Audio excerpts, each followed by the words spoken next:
My name is Seven. It's a pleasure to be with you today. I will have the honor of guiding you throughout our program. Distinguished participants, esteemed guests, and dear students, welcome to the Global Strategy Conference. We are truly delighted to host you today. This conference is jointly organized the Center for Diplomatic Affairs and Political Studies, DIPOM, the University of Cagliari, and Beykoz Üniversitesi. Throughout the day, we will engage in a comprehensive and rich topics in international relations. I sincerely hope that today's program will be both inspiring and intellectually rewarding for all of us. To officially commence our program, I would like to invite Dr. Tolga Sakman, President of DIPAM, to deliver his opening remarks.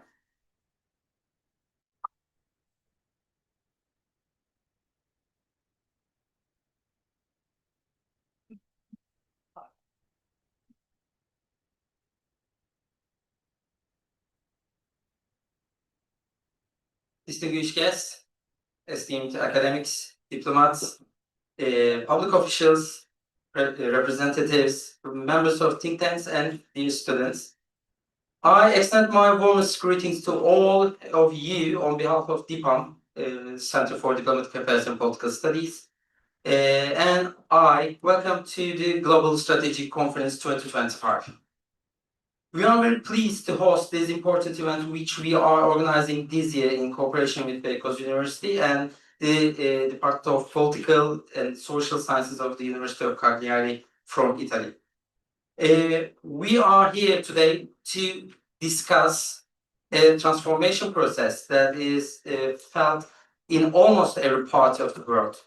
When we determined the theme of this conference about a year ago, the most striking issue that caught our attention in the current crisis was the divergence of ideas and policies within the new global system and globalization itself. The international system is undergoing to restructuring process on a scale not seen in a long time.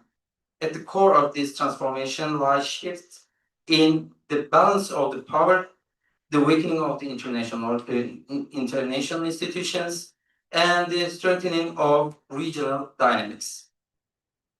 The Russia-Ukraine war has become a symbolic breaking point in this process. Its impact have not been limited to European security. They have deeply affected global energy imbalances, food security, trade networks, and even the norms of international law. On the other hand, the US-China rivalry in the Asia-Pacific region has created a new technological and strategic domain of the competition. The resurgence of regional organizations in the Middle East, Africa, and Latin America shows that regionalization has emerged as both a necessity and an inevitability. In addition to this picture, with the start of second Trump administration in the United States, unilateralism and the inward-looking foreign policy tendencies have once again gained strength, further increasing the instability at the center of the global system. Today, we can clearly see that the short-lived unipolar world order after the Cold War is giving way to multi-centered but fragmented system. Dear participants, in this new order, states survive not only through their military or economic power, but also through their capacity for regional cooperation. Because international stability is no longer built from a single global center, it is constructed through regional structures that balance one another. Today, the European Union, ASEAN, the Shanghai Cooperation Organization, the African Union, the Organization of Turkic States, and many similar institutions, albeit with different ideas, seek to establish their own regional security and solidarity architecture. These initiatives have become important laboratories for overcoming the bottleneck in the global system. Thus, this year's conference theme, regionalization in the international system, the search for stability in the fragmenting world, is not merely a title. It is the strategic question of era. Can regional cooperation become the new key to stability in the age of global uncertainty? Through this conference, we will seek answers to this question by bringing together the perspectives of academics, diplomats, and policymakers from different regions of the world. Dear guests, this year's two-day program consists of 17 panels and covers a wide thematic range. The panels include diverse presentations from theoretical approaches to current crisis, from what ought to be to what is expected to happen. In today's special sessions, we will hear ambitious discussions on international organization, global challenges, and particularly the role of the media in Turkey within these debates.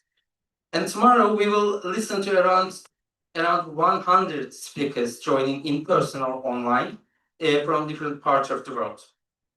Another important aspect of this conference is its aim to build a bridge between academia and the policy worlds. As think tanks, our duty as DIPAM, our duty is not only to produce analysis, but also to bring these analyses to decision makers, diplomats, and society, and translate them to strategic recommendations that can be put into practice. As DIPAM, we are an institution dedicated to understanding and explaining the multi-layered nature of the region in which Turkey is stated. We do not observe global issues solely from the outside. We also examine their regional reflections, cultural codes, and political implications. Therefore, the Global Strategic Conference is not merely an academic event for us. It is an institutional experience for dialogue, cooperation, and search of common solutions. Dear colleagues and valued participants, we believe that outcomes of this conference will not remain confined to these halls. The ideas discussed in the sessions will be shared with the international community through an academic edited volume book and policy briefs to be published in the coming period. Our goal is to transform this conference from mere platform of idea exchange into a think space where concrete policy proposals are generated. At this point, I would like to extend my sincere thanks to several distinguished individuals for their cooperation and contributions. To the Rector of Beykoz Üniversitesi, Professor Dr. Burak Küntay, for this partnership. To Director of SIPOL at the University of Cagliari, Professor Dr. Marco Pizzaris, also for this partnership. To the coordinators of the organizing committee, Associate Professor Pınar Sayan, Associate Professor Nicole Melis from Cagliari, and also my Vice Chairman Ahmet İşcan. Thank you so much for three of them. And the entire DIPAM team who have worked with great dedication over nearly a year, as well as our esteemed scientific board members who have contributed to this conference. Ladies and gentlemen, I hope that this conference will help us better understand and orientations of the international system in its new era, remind us of the importance of regional cooperation, and contribute to the development of the shared vision of the peaceful future. As we begin these 2 days of intensive discussions, let us remember that regionalization is not a retreat from globalization. It is an evolution of it. If shaped by inclusiveness, cooperation, and mutual understanding, it can offer a viable path toward a more balanced and stable world order. I thank you all for your participation, your contributions, and your belief in this dialogue. I wish you fruitful discussions and successful conference. And once again, welcome to Istanbul, welcome to Global Strategic Conference 2025. Thank you so much.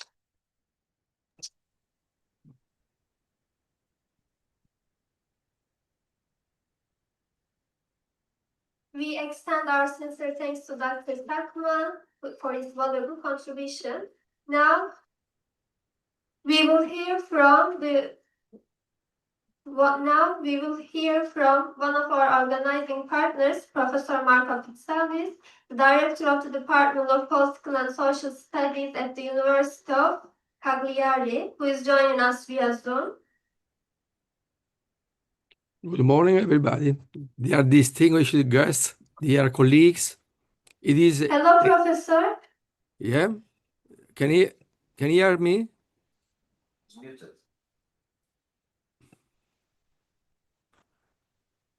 Dear distinguished guests... I can hear you, Mark. Okay. Can you hear us? Yes. Nicola. Oh, yeah. Yeah, we can hear you. And what about you? Can you hear us? Yes, Can you please yes. unmute your mic? No, our micro is working. It's turned on. Oh, I think you have some technical problems because our microphones is on. Can you hear us? I can. Can you hear us? Merhaba. Merhaba. Yani burada problem yok.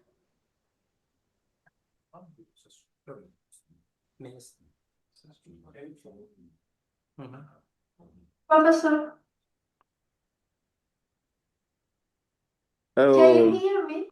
Yeah. yeah, yes. Hi, Professor. Now I kindly give the floor to you for your opening remarks. Oh, Marco, non... Non ci sento. Fendi, apro anch'io la camera, non sono programmato. Vediamo. Neanche a te ti sentono, però. No, non sento, no. Oh.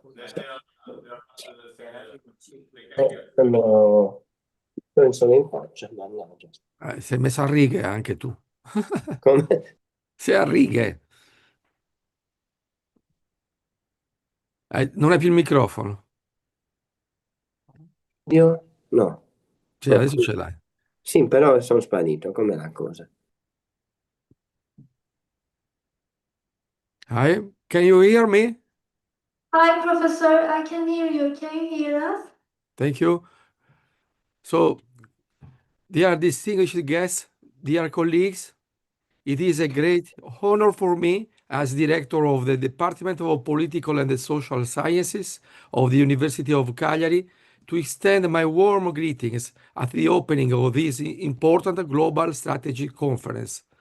Our department has a strong tradition of interdisciplinary research and international engagement, and we fully embrace the mission of this event, bringing together scholars, policymakers, practitioners, and the media professionals to reflect critically on the shifting foundations of today's global order. In a world marked by rising multipolarity, regional tensions, and rapid technological change, spaces for informed and open dialogue are not only valuable, they are essential.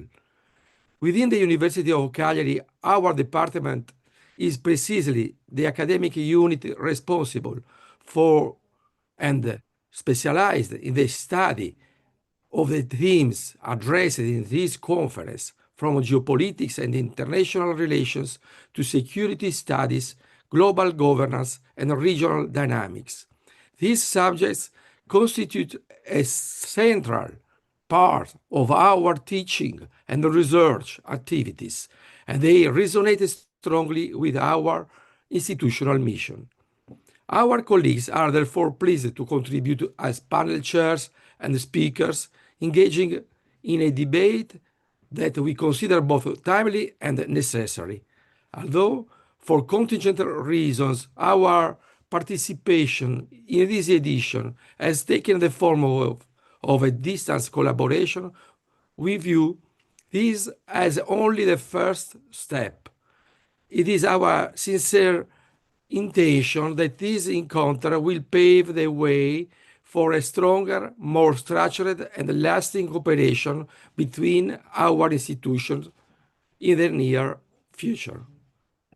So I hope it is a productive work for you, and thank you for having me.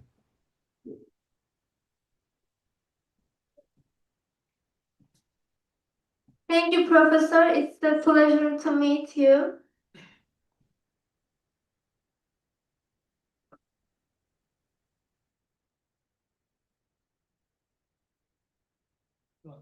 Is there any question to the professor? No, please go. Okay. Now I would like to invite the Dean of the Faculty of Social Sciences at Beykoz Üniversitesi, Professor Mansur Beyazürek, to deliver his opening speech. Please welcome him to the stage.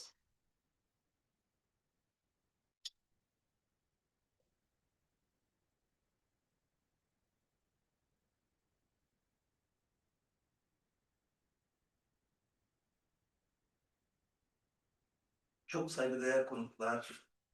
Ben Türkçe yapacağım. İngilizcem o kadar akıcı değil. Frankofonum, Fransız okudum ama İngilizce var ama o kadar akıcı olmadığı için Türkçe tercih ettim. Bağışlayın. Değerli meslektaşlar, sevgili katılımcılar, öğrenciler. Bu yılki Global Strateji Konferansı'na hepiniz hoş geldiniz. Sizleri burada ağırlamak benim için büyük bir mutluluk ve onurdur. Beykoz Üniversitesi Sosyal Bilimler Fakültesi adına bugün burada bulunmanızdan ve dünyanın dört bir yanından akademisyen, uygulayıcı, diplomat ve politika uzmanı olarak getirdiğiniz değerli katkılardan dolayı teşekkürlerimi sunuyorum. Uluslararası sistemin derin ve önemli dönüşümlerden geçtiği bir dönemde bir araya gelmekteyiz. Uzun süredir var olan normların aşılması, yeni jeopolitik rekabetlerin ortaya çıkışı, bölgesel çatışmaların yoğunlaşması ve teknolojik gücün hızla yayılma, küresel meselelerin geleneksel analiz çerçevelerimizle anlaşılmasını giderek zorlaştırmaktadır. Uluslararası sistemin değişen doğası, küresel yönetişimi çevreleyen krizler ve bölgeler arasında artan karşılıklı bağımlılık bizi daha yaratıcı, eleştirel ve işbirlikçi düşünmeye zorlamaktadır. Bu bağlamda bu konferans gibi akademik platformlar yalnızca bilimsel bilgi alışverişi için değil, varsayımları sorgulamak, belirsizliklerle yüzleşmek, parçalanmış ve karmaşık bir dünyaya yönelik yenilikçi çözümler ve güvenli entelektüel alanlar sağlamasına yol açmaktadır. Tartışmalarımızın uluslararası hukuk ve insani müdahaleden dijital egemenlik, bölgesel güvenlik yapıları ve küresel güç dengelerinin yeniden inşasına kadar geniş bir yelpazeyi kapsaması özellikle anlamlıdır.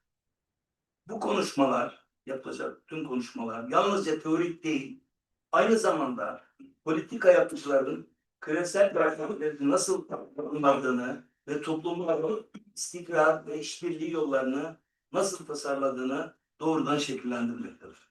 Biraz önce Medeniyet Üniversitesi'nden hocamla konuştuk. Çok memnun oldum. Politik psikoloji bölümü açmışlar. Ana bilim dalı. Ana bilim dalı açmış değil mi? Ana bilim. Ve inanılmaz sayıda öğrenci müracaat etmiş. Bu benim ülkem adına sevindirici bir şey. Demek ki gençler halen ülke sorunlarına, politikasına sahip çıkıp bir şeyler yapma, bir şeyler üretme kaygısı içindeler. Bu benim için bugün bu sabah edindiğim en güzel müjde oldu diyebilirim. Biz Beykoz Üniversitesi olarak bu kadar seçkin akademisyenleri, uzmanları ve uygulayıcıları bir araya getiren bir programa ev sahipliği yapmaktan dolayı gurur duymaktayız. Üniversitemiz her zaman disiplinler arası araştırma, uluslararası katılım ve sosyal sorumluluk temelli bir misyonu benimsemiştir. Üniversitelerin bilgi ve politika arasında bir köprü görevi görmesi gerektiğini ve akademik sorgulamanın gerçek değerini, barış, adalet ve insan gelişimini arttıran uygulamalara katkı kazandığına inanmaktayız. Bugünkü buluşma bu vizyonun bir örneğidir. Farklı bölgelerden ve kurumlardan, uluslararası örgütlerden, devlet kurumlarından, araştırma endüstrilerine ve farklı kıtalardaki üniversitelere kadar katılımcıların burada beraber görmekten özellikle memnuniyet duyuyorum.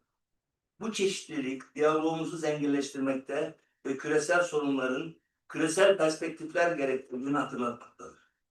Hiçbir ülke, disiplin ve kurum bu sorunları tek başına çözemez. İşbirliği yalnızca bir zorunluluk değil, ortak geleceğimiz için stratejik bir gerekliliktir. Önümüzdeki oturumlarda hepinizin açık fikirli ve yapıcı bir yaklaşım sergileyerek konferansa değerli katkılarda bulunacağınıza inanıyorum. Bu konferansın yerleşik paradigmaların sorgulanabileceği, yeni teorik çıkarımların ortaya çıkabileceği ve taze politik fikirlerin tartışılabileceği bir alan olmasını diliyorum. Umarım bu 2 gün süresince gerçekleşecek etkileşimler konferans salonunun ötesine ve dışarıya yansıyacağına ben inanıyorum. Ve ayrıca yeni ortaklıklar olacağını bekliyorum.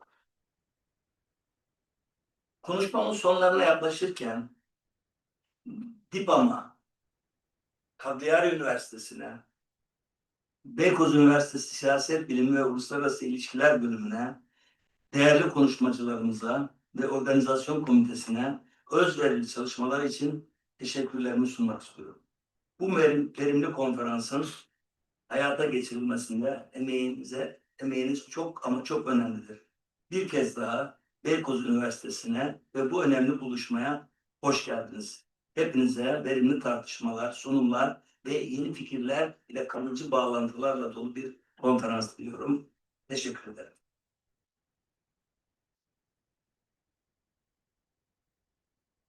Thank you, Professor.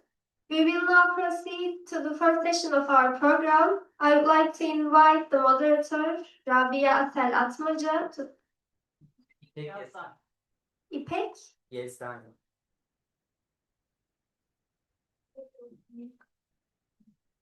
Okay, I kindly invite the moderator, İpek Yezgani, to the stage. Yezdani. Evet. Sorry.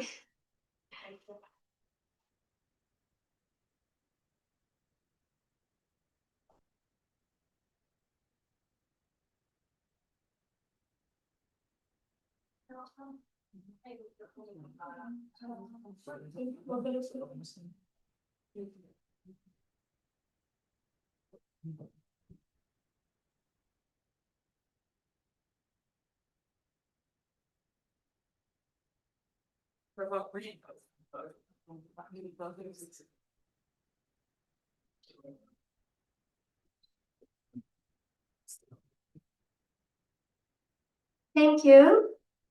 And I would like to invite Dr. Ömer Kocaman, Deputy Secretary General of the Organization of Turkic States.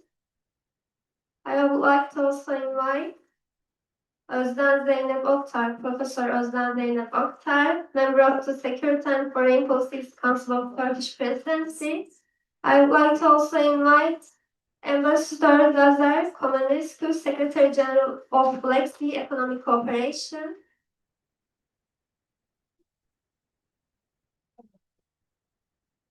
Thank you.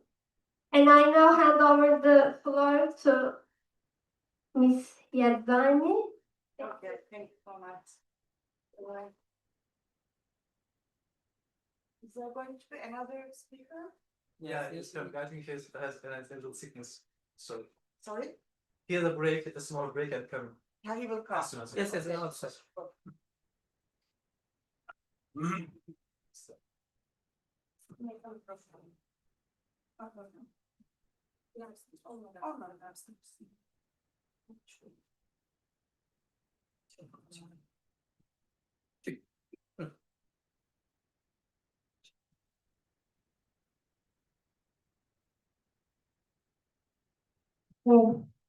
First of all, I would like to apologize for being a little bit late on the stage. Welcome all, and thank you for welcoming me, for having me here as well. It's a pleasure for me to be here to attend this conference and to moderate this panel with esteemed distinguished speakers. So we are meeting at a moment when the international system is undergoing one of its most profound transformations since the end of the Cold War. The assumptions that shaped the post-1991 order, predictable alliances, the primacy of global institutions, and the expectation that large-scale interstate wars were relics of the past have been fundamentally shaken. The Russia-Ukraine war, the intensifying US-China rivalry, the rise of populist and protectionist reflexes, the weakening of the United Nations system, and the questioning of multilateralism by major powers all have contributed to an increasingly fragmented and uncertain global landscape. We are in a transition period where global governance is weakening, while regions are becoming the primary units of stability, security, and economic resilience. Across the world, from Europe to Asia Pacific, Africa to Latin America, regional formations are becoming laboratories of alternative governance, security architectures, and economic cooperation. Today, we have the privilege of exploring this transformation with three distinguished voices. The Secretary General of the Black Sea Economic Cooperation, Ambassador Lazar Comonescu. Welcome, and thank you very much for joining. The Secretary General of the Organization of Turkic States, Dr. Ömer Kocaman. Thank you, welcome. Oh, sorry. And Professor Özlem Zeynep Oktav, member of the Presidential Security and Foreign Policies Council of Turkish Presidency. Welcome. Thank you for joining. I have common questions and separate questions. So if you want, we can start with the separate questions, and then I would like to ask some common questions to all of you. Okay, thank you. Just a second. So I would like to start with you, if it's okay, if you don't mind. So the New World Order points rising protectionism and new trade maps. How resilient is the Black Sea economic ecosystem against this global protectionist wave? Okay.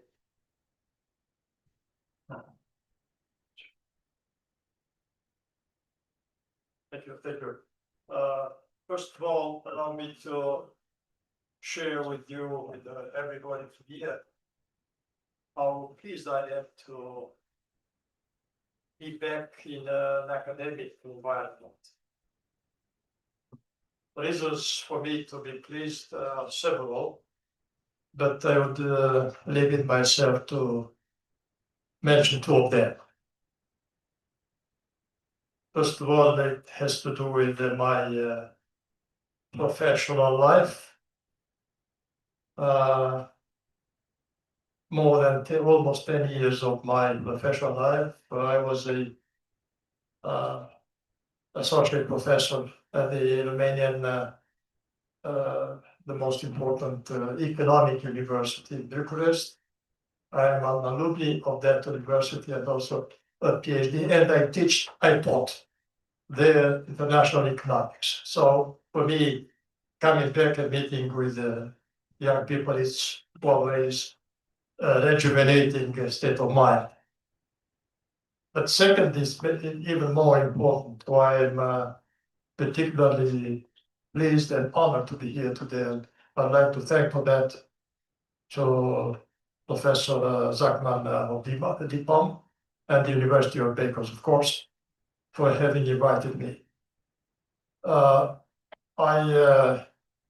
with pleasure accepted the invitation, looking into the topic to which this conference is dedicated, but also having been given the opportunity to meet students, young people, and especially when it's to talk about, let's say, controversial topics. It's important to hear from a young generation, which are less constrained by, let's say, professional, how to say, conditionalities in expressing their views. So, young people is always much more better fitted to raise challenging questions. So this is the explanation why I was saying that I'm particularly pleased to be here with you today. Now, coming to try to come closer to the question which was raised by our moderator, allow me first to make some remarks of a rather more general nature. Of course, I'm so sorry. I forgot to ask you to make a short speech before my question, if it's okay for you. Oh, it's okay. I mean, there is no necessity to give just a speech, but I may try to combine, I mean, delivering a speech and let's say speaking as a panelist. Thank you very much. Now, what I wanted to say is that it was already referred here by, I think, Professor Zachman. Due to Madam Moderator, you also highlighted this. We are living or crossing a period with many disruptions, disputes. We, unfortunately, in our region, we've been witnessing for almost 4 years the war in Ukraine. Before that, the world has been crossing several crises, starting from the financial crisis in 2009 to 2011. Then it was the migration, COVID, other disturbances, and in such a context, we witnessed contradictory developments, and in fact, a kind of a questioning of the global order. And on this background, attempts to find, let's say, individual solutions to challenges, or speaking about the end of the globalization, and the future is to regionalization and so on. And from this perspective, starting there from actions and statements about the need of becoming less dependent, to become resilient by limiting the international the link and ties with other actors has become a kind of a mantra. In my whatever we may say, although there are people who are talking about the end of globalization, globalization will continue to be there. And especially with the information society and digitalization, this globalization will continue, not only will continue, but will become even more stronger. And that, in such a context, in my opinion, instead of speaking how to become resilient by inward-looking measures, I think that we have to look into how to build resilient interdependencies. Because, as I said, globalization will continue, interdependencies will become stronger. And then the problem is, the key is to build up resilient interdependencies. And that inter area requires, and here comes the key importance of connectivity, of how to build and what type of architecture to build so as to provide this type of resilient interdependencies. Point number one. Point number two, because they are closely linked. When we have to be aware that, and I think that everybody agrees upon the fact that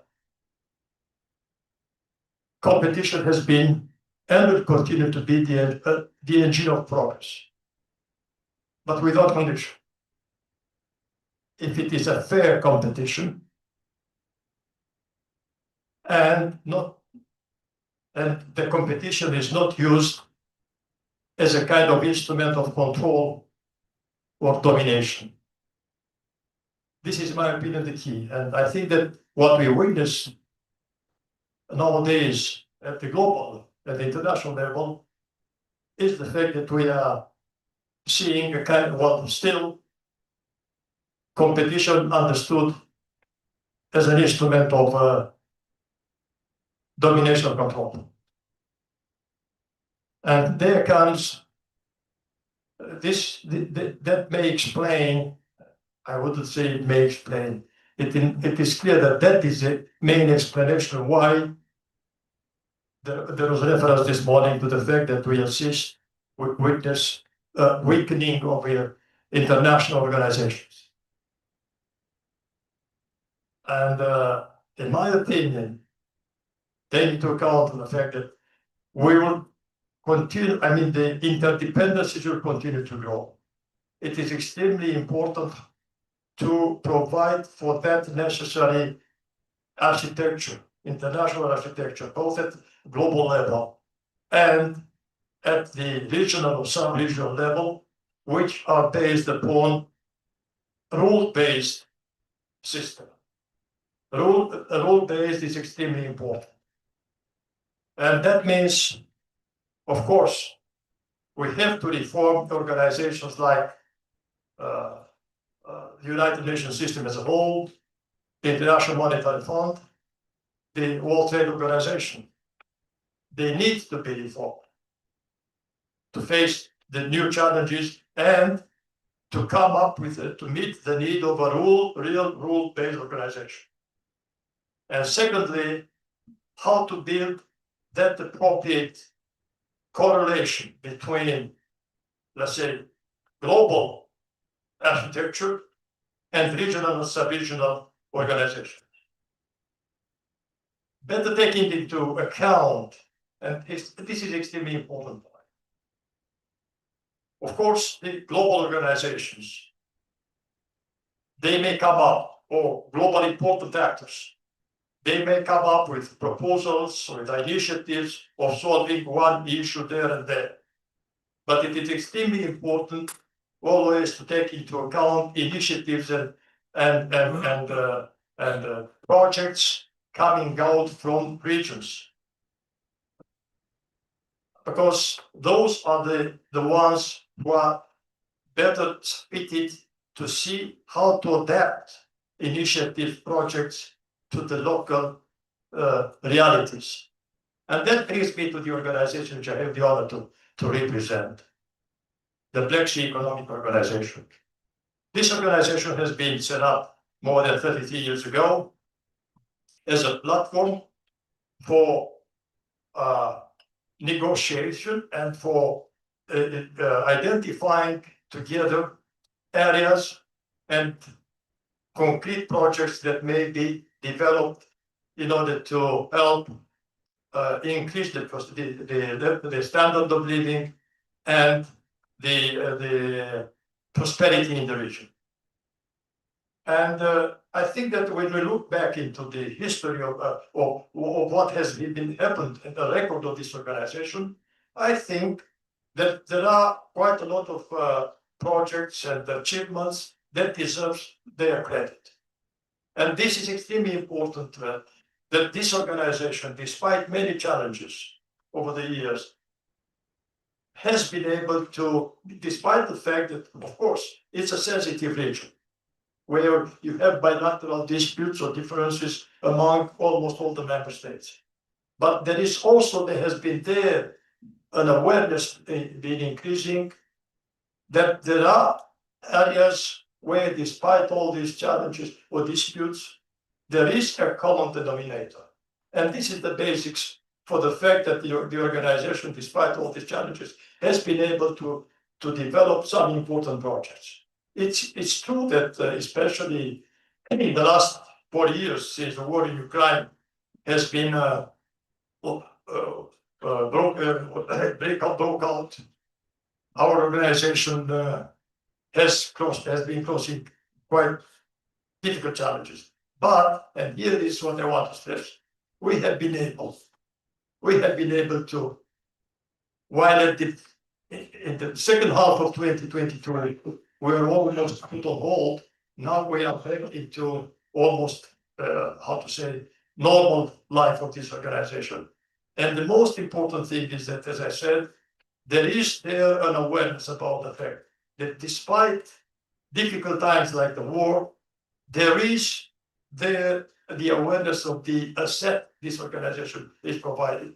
And this is how that explains how we have been able in December 2023 to adopt a new economic agenda of the organization, which sets up the priority areas and lines of action for the next decade. I think that that mere fact that we have been able to adopt such a document, a strategic framework document, speaks by itself about the importance of a regional organization and about how important it is that when dealing globally with challenges, you have to take into account the realities in each of the regions. And with this, I will conclude. I would mention just one point. The organization which I represent has been able to develop a kind of a network of relationship with other organizations. And I'm glad that, for example, the OTC is here, with which we have developed a quite intensive interaction. It's important to have as good as possible correlation and coordination among the regional organization. That is what we have been trying to do, and we, as BSEC, we've been the initiators of the organization every year of this coordination meetings with other regional organizations. And in this context, I would that brings me just to the end. I'd like to refer to the intensive interaction that BSEC has been developing with the European Union. And here, I would like to welcome the fact that the European Union, in last May, actually the European Commission and the External Action Service, they came up with a new strategic approach towards the Black Sea region. And the only thing that I want to say, I would like to mention in this respect is that it is important for the European Union to be aware of the fact that in implementing this new strategy, interacting closely with the Black Sea Economic Organization, with the actors in the region, building upon what has been done in this part of the world is something of a really mutual benefit. Just take one aspect, one example, connectivity. The BISEC region. BISEC region is not just perceived, but everybody is aware of the fact that when we talk about linking Asia and Europe, linking North and South, you cannot avoid crossing the Black Sea region. Black Sea region has become a quintessential hub in terms of connectivity, in terms of energy, in terms of trade routes. And taking into account and building upon what has been done already in these areas at the level of the Black Sea region and the Black Sea Economic Organization is very important. Let's not forget that it is here in this organization that big projects, important initiatives like the Black Sea Link Highway, or the waterways of the sea, or the Black Sea permit system. These are there and they are almost, finalized in terms of projects. And I hope that when and after the war in Ukraine would be closed, would end, these projects may be able to come into real life.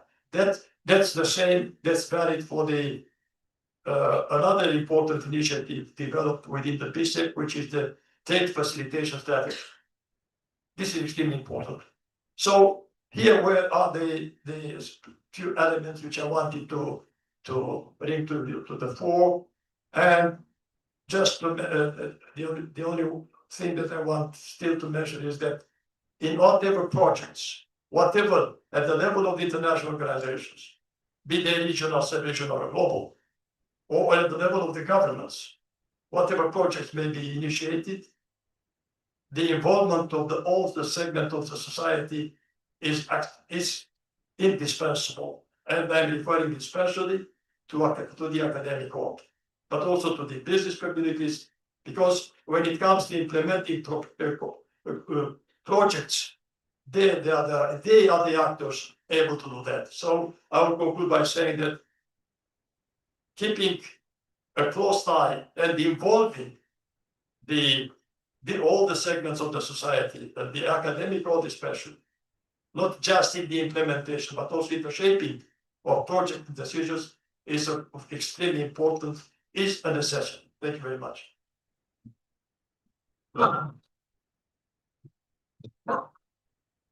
Thank you so much, Mr. Ambassador. Now I would like to turn to Professor Özlem Zeynep. Could you please first make a brief introduction and then maybe also combine your introduction with my question? My question is, in terms of regionalism and the rise of protectionism, how should states respond to the challenges in this new global world order? And how does Turkey position itself in this new world order? Thank you. Thank you very much, İpek Hanım. And I would like to thank the kind invitation of Beykoz University and DIPAM. And I will say a few things about what kind of an international system we are going through, and we are really very much anxious about the future. I mean, there is an unpredictability, uncertainty regarding the future. And first of all, the liberal democracy has been challenged by the authoritarian regimes, primarily Russian China axis, and their influence and power increasingly growing. And what are the reasons for this? Why we are questioning the superior position of the United States for almost 10 years, maybe over 10 years. First of all, the growing influence and the power of the Russia-China axis shows us that the United States, UK, and the EU are losing and getting more and more weakened in their material capability. But this is not the only factor. The Gaza tragedy, genocide, showed us very plainly that they are also losing their normative power, especially the European Union, because the European Union not spending much on their military expenditure for a long time since the end of the Second World War, and they were more a diplomatic actor in the international system, and they set the norms and values. And as Mr. Ambassador mentioned very well, that the rule of law in the international system, and as Turkey, we also believed and dedicated to these norms and values. But all of a sudden, Gaza tragedy came out, and we just witnessed the killings, the crimes of Israel, and the leading EU countries applauded this genocide, these crimes, just supporting Netanyahu and his team, and visiting Netanyahu, and for example, Scholz having a kippah on his head, just hugged the Netanyahu with a great warmth. I am just focusing on this example. In my opinion, in international system, a lot of changes with the outburst of the Arab Spring, with the COVID-19 pandemic, and with the economic recession, the crisis, which all the people all over the world feels. It is same in Turkey, you know. But the most striking one is the fact that we witnessed the killings of the civilians, especially the children, in Gaza. And another thing is that the collective security understanding also very much weakened, because this, which example we can give for us for this? After the outburst of the Ukraine war, also we witnessed the killings of the civilians, but at the same time, this war showed us that there is a big cleavage between the Western alliance. European Union countries on one hand, and the United States and UK on the other. Let me give you one example, very recent example. You remember, I'm sure, that the Alaska summit, after Alaska summit, another meeting was held between Zelensky and Trump, and there were a lot of EU leaders supporting Zelensky at this meeting. And a picture, I'm very much stunned when I saw this picture. All the EU leaders were amalgamated around the table, but with Trump occupying center stage. And this is also a striking example that the EU leaders were really in a big anxiety. And this is not the mood of fear. I would like to make a distinction between fear and anxiety. Anxiety is a feeling. Mensur Hocam is here. With your permission, I want to emphasize this. Anxiety is a feeling. You just get anxious because you cannot define the threats. You don't know what the threat is awaiting for you, and you cannot foresee what threat you're gonna meet in the future. This is anxiety. Within the boundary of this anxiety, the mood of fear always prevails, not only among the EU member countries, but at the same time in Turkey as well, because there is no superpower, supremacy of any hegemonic country siding with the rule of law. You can trust. There is no trust. There is no binding common interest. There is no collective security understanding. And in this framework, you are always in an anxiety or always getting anxious about the future. This is a big distinction, and a lot of British scholars are studying on this age of anxiety and the unpredictability of the international system. For example, Ziya Ünlüş Hoca, Bahar Rumelili Hoca, they are very Turkish, very efficient Turkish scholars who study on such topics. But I would like to talk about the international organizations. For example, BRICS is a very important one. It's not an organization actually; it's a platform. But we are expecting it to be turned to an international organization because the members of this international platform is getting bigger and bigger. I mean, the number of the members states increasing. For example, in October 2013, 23, the Gaza tragedy came out. Soon after this, in January 2024, the number of BRICS increased to 11, including Saudi Arabia. And when you have a look at the members of the BRICS, they are Malaysia, Indonesia, Saudi Arabia, United Arab Emirates, and Iran, needless to say, and a lot of countries wanted to trust a platform because the BRICS actually very much threatening the counter platforms like, for example, NATO or EU or maybe United Nations also. We are very hopeless about the future of the United Nations. Please just warn me how long I'm supposed to speak. Okay. So what I'm trying to focus on is that the BRICS, why BRICS is getting growing more and more, because the middle-sized powers or the regional powers, maybe this is an answer to your question, are not opposing to United States, but at the same time not totally adhering to Russia and China.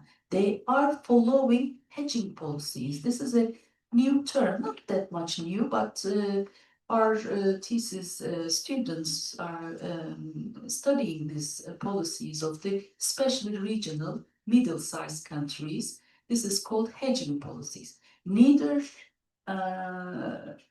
opposing United States, but not adhering to the Russian-China axis, because these middle-sized or regional countries, including Turkey, cannot trust either United States or Russia and China. There is a lack of leadership. There is a lack of superpower in the international system, which we can trust. What do I mean by trust? Rule of law, the binding agreements, international organizations' legitimacy, because international organizations losing their credibility, legitimacy, plausibility, prestigious. This is a big disaster for the future of the world. And what should we? This age, according to some scholars, including my closest friends, also is defined in Turkish, among the Turkish scholars, is defined as polycrisis age. Polycrisis, as Mr. Ambassador also mentioned, that we are face to face, a lot of crises, and this period is going through, and we are not very much sure about what waits. I mean, what we're gonna face in the near future. For example, none of us in this room expected or thought that we would have a pandemic, for example, and it was a catastrophe for all the people all over the world. And after the pandemic, you see as I mentioned, rising inflation and energy insecurity. But the Ukraine war just made it evident, the energy insecurity. And the rapid technological change also makes people very anxious. And artificial intelligence also, we cannot define the threats stemming, future threats stemming from the artificial intelligence in the near future. Therefore, this age is defined not only as an age of anxiety, but at the same time by the Turkish scholars as age of polycrisis. None of the countries can trust any superpower or global power. And let me just few words more, and I'm concluding my remarks. At the same time, I mean the wars. You cannot define the wars we are witnessing at the current time. The United Nations just felt the necessity of defining the wars again, because the wars in Pentagon reports, I read it, it is protracted wars. It was debated by the Anglo-Saxon circles. Protracted wars, whether protracted wars are to the interest of United States, United Kingdom or not. And they just took the decision of protracted wars is better. Why? Because the less costly wars for the interest of the patron of the international system was of primary interest of Washington and London. And in this context, I'm expanding, sorry for this, but in my opinion, Germany also is under a heavy pressure of the Anglo-Saxons. And France also, and Europe also is under a heavy pressure of the Anglo-Saxons. After the Brexit, I'm just reading that, for example, Merkel left the power, but this is not the normal way I want to be. I'm not going into details of this, but what I'm trying to say that, to explain that there is a lack of collective security understanding, there is no rule of law anymore, there is no superpower in the international system we can trust, and the system is really unpredictable. But the challenge ahead is not choosing one model over another. We have to follow the hedging policies right now, for now. And thank you very much for giving this platform.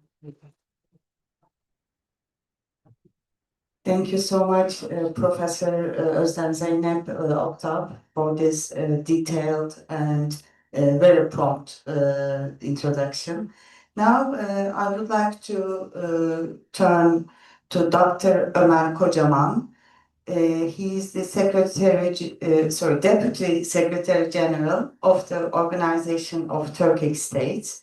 Again, I would like to ask a question to you as well, but please combine it with your introduction.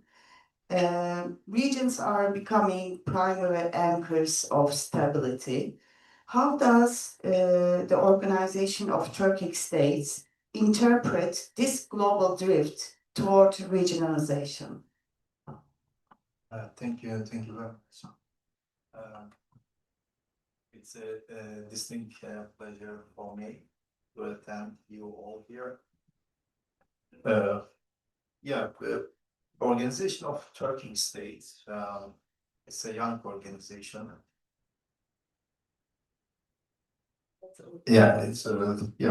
Organization of Turkic States.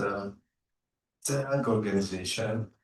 We always call it young and a good-natured organization. We have a very transparent agenda. You can follow us through our social media accounts and so on. We are trying to provide benefits not only for our member states, but for the region and beyond. Through our concrete programs and projects, we are trying to have a more independent and more let's say we are trying to establish a region more interdependent in terms of trade and connectivity and economy. Here, through our programs and projects, we are trying to create a resilient region. If you look at the region, it is connecting east and west and north and south through connectivity through transport. We can provide peace and security for all. And as you know, resilience is a matter of time. And as I've said, our organization is young. Our states, member states are newly independent states, almost 30 years. And also resilient is a matter of good governance and institutionalization. And through our programs, and projects, we are trying to empower institutionalization in our member states. We have concrete capacity building programs in the field of economy, trade, youth and sport, tourism, and so on. In this respect, organization of Turkic states is a bit different, touching upon many areas. It's a bit different from other regional organizations. They are mostly, for example, focusing on the trade or connectivity. But when it comes to organization of Turkic states, it is touching upon many areas, including education as well. So, as a young organization with a project-based approach, we are trying to establish a resilient region, which is combining east and west, north and south. Another issue, good governance, of course, good governance and institutionalization. We have prepared Turkic World Vision 2040. In our document, good governance and institutionalization is very important, and our member states they have comparative advantages, and through the capacity building programs, we are allowing them to share their experiences, information, and knowledge. Of course, here I don't want to go into details of all those programs, but for example, in a changing world, changing trends are touched upon by our colleagues here. I will not repeat them. So I would like to give more and more information about our organization. Yes, in our organization, to generate programs and projects which are mutually beneficial for member states are very important.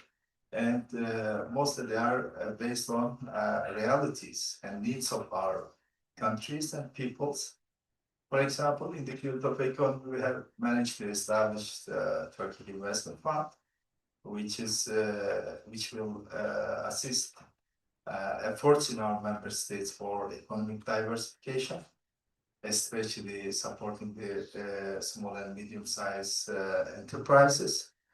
Also, we have established Joint Chamber of Commerce, through which we are organizing many business forums and other programs to increase the trade among member states.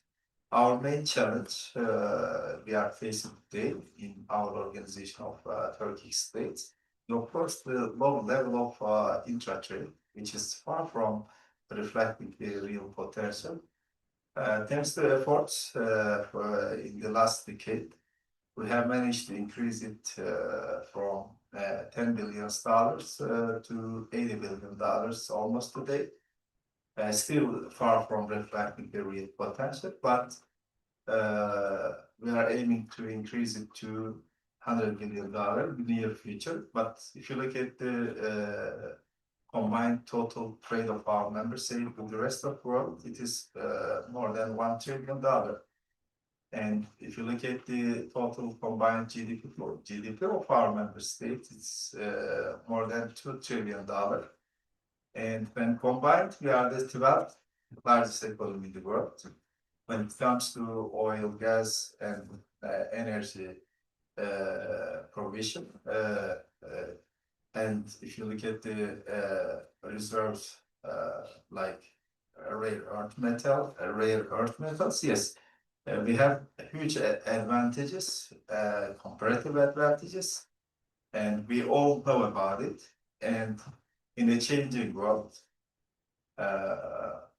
this region, our member states, through their program-based approach, we are creating a stable, secure region, providing connectivity for East and West and for North and South as well.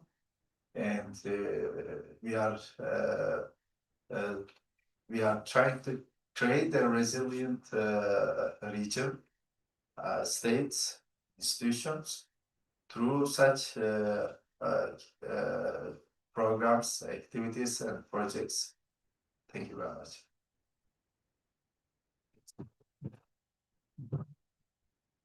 Thank you so much, Mr. Ömer.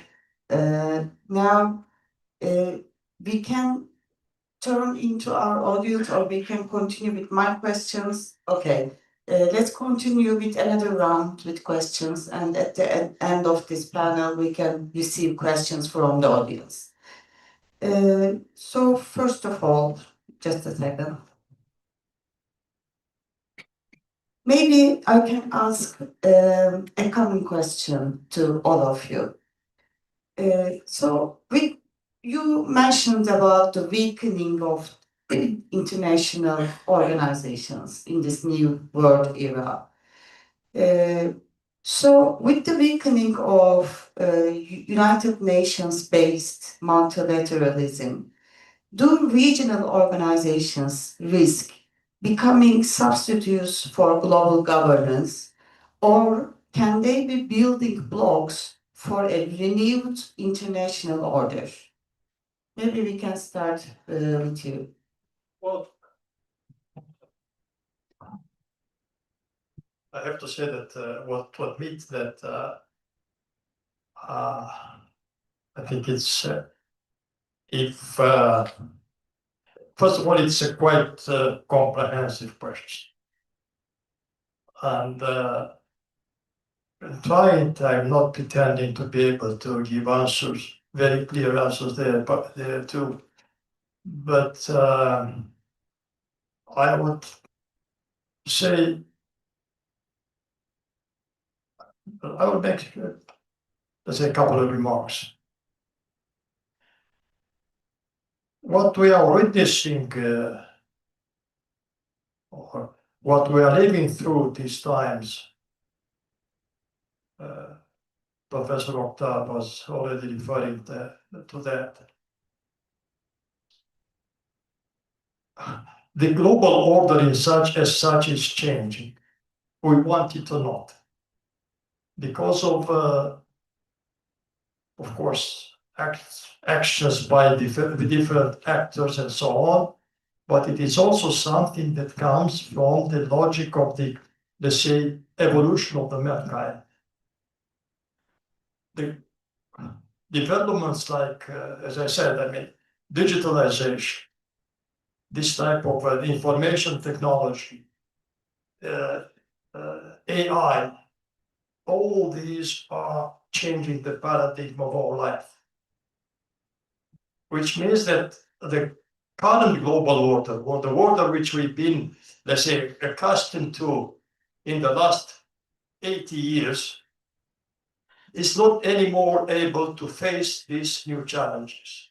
And what we witness today is actually that there is a kind of an effort in different ways at the national level, at the regional level, and so on, to see ways and how to adapt to the new paradigm and to establish new forms of managing these changes. This is, in my opinion, what we are seeing today. And from what has so far developed, I am tempted to say that the new global order would consist not just with one or two, let's say, big centers, but of a multipolar world of a series of local or regional, sub-regional organizations. And definitely there has to be there kind of a global couple. The problem is how to harmonize all this. And there comes what I have already mentioned earlier on, the concept or the idea of how to build correlation and coordination among various structures. And the coordination, for example, we see that in my region, projects about connectivity are high on the agenda. OTC, if I am not mistaken, also pays a lot of attention to connectivity. I have been last week in Tashkent into a forum organized by the International Transport Forum, where connectivity was discussed. That practically that was the key discussion. We have here in Europe the Southeastern Cooperation Process and the RCC, Regional Cooperation. They also have connectivity high on the agenda. The Central European Initiative, another regional format, they also have connectivity. And the key, in my opinion, now is that how to say combine, how to harmonize what is being done there and there, because otherwise, you cannot build a serious connectivity linking Europe, Western Europe, with Central Asia or Asia, without thinking how to value the Danube potential in this respect, the Black Sea as such, the Caucasus, and further on the Caspian and Central Asia. There has to be a kind of, let's say, consultation among these. And in my opinion, that may be the way out, how to, let's say, to provide for an equilibrium in the development of all this type of regional platform or organization and so on. This is, in my opinion, the key element, to find ways to correlate. I would hesitate speaking about coordinate because coordination involves somebody to be able to coordinate. Correlation, cooperation is perhaps a better word to use. Thank you. I think the international organizations is getting weakening is a big saying. From some aspect, they are getting weakened, but from another point of view, you can see that NATO, for example, when a security threat appears during the Ukrainian crisis, the members, Finland and Sweden, also joined the NATO. And before this board, they never thought joining NATO. And NATO was about to die, they said, if you remember. Macron mentioned, yes. But the EU also showed that also integration, very precious. I mean, EU showed us that when a global crisis comes out, the European countries can be integrated.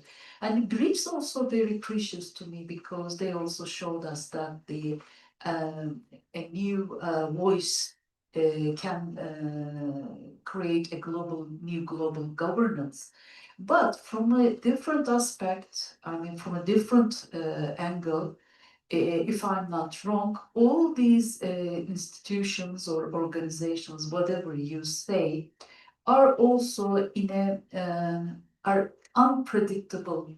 I mean, in an unpredictable future. What gonna be? What gonna happen in the near future? We cannot predict. This completely stems from the fact that the superpower, I mean, United States is still superpower in the international system, but it is weakening. Why I'm saying United States still superpower in the international system? Because there are three factors, very concrete three factors. The first one, United States still controls the passage of money all over the world. The second one, United States still controls the price of oil, or in the energy, as an energy actor, United States is the leading country. And another thing is that United States is still the superpower and the biggest important power, having the biggest defense technology. Defense technology also is maybe the most important factor making United States a superpower. But China is not that much. So big, and putting an end to the supremacy of United States.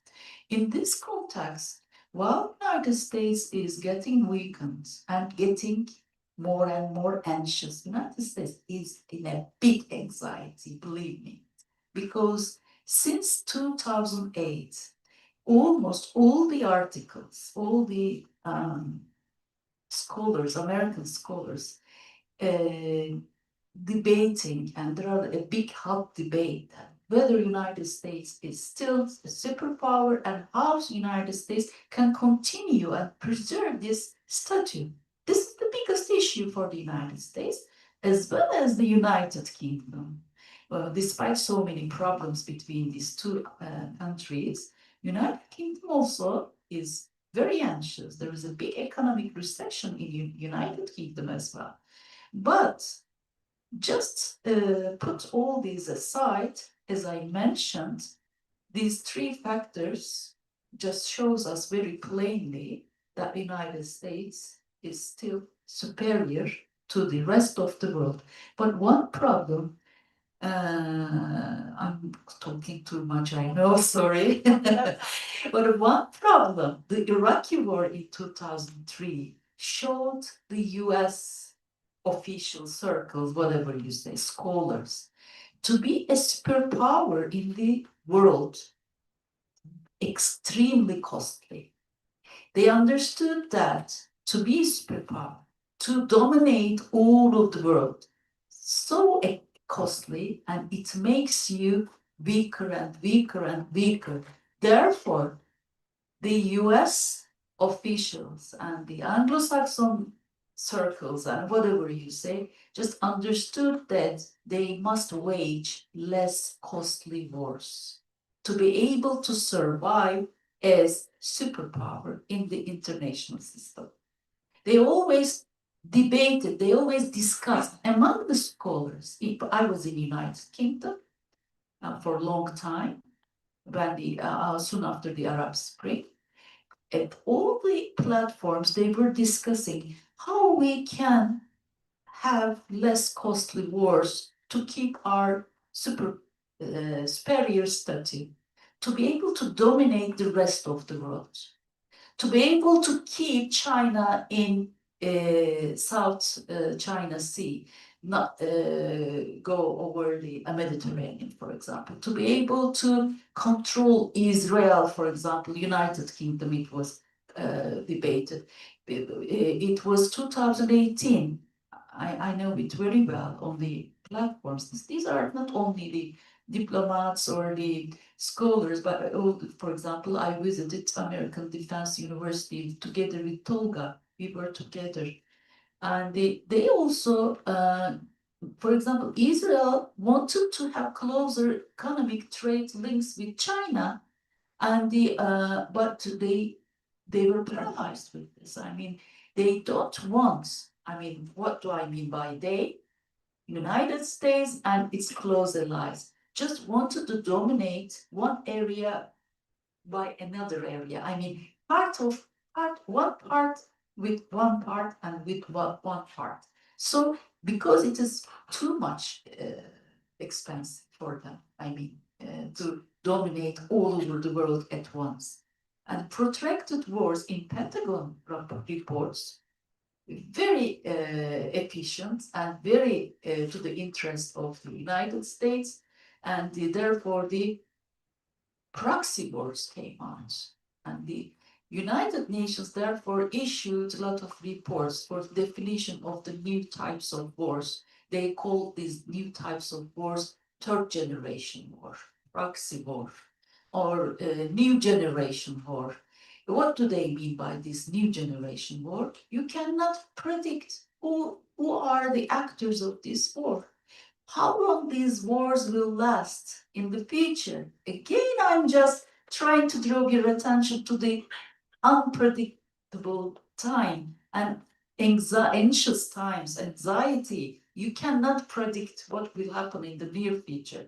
This is really very interesting and very dominating all the policies of the especially middle-sized countries, including Turkey. And don't think that these Turks also only are very anxious about their future. Let me just give one example, and I'm just finishing.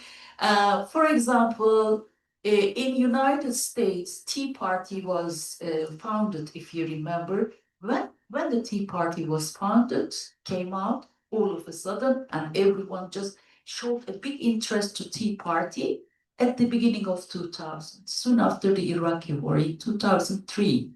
Because what was the biggest challenge of Tea Party to the ruling party? Because the young generation was not able, no more able, to buy their own homes, and they were no more enough rich, just like their parents. Now this lasted for a long time. The young generation in the United States always complained that we are just getting more and more poor. Yeah, every young generation is poorer than the previous one. But this is just happening in Turkey right now. For example, new generations allege that we cannot buy any house when we are 40 or when we are 45, 50. What I'm trying to draw your attention is that the things start and spread to all of the world. I mean, the happenings, the things not only occurring or happening only in one part of the world. It is same. I mean, the problems, the anxieties, the complaints, and the expectations, disappointments are all same all over the world. This is also very interesting. Thank you very much. So we need a tea party in Turkey. Keşke hocam. If we had a new party and we could solve, it would be great. But I'm not that much optimistic. Thank you so much, Professor Özlem Zeynep Oktal. And I would like to turn to Dr. Ömer Kocaman. Please, the floor is yours. Thank you. Thank you very much. Yes, we have a very hot discussion regarding transformation in international system and search for stability and so on. Maybe Organization of Turkic States was an answer as well to this search for stability. In the respect that yes, we are talking about multipolarity reigning the world politics. Now, at the same time, mid-sized countries they cooperate regionally to gain more influence. But moreover, loss of confidence in the multilateral institutions like UN, World Trade Organization, has led to unilateralism, let's say, where countries came together in smaller and issue-focused groupings to concentrate on focused cooperation by bypassing the difficulties of, let's say, traditional maybe multilateralism. Our organization of Turkish states maybe is an example, a typical example of these trends as well in world politics. It brings together countries sharing the same history, language, and culture, makes these commonalities the engine for comprehensive cooperation within our organization. Thank you so much, Dr. Also, once more, I would like to, yes, I also agree with you, Your Excellency. Your remarks are important in this sense. Connectivity, yes, is high in our agenda as well. Your organization, our organization, and different organizations, they are dealing with connectivity issues in our region. You know, Middle Corridor, and we are having sectorial, ministerial meeting, working groups, and so on. We are highly concentrating on this corridor starting from 2013. We have managed to complete many agreements, protocols among our member states to facilitate infrastructure adjustment for the seamless work of the corridor. But at the same time, as you rightly said, we cannot ignore Black Sea region, and our organization should come together. We should discuss maybe a roadmap. We should formulate an action sheet maybe through some programs and projects. It's a high time to come together, and thank you very much for this opportunity. And also, we believe that we should meet soon to discuss. Thank you. Thank you. Thank you very much. Yes, of course. On my, I very much was paying attention of what Dr. was saying, and that determined me to ask for taking the floor again very briefly. Hope. I fully subscribe to the idea that the way how the world is evolving has been evolving in the recent past and currently has been generating this type of anxieties. And well, how to face, looking to the future, all this type of anxieties or disturbances and disruptive developments. In my opinion, once again, I think that there has to be a kind of, every effort needs to be done in order to provide for rule-based approach of, including at the international level, of challenges. And when I say rule-based, I would say that first and foremost, the area where rules have to be really well-defined and observed is the area of competition. Because if competition is based on very well-defined rules, then the competition would be a fair one and would not allow of this would not allow what has been in history a reality. Competition is an instrument of domination. This is one point.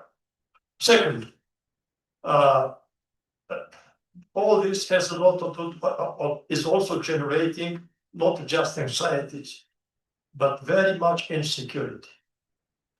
And so search for security is extremely important.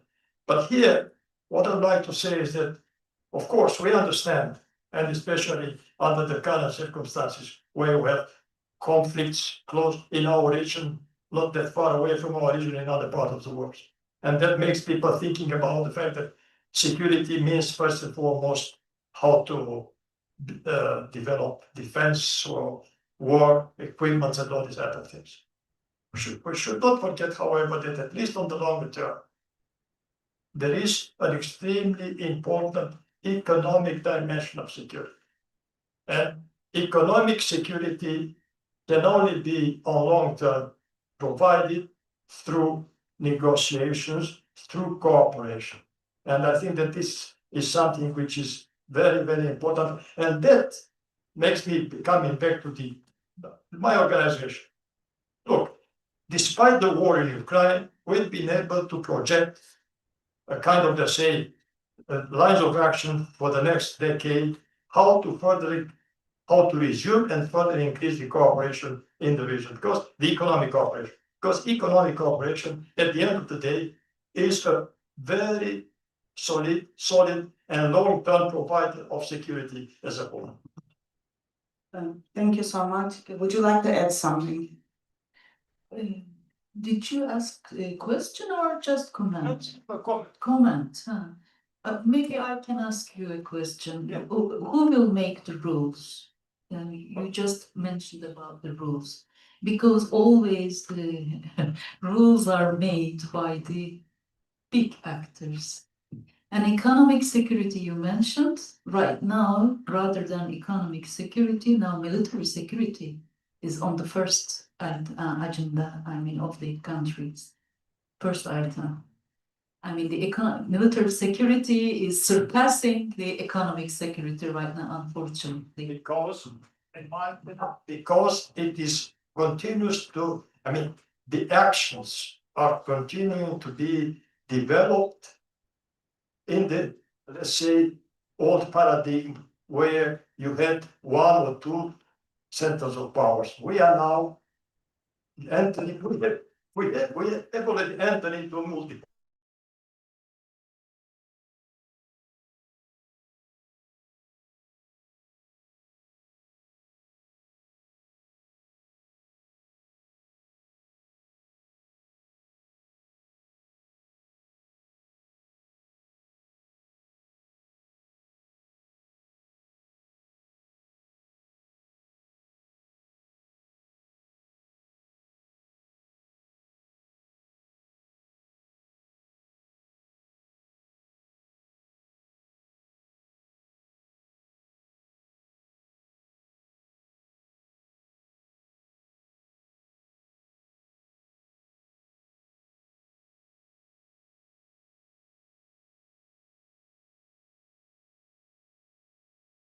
Your really open, honest remarks.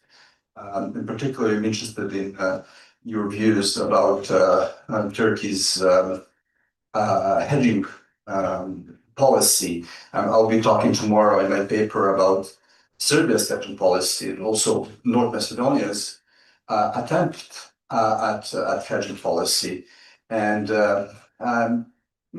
Serbia has been following this hedging policy for now, I can say, for over a decade, with considerable success, but it has been under terrible pressure, especially in the last 2 years, to what I call de-hedge.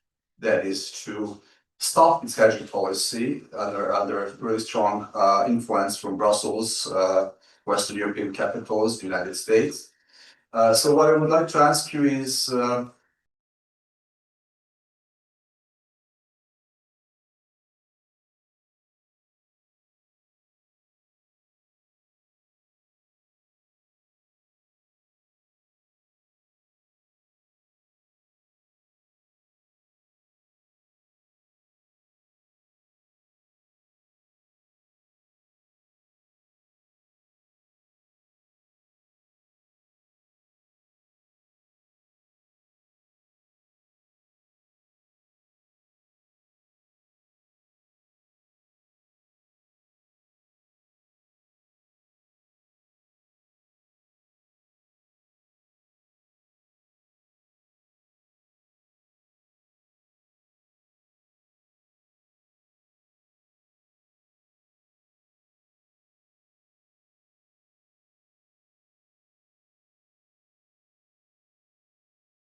of the Global Strategy Conference 2025. And this is organized, as you know, by DIPAM, by Beykoz University and the University of Cagliari in Italy. My name is Carolina Vasquez. I'm from Turkey Espanol. I had previously worked in some American and British media outlets too. And it's a pleasure to see you all here. And also, I know that you're streaming this. So thank you for everyone that's also watching this live online. And this conference theme is the regionalization in the international system, the search for stability in a fragmenting world. And it resonates deeply on today's world media and geopolitical landscape. We're witnessing a weakening of global institutions, the rising of unilateralism. We are seeing a diffusion of power across multiple centers, and from the repercussions of the Russia and Ukraine war to the shifting U.S. foreign policy, from a rising protectionism to the competition that's going on in the Asia Pacific region. And also here in the Eastern Mediterranean, the international system is clearly undergoing a profound transition. And in this context is how we're gonna have this session, Global Challenges and Turkey's Vision. There is a regional cooperation and regional initiatives that are becoming more central. And Turkey is positioning the crossroads of continents, cultures, and conflict-prone zones. And it offers obviously a unique perspective on how we navigate or can we navigate these uncertain times in this geopolitical world that we're seeing. So for that, I'm delighted to be joined by three distinguished speakers. Let me introduce them. Professor Dr. Aylan Onvernoy. She's a professor here at Beykoz University. She's an international relations analyst, an expert in European politics, transatlantic relations, and global governance. We also have Professor Dr. Sedat Aybar. He is a professor in Bahçeşehir University. He's specialized in political economy, African studies, and regional development. Thanks.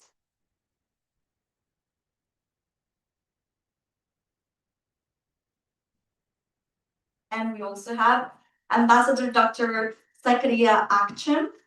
He's a sixth-seasoned Turkish diplomat with an extensive experience in international security, diplomacy, and Turkish foreign policy. Well, and with that, we can start our conversation.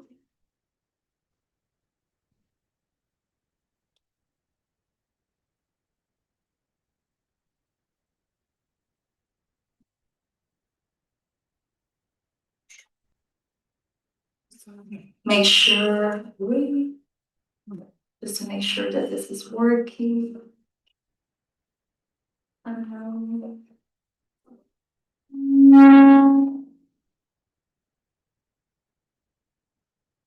Sorry to everyone.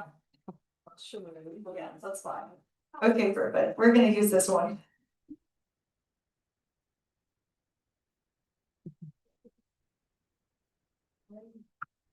Can we see if yours is working too? Mine is working. Okay, perfect. What about It's yours? working, waiting. Okay. Is yours working? If not, we can just move the mics. Evet, peki çalışıyor sonra. Perfect. Well, with all this context and with the topic of our conversation, I first want to start with Professor Aylan. The international system is becoming more fragmented, more multipolar. How is that transformation reshaping the regional integration projects, especially in Europe and the transatlantic space? And where do you think Turkey positioned itself in this order? First of all, thank you for your kind introduction. Thank you for that kind introduction, and I'd like to thank the organizers for your invitation. And Yes, as you said that the world is fragmenting into regions. That's why, because main reason to this increasing regionalization is the weakening of the international institutions and their system to find remedies to the global challenges and issues we are facing today. So that's why the regional organization is trying to fulfill the vacuum emerged because of this problem. And one of the most, maybe the best example of the first regionalization is the European Union. And it's also the major or the successful example of regionalization because after the Second World War, it emerged because of the necessity to prevent the emergence of another conflict war in the European continent. So it just started focusing on some areas like Poland still and the energy, atomic energy, to prevent the emergence of another war in Europe and to prevent the usage of these materials into the next war. And so they voluntarily the countries transfer their sovereignty to a supranational power. So this was one of the good example to show that sometimes it's going to be possible. This kind of regionalization can prevent the another emergence of another war, breakup of another war. So that's why the European Union is, in terms of regionalization, is a good example. Also inspired the other regional organizations. For instance, many of the regional organizations of today that were started to establish, to increase their numbers as of 1990s onwards, were inspired by the European Union project. And especially they inspired from its economic integration success. And so they imitate the establishment of free trade zones, areas, or lifting the trade barriers, custom duties, to make an economic integration possible in their own regions, like the European Union. So the European Union in this respect became a good example. But in today, we can ask this question. Whether this is possible to pursue this policy, because there's an increasing geopolitical rivalries, tensions. When we look at the 2025 Global Peace Index report, today there is 59 state-based active wars, conflicts all around the world. And this is the highest record number since 1946. And this also demonstrates us that there is a correlation between increasing failure of international institutions, which means that global governance is not run effectively. And the increasing in the number of conflicts and polarization in the world. So we can ask this question at that part from this perspective, whether the regionalization provides opportunity for countries to maintain peace and stability all over the world, or just an illusion. And so we don't know the answer of that question yet, because the world is in transition. Yes, it was easy to answer that question after the Cold War, because after the bipolar world turned into the unipolar world, and the liberalism won over the communism at that time. But now liberalism itself is in transition, not just the world system or from unipolar world to a multipolar world. This is not the only transition that we are seeing now. There is another one, maybe the biggest one in terms of ideology, especially because the ideological the base of these international institutions, like the NATO, like World Trade Organization, too many of them are also changing. For instance, when we are dividing the world into the fragmentation, we are also talking about the newly emerging ideas. For instance, even the countries like the United States, who were championed the normative values, liberal values of the rules-based liberal international order is stop supporting these rules and instruments and the institutions who are established on these rules and norms. So in this world, we are facing with the globalist proponents of the two ideologies, the proponents of the globalization and the anti-globalization movements.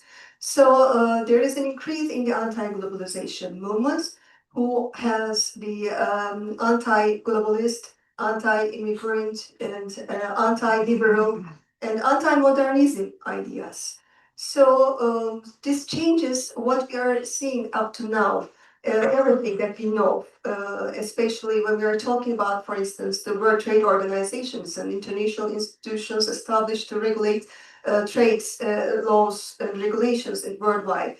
And so it's beacon to to establish a world to make the trade, liberate the trade worldwide, or to organize or to help addressing the global challenges and issues in trade today, even the dispute settlements still problematic. And so for a long time, the World Trade Organization is unable to, effectively to have another round of, negotiations. That's why, as of 1990s onwards, we started to see the emergence of new regional organizations to make the free trade, the liberalization in terms of economy more possible. But as I said, now the biggest change is coming from not this globalization and not the fragmentation of the regionalization, but at the same time, ideologically, there's another difference is coming from the Western countries as well. So this difference is will be much more effective than the work we know previously, and will shape the future of the system. In all this context that you have mentioned and all the changes that we're seeing, where does Turkey lies? Like, what's the stance into this anti opening and free trade, or because Turkey has, as we know, different relations with the US, a country that's closing in a lot of ways, trade, ideologically, also in migration, for example. But they also are diversifying the countries that they have trade, that they have also diplomatically talks. So where does Turkey lies in all these global contexts? Because I felt Turkey, we cannot just put it in a box. So what is actually the Turkey's role in this whole context? Actually, Turkey is part of a Western world for a long time. The Westernization is one of the main agenda of Turkey, not since the establishment of Turkey, even in the late Ottoman period, it was already started. And it's also became part of too many Western institutions, from Council of Europe to NATO to OECD, and even as a candidate country to the European Union. So this is the one part of your question. And the other part, as a trading state, Turkey wants to develop its relation with as many countries as it can. So it also, the other reason that pushed Turkey to advance its relations with many countries is the not just the economic reason, but also the not being a full member of the EU up to now, because for a long time Turkey waits for being a member of the European Union. So that's why it started to seek alternatives. By the way, from the 1990s onwards, there is an increase in the numbers of regional groupings, blocs. And so this also created some kind of an opportunity for, not just for Turkey, for many countries to become member of these cooperation or in this kind of, not alliance, just groupings and blocs. And so Turkey wants to be a part of them, not to be being eyes outside of these groupings.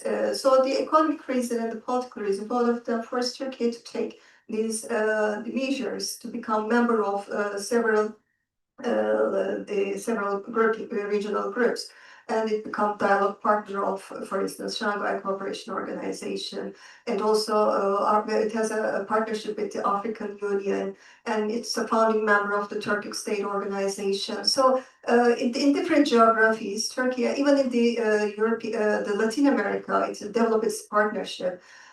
In different continents and geographies, Turkey developed its relationship. It's also part of Turkey's policy of interconnectivity.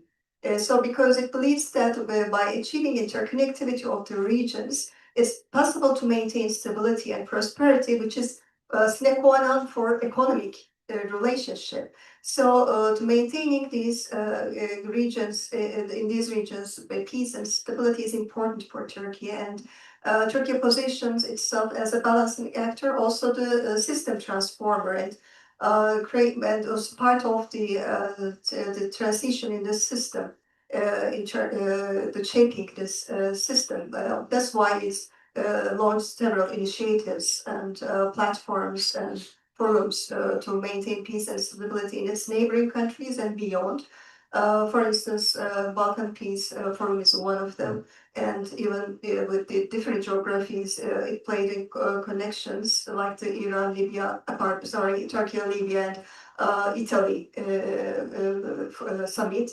And there are plenty of different kind of initiatives Turkey started already. So economic and political reasons forced Turkey to play much more role, especially, and also the weakening of the international institutions to prevent conflicts to turn into the wars. Turkey also compelled Turkey to take active measures, proactive policy to prevent the conflicts turn into the wars. And even in the post-conflict reconstruction, Turkey plays an important role in taking active role in this kind of processes. So especially not just the economic reason, political reason, but also the instabilities and war and conflicts around Turkey, because the geographic proximity of these wars, conflicts to Turkey also created problems, side effects on Turkish economy, and this for security of Turkey. So compel Turkey to prepare itself to these uncertainties and to achieve more resilience against that kind of problems. Thank you so much. I am interested what's your perspective on this, Dr. Sadat. In your economic expertise, we are seeing right now also that there is a weaker global economic governance. Everything is shifting. Like the US is losing its economic hegemony, and we're seeing emerging countries. We see the BRICS, for example, trying to implement different economic ways and how to trade and how to cooperate, and Turkey is really proud of it. So what's your perspective of how Turkey is taking these opportunities of a multipolar role in economic terms? I'm going to use this. Yeah. Thank you very much for this question.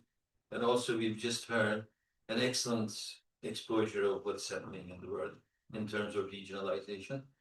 I'm going to organize my answer to your question in two parts. The first one, I'd like to take on an explanation of what is happening in the world today. What are the limitations Turkey is facing to respond to that? There is no point to pretend that things are okay. And things could have been okay if certain occurrences didn't happen. In other words, I'm trying to lead you into a methodology to understand what is happening and how we should be analyzing what is happening without leaving any stone unturned. The things are not okay around the world. There is a miserable life, a global order. The miserable global order creates poverty, climate change, global warming, famine, wars, conflicts, racism, xenophobia, all sorts of miserable occurrences. Now, I believe what is happening can be understood by looking at a concrete analysis of contemporary capitalism. Capitalism is in transformation. It's going at radical change. Without understanding the radical change and that transformation, it will be difficult to make sense of why that we are in a situation that we are in now. So that transformation is governed very much by, as Professor Noy mentioned, the globalist agenda that has been overdue. It's the globalist agenda. It reached to a point now that's from that saturation point, we are witnessing another kind of radical change, a radical transformation. Let's start with the United States and the President of the United States, Trump, and his agenda. Now, if you look at pictures whereby Donald Trump stands in just after the elections, he took administration, he took over the administration. Some people were standing behind him. These are people like Zuckerberg, Elon Musk, Jeff Bezos, and those are the new ruling elite of the world. Now, we know from Industrial Revolution, the rising of the bourgeoisie would give a transformational social order, and in that transformational social order, some kind of conflict will settle between the working population, between proletariat and bourgeoisie, in order to create an order which was not necessarily a peaceful transformation, a peaceful process, but nevertheless, up until recently, that kind of order is being creating its own structures, its own institutions, and its own settlements, including international order and so on. Of course, we reached to this as a result of painful processes, World War I and World War II, and the rule-based order.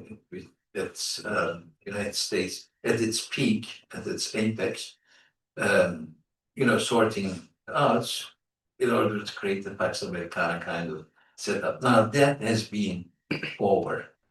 That has been over because something like fundamental transformation is taking place within the capitalist world, and that's fundamental change is coming from information revolution. Because these people standing behind Donald Trump, they're not producing industrial goods. They're producing only one thing, that's information.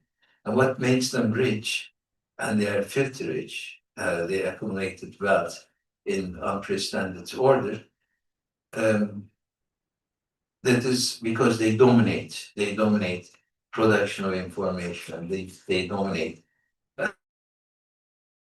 that governs our day-to-day life. So this is this information revolution, the IT,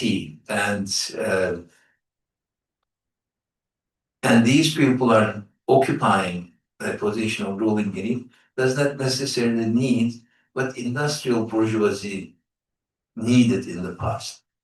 In other words, there is no need for democracy, there is no need for human rights, there is no need for peaceful life, there's no, the only thing is in evolution towards authoritarianism, and whoever rules the market in terms of information processing will be in charge, and that will be authoritarian. So basically, the miserable transformation or the life that we live in,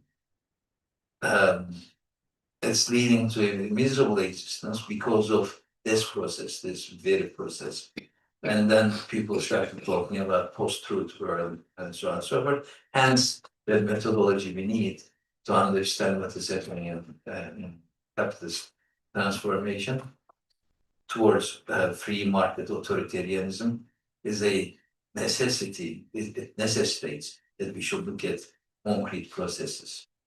Okay, concrete processes, that is to say, the value creation and amassing that value, creating wealth class, as opposed to poor poverty in the world, and poverty within countries and poverty between countries. So this is what we are witnessing today, fundamentally, is governed by that kind of value creation.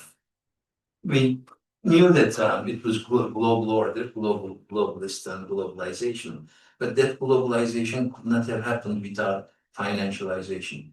Now, information revolution is accompanied by financialization of our day-to-day lives.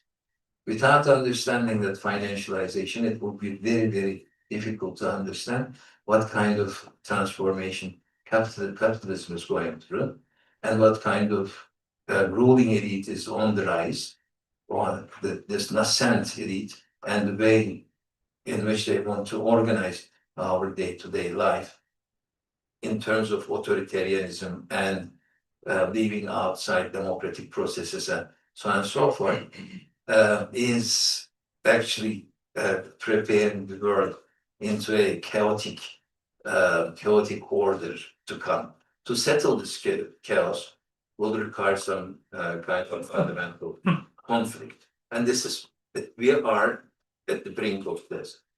Information revolution accompanied with financialization and the rise of the nascent bourgeois class, personally represented by people like Elon Musk, and their ideology that rules our entire being. Financialization is bringing process of finance into world production that is dominated by elite in New York Stock Exchange, London Stock Exchange, and the entire world is serving their interest. And that is now representing itself in a big bubble, about $100-something trillion US bubble that doesn't have a concrete corresponding concrete wealth to support that. So that bubble is actually such a bubble that can create purchasing power and could empower politically the elite in New York and London and Tokyo Stock Exchange or any other stock exchange, the main players. And if you look at the ethnic origins of those main players, then you'll understand what's happening, what is going on in Gaza and other places and so on. So basically, this is the fundamentals of capitalist transformation and the kind of world it has created. It's gift to us that we live in. Now, the second thing, how the Turkey responds to this. Turkey is a very interesting country in all of this equation. Maybe there is another country like this, an interesting country. It would be Russia, similar to Turkey, because Turkey geopolitically is placed in such a crossroads that historically this geopolitical position, even though it creates some problems, it also creates opportunities for Turkey.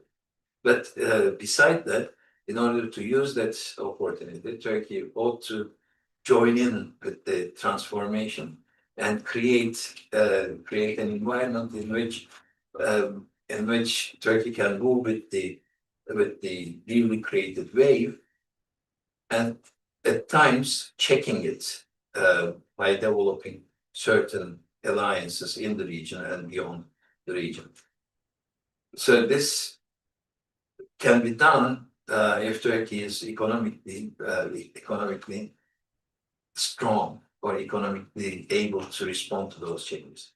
Now, probably a most important area in which Turkey can respond will be within the economics sphere. The economic sphere is the most testing area. When we look at Turkey's economic sphere, Turkey is suffering certain backlashes, and those are structural and they're historical. For instance, Turkey is dealing with a high level of inflation, which was checked during fast growth rates around 2010s. But now high inflation is still disturbing Turkey, creating uncertainties for the future. Now, dealing with high levels of inflation will require budget discipline and dealing with budget deficits, which is not necessarily coming about, and it turns into budget deficit into a structural problem, or foreign exchange deficit, the foreign trade deficit, or interest rate policy, central bank governance, and so on. So all of these, the traditional economic policy instruments and institutions require some kind of adoption to the new changing new world, this new world order. But there's no order, of course, this new world disorder. Adoption towards that is a required thing, and Turkey is somehow falling short in transforming those institutional changes. Let me leave it there. So I make those 2 points, and then I'll continue later. Perfect. We can hang on there and then for you to tell us the opportunities and risks that Turkey has in this new disorder, as you call it. Well, Ambassador Akçam, Turkey is right now positioning one of the most geopolitical complex regions. How has this shift towards a more uncertain world, multipolar world, shape Turkey's approach to security and diplomacy with other countries? Thank you very much for having me here. And thank you very much also for my professor friends before me. When we look at the back, like a few decades, when liberal international order was established, late 90s, and when we look at the trajectory of Turkish security and economic policies, or trajectory of whole history of like 30 years of history, I have been involving as student, as practitioner, as politician, as statesman, as diplomat, finally. So therefore, rather than delving into the kind of academic or intellectual work, I would like to go more how I see Turkey in international institutions. First of all, what I think about this regional corporate cooperations or international institutions, I'm not so exactly, but I'm very keen follower of John Mearsheimer. So I would like to make a reference to his article 1995, which I used extensively in my PhD dissertation, which is titled as False Promise of International Organizations. So therefore, whether it is regional, whether it is international, all these kind of organizations are represented by the sovereign nation states. So as long as this interest or national interests of nation states are overlapping, and if they could find a common ground to move on, yes, that will be a kind of success for regionalization. Because I used to work, my last post was in Jakarta. At the same time, I was ambassador accredited to the ASEAN. So I know how regionalization is very key and important, as Professor Aylin also mentioned about the European Union. when you look at it from 1990s up until like the 9/11, there is a period in history. So this is a kind of transitionary or consolidation of the US preponderance of power in the world. So when you look at the Kosovo, when you look at the Iraq War, the First Gulf War, all these kind of things. So United States changed everything for 30 years. So regarding institutions at regional level or international level, without taking into account how US power is changed and effect and also kind of interacting with other states, we cannot, how do you say, exactly seeing how it works. I was a student in the early 90s. At that time, this famous article, The End of History and the Last Man, was written and published by Francis Fukuyama. And they thought that there is not going to be any other order other than liberal order.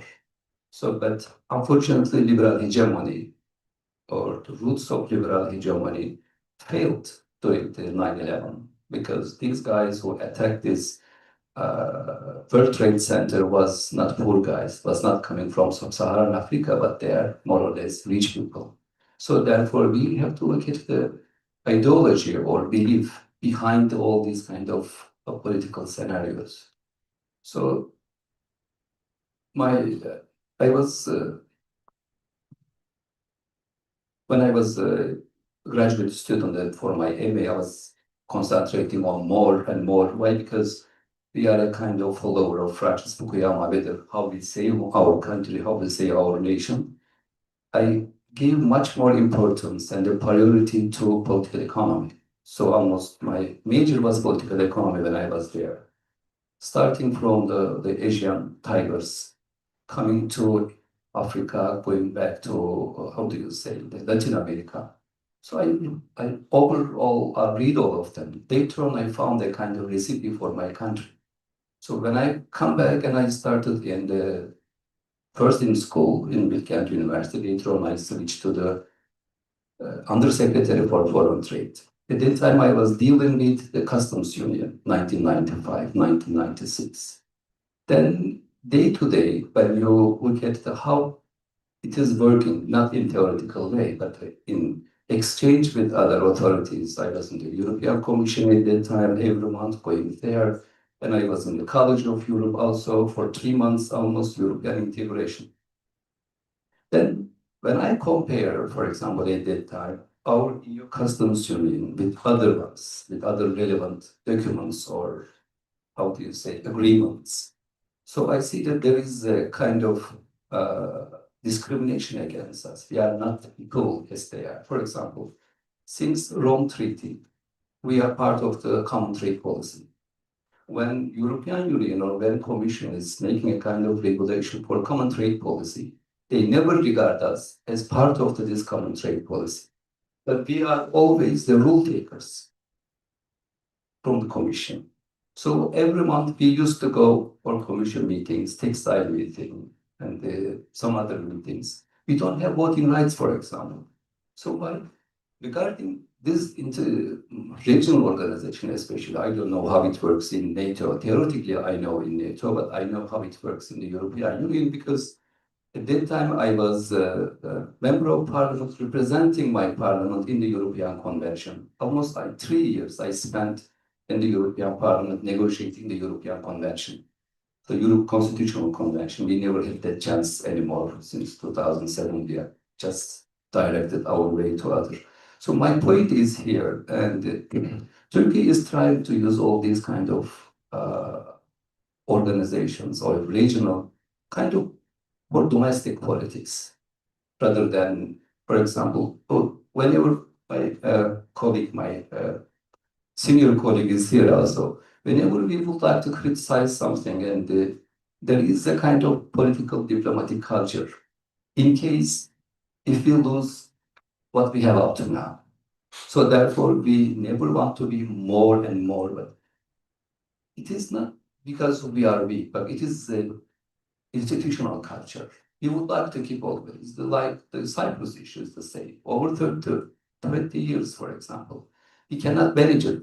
Of course, we did whatever it is necessary, but through this time, like how liberal hegemony or liberal international order failed, and Turkey lost its confidence to the international institutions.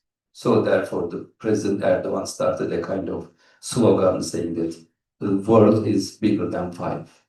Because not only this kind of institutions, I mean the regional ones, also the international organizations are failed. Just Professor Fran just made a reference to Gaza and some other places. Why? Because wealth did not bring, or this liberal ideology did not bring the peace to the world. Maybe prosperity, but prosperity, as Professor just mentioned, prosperity also created a kind of inequality. That inequality frustrated the people. So then people look back to their own origin, saying that, okay, therefore there is a huge polarization right now in terms of identity. Therefore, there is a kind of popular right, whatever you say, or radical right is increasing. So when we look at right now, this Trump's best friends, I mean, maybe he doesn't know exactly what his friends know, because time to time I listen his friends, I mean, his aides, his agenda policymakers like Peter Thiel, because after my political, when I learned all these Marxist theories, Wallerstein, all of them, and all over the world, then later I went to the Catholic school for my PhD. So during the Catholic school, there is a kind of critical for modernity, critical for this liberal ideology. There are two main guys that I was very much impressed. One is Leo Strauss, the other one Eric Vogelin. So I almost spent 2 years by studying them. So right now, these guys, again, in power in the United States. So therefore, we are talking about right now is the techno-feudalism. So a few people can destroy the world. For example, when you look at all these IT or AI, whatever you say, AI to me right now, the first thing maybe the priority must be done for regulating all over the world, because there must be like a nuclear power, like a nuclear, how do you say, weapons of mass destruction. Maybe the first thing that we must regulate the AI. You never know. So therefore, there are non-state actors emerged. Because why there was a regionalization? Regionalization is a kind of how do you say, prevention of globalization. So it is not helping the globalization, but in order to protect themselves, nation states went to this regionalization so that they can be, how do you say, less and less get negative impacts from the globalization.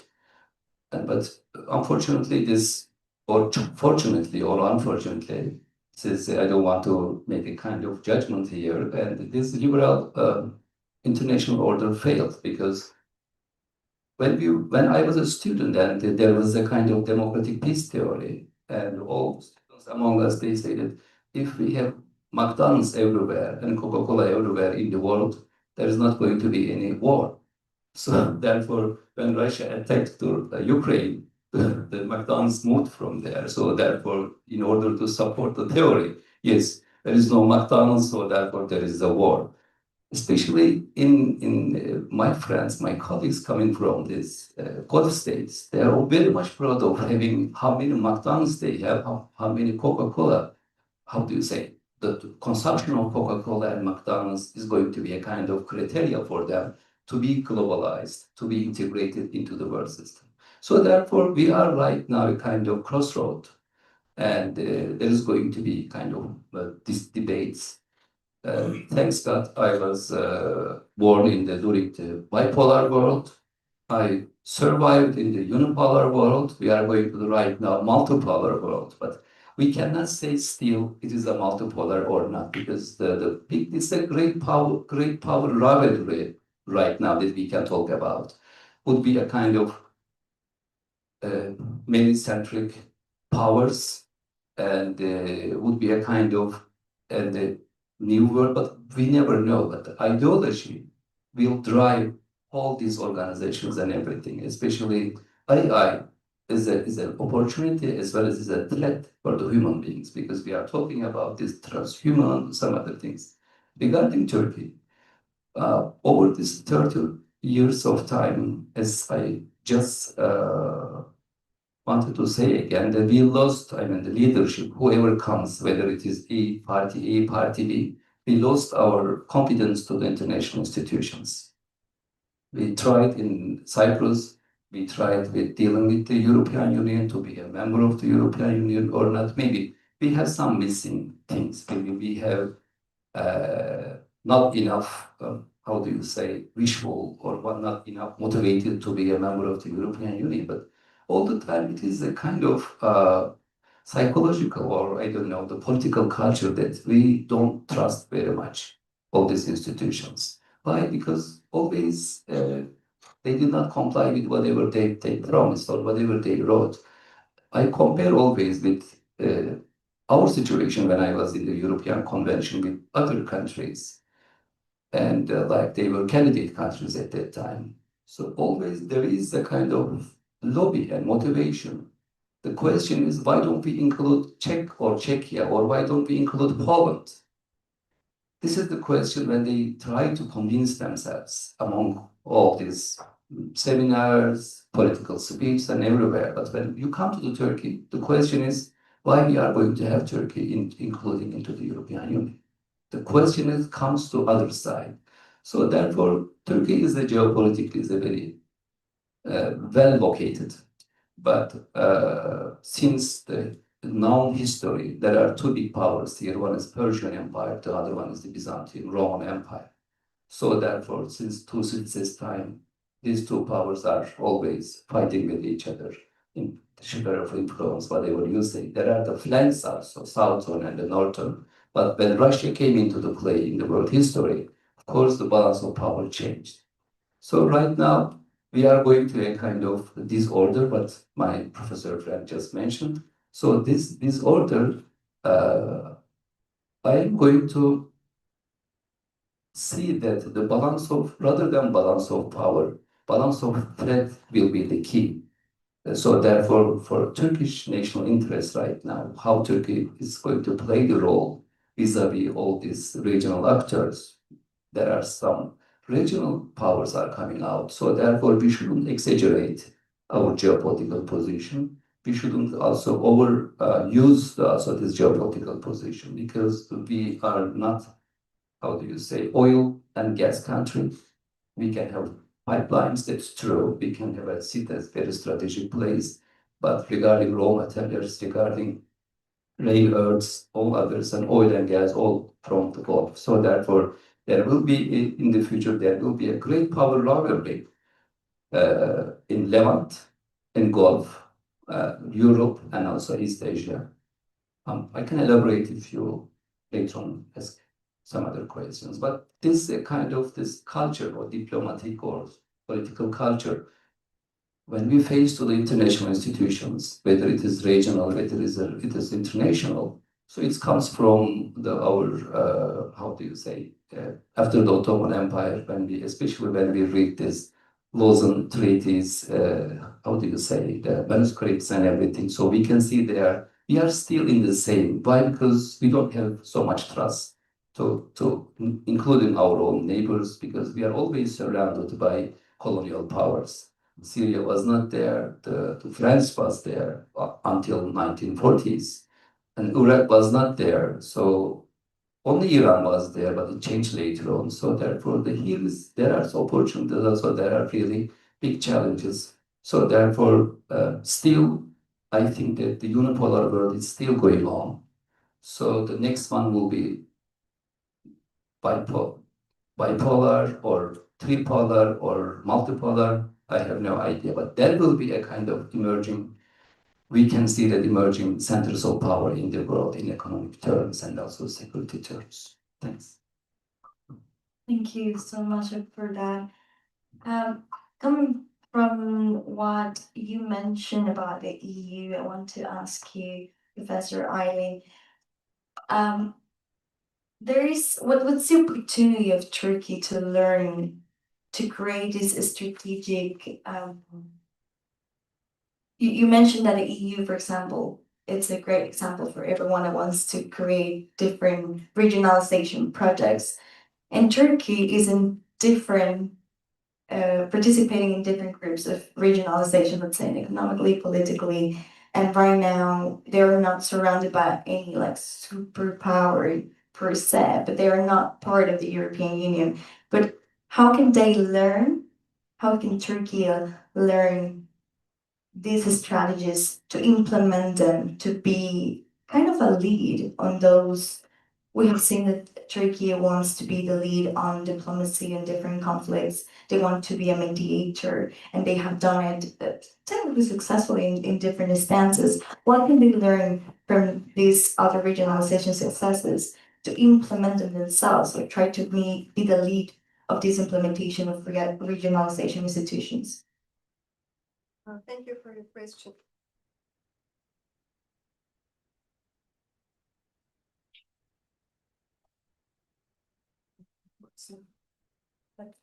Okay, it works now. Yes, Turkey wants to become a member of the EU for a long time. But as the ambassador said, that it's not it became not possible, unfortunately, because of too many reasons, mainly the political ones. So there are some criteria that should be achieved for Turkey, but at the same time, it's a mutual relationship, and it should be accepted from the other side without putting the new barriers to Turkey to become a member of the EU. So. But it didn't well up to now. But it also compelled Turkey to search for alternatives. Turkey is a middle power, so it tried to create some kind of stability and prosperity around it. And so that's why it initiated several summits, forums, some kind of regionalization like the Balkan Peace Platform. And so try to increase the interconnectivity with the new infrastructure projects, transport projects, which connects the different regions, like the Middle Corridor or the Zengezur Corridor, the Iraq Development Project, or the new one was signed with several African countries. So it just tried to form its own kind of regionalization through these infrastructure transport projects, increasing interconnectivity or increasing the economic cooperation or the other regional to solving the other regional issues. For instance, between with the Libya and Italy, it was also become part of solving the problem of immigration issue between the Libya and Italy. So not just on the economic issues, but also other regional and global issues as part of Turkey's agenda to develop its relations and to form some kind of its own kind of Turkish version of regionalization. But of course, we cannot compare this type of regionalization with the EU. It's a different, but also we cannot compare the other regionalization like the ASEAN, Mercosur, the other regional groupings with the EU, because the main difference is that because European continent experienced a lot of wars, 30 years wars and old wars, the First World War, Second World War. So it just blamed the main reason of these wars is the nation state. That's why they decided to voluntarily give up their own national sovereign rights over some aspects. And so that's why they gave power to supranational organization. They formed the European Union. And so even today we are talking about the Eurozone. They don't. Each member states of the EU does not have even their own money. So or their own, because of the Schengen Agreement, they don't have the sovereign national sovereignty over their own, territories in terms of free movement of people. And even for the movements of free movement of goods, capital, and services. So we are talking about totally different kind of regionalization when we're talking about the European Union. And it's also developing this relationship in the defense field as well in recent years after the war in Ukraine since 2022. And Now, when we compare the other, but it was inspiring for the other regions because economically it became very powerful and also created some kind of a welfare state concept for giving its citizens the kind of creating, providing a welfare. For that reason, the other regions, also inspired from the European integration, especially the economic integration model, but from other perspective, European Union is a peace project at the end of the day. So they created this integration model to maintain peace in the continent, to prevent the emergence of another war in the region. So that's also the main aim of our government. Since the establishment of the Turkey, the core guiding principle of our foreign policy is peace at home, peace in the world. So this was first told by the Mustafa Kemal Atatürk, the founder of the Republic of Turkey.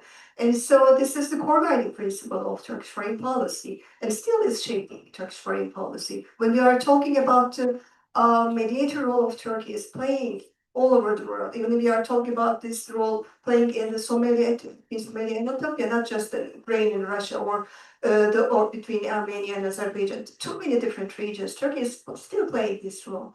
And also want to maintain friendly relations with as many countries as it wants to be. And also, not just economically, but politically, this is the major goal of Turkish foreign policy. In this respect, actually, there is a parallel between the EU and Turkey, but unfortunately, because of some issues, let's say, there was an alienation in recent years between these two. And also, I would like to say something about the customs union between Turkey and the EU. For the first time in history, customs union was established between Turkey and the European Union because Turkey, when this was signed, this was accepted, Turkey was expected to become the full member of the EU, not just staying as the part of the customs union with the European Union, because there are too many, the problems because of being this union. Because when the European Union signed a free trade agreement with the third countries, this third country can enjoy the benefits of selling its goods without paying any customs to Turkey. But Turkey needs to sign another agreement with this country to sell its products without paying the cost, create the customs union. So modernization and the update of this customs union is necessary if the Turkey will not be the part of the EU fully. And so there are too many issues. Actually, Turkey become part, but not as a totally part of that. And even when we're talking about some its membership, some of these membership are a partnership or dialogue partner, not the full membership. It's also creates some kind of problem in not being part of the decision-making process when they decide on any regulations and law and the changes in this respect. So that's important too, and it's also the part of Turkish foreign policy to become really the full member of these organizations, for instance, in the EU, because otherwise you will never be the part of the decision-making process. You will be the rule taker instead of the rule maker in that process. But in this regards to the Western position in terms of the world trade, I'd like to say US in the same position. The Obama administration was trying to establish some mega free trade agreements with the transatlantic partners and trans-Pacific partners to remain its position as a rule maker. These were not just the simple free mega trade agreements. They were also allowed the European Union and especially the United States to stay as the rule maker. But after the Trump administration, they got off this policy, even in the first term of him. And so that's why United States is trying to be the rule maker, but using its strength, forced to accept. But by the way, these rules are not so obvious. You don't know what these rules are. This is the problem. And also, there's emerging new policies call it not liberal or the rules-based liberal orders, liberal policies. These are more neo-traditionalist policies, which are totally opposed to liberal policies and globalization. What we are discussing here today is not just between the globalization and regionalization, but also the changes in the system, ideology of the system, which was supported for many years by the Western world especially after the Second World War, because all the institutions we are talking about, the World Trade Organization, especially the GATT, it was the former previous version, or the United Nations, and also the IMF, World Bank, all were established after the Second World War. So, but the world changed a lot, and so our professor also said that industrial revolution is changing. We are in the fourth industrial revolution and digitalization.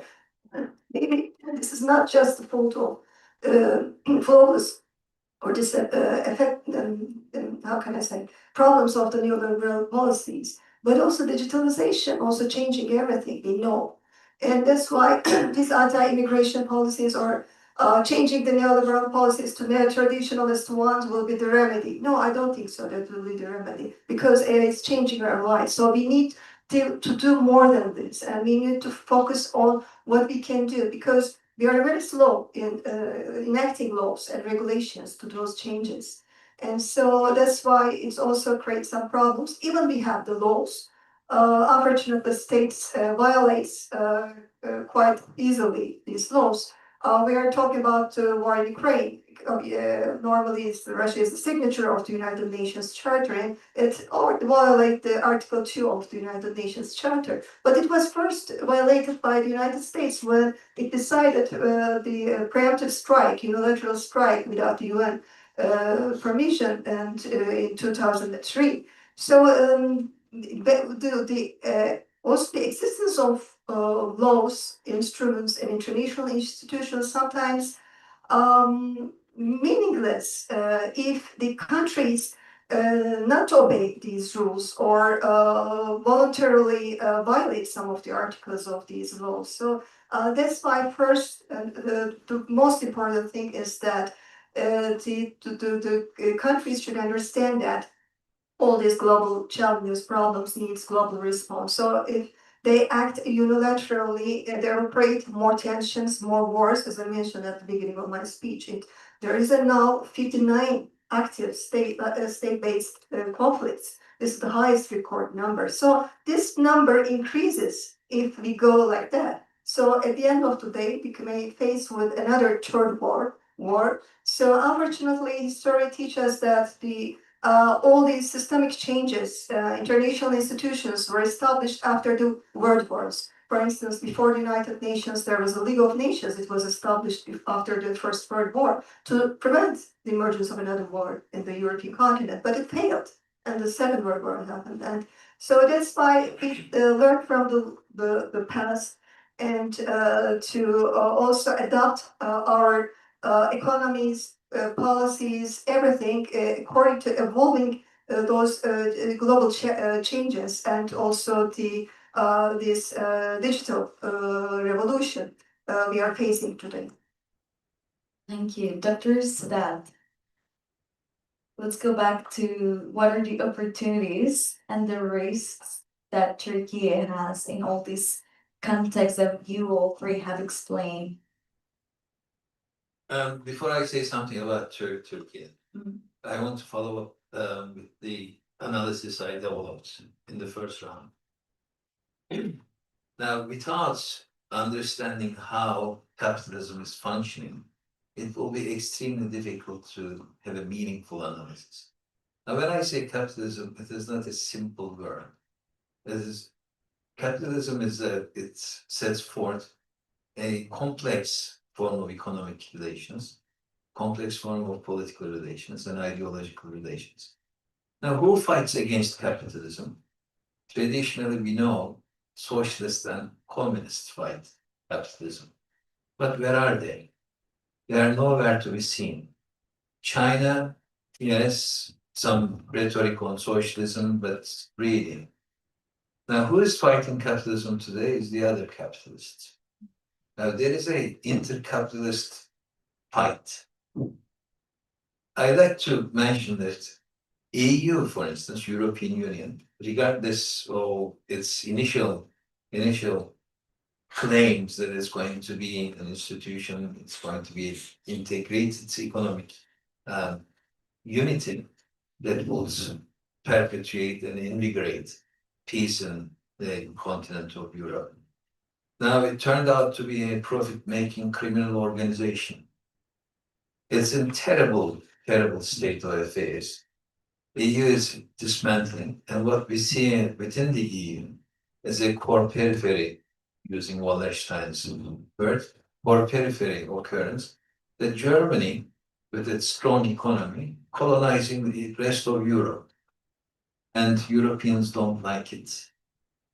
Particularly this type of EU has nothing to do with peace and prosperity, but it favors elite. It is extremely white, it's extremely Christian, it's exclusive. So in itself, all its initial claims have been bankrupted. Now don't misunderstand me. I'm not against the EU. I'm against this type of EU that is serving the benefits of the elite, or ASEAN for that matter. I mean, the main reason why ASEAN was formed, it was to stop communist expansion. So basically, what is happening today is capitalism is a transformation, and the new ruling capitalists who are on the rise, they want to gradually or abruptly get rid of the other capitalists. We saw this during Brexit debate. We saw this with Trump coming to power. Now, when we look at Trump, what we see is a man who doesn't know what to do. He's a madman. It is difficult to make sense of what he's doing. But actually what he's doing has logic. What he's doing is he wants to dismantle all the setup that's established after the Second World War, an institutional order that was set up after the Second World War. He wants to dismantle this setup, this kind of structures, in order to establish a new one. That new one is going to serve to the elite that is governing information flows, that's governing financial flows. So without understanding and analyzing that transformation of capitalism, it will be erroneous to pretend that we understand why the world is in miserable state of affairs. Having said this, and mentioned Brexit, and both speakers, apart from myself here, and I agree with them, they talk about liberal order.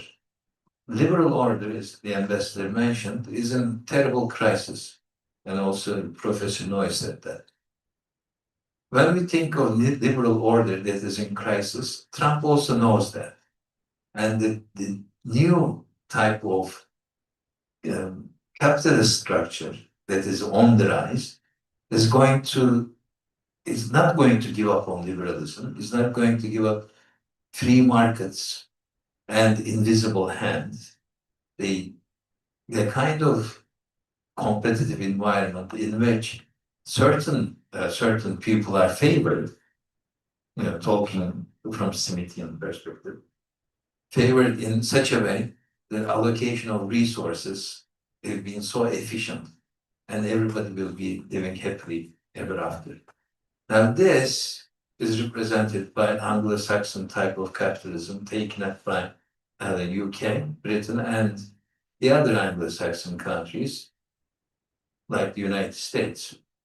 Now the fight between capitalists is between Anglo-Saxon type of liberal capitalists, with Trump in the lead, and the rest of the other capitalist world. Basically, what is happening in Europe today, and its miserable position, is disciplining Germany through Ukraine war. Germany, a successful economy in Europe, colonizing other countries, through Brexit, has been, up until now, has been disciplined economically. So Germany is brought down on its knees in order to accept the Anglo-Saxon type of arrangements, and that kind to give in that kind of capitalism. So triumphant capitalism in this case against German and French type of capitalism is the British type of capitalism, and that conflict is the determining factor in Europe and what's happening in Europe today. If you remember, during Brexit, the Brits, they debated that Europe has been extremely bureaucratic. It has welfare state, and it is not efficient as the British economy is. So basically, Britain was pulling out, while pulling out of EU, was telling the EU is the reason why they are pulling out is because they have created an economic system that is inefficient, and only if it was like an Anglo-Saxon type of system, that is to say, free markets are used, an invisible hand is used to allocate resources, then Britain will be joining in because it will be an efficient system. Now, how did Germany become disciplined in this? Disciplined like becoming brought to the line to the mark on the line. Germany is brought through Russia-Ukraine war, through energy prices.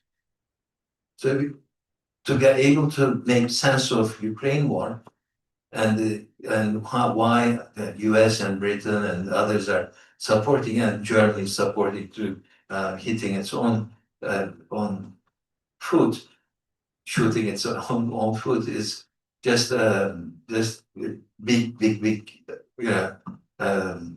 surprising thing to understand how they could agree to this. But nevertheless, this is what is happening. So, and Turkey is located in this thing.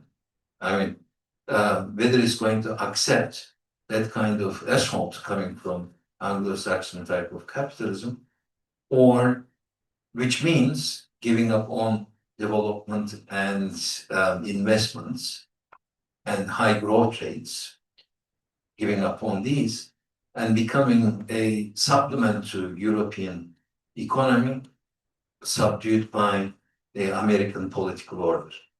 Whether this is going to, and that requires Turkey to be partitioned. That's very much on the making, and the reflexes Turkey is showing in this must be,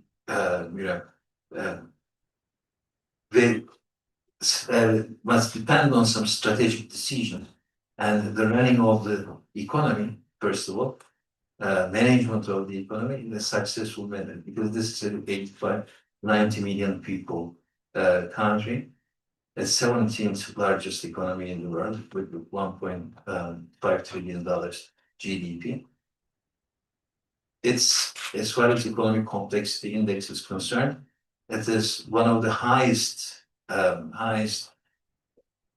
growing technologically country that's in the ECI forum, and that means it's investing in technology, and it's one of the ways in which Turkey could manage its economy successfully and could deal with the changing world with Anglo-Saxon rulers at the helm, assaulting on the other parts of the world, turning it into its own image, creating a new world that is in the Anglo-Saxon image, with free markets at the forefront, the ideology of free markets at the forefront. So capitalism is conflicting within itself, and the ideology, be it Brexit, be it Ukraine war, be it Gaza, be it Asia Pacific conflicts, all of these will be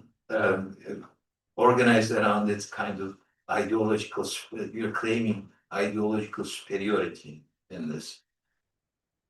There is something that is suppressed with the Chinese.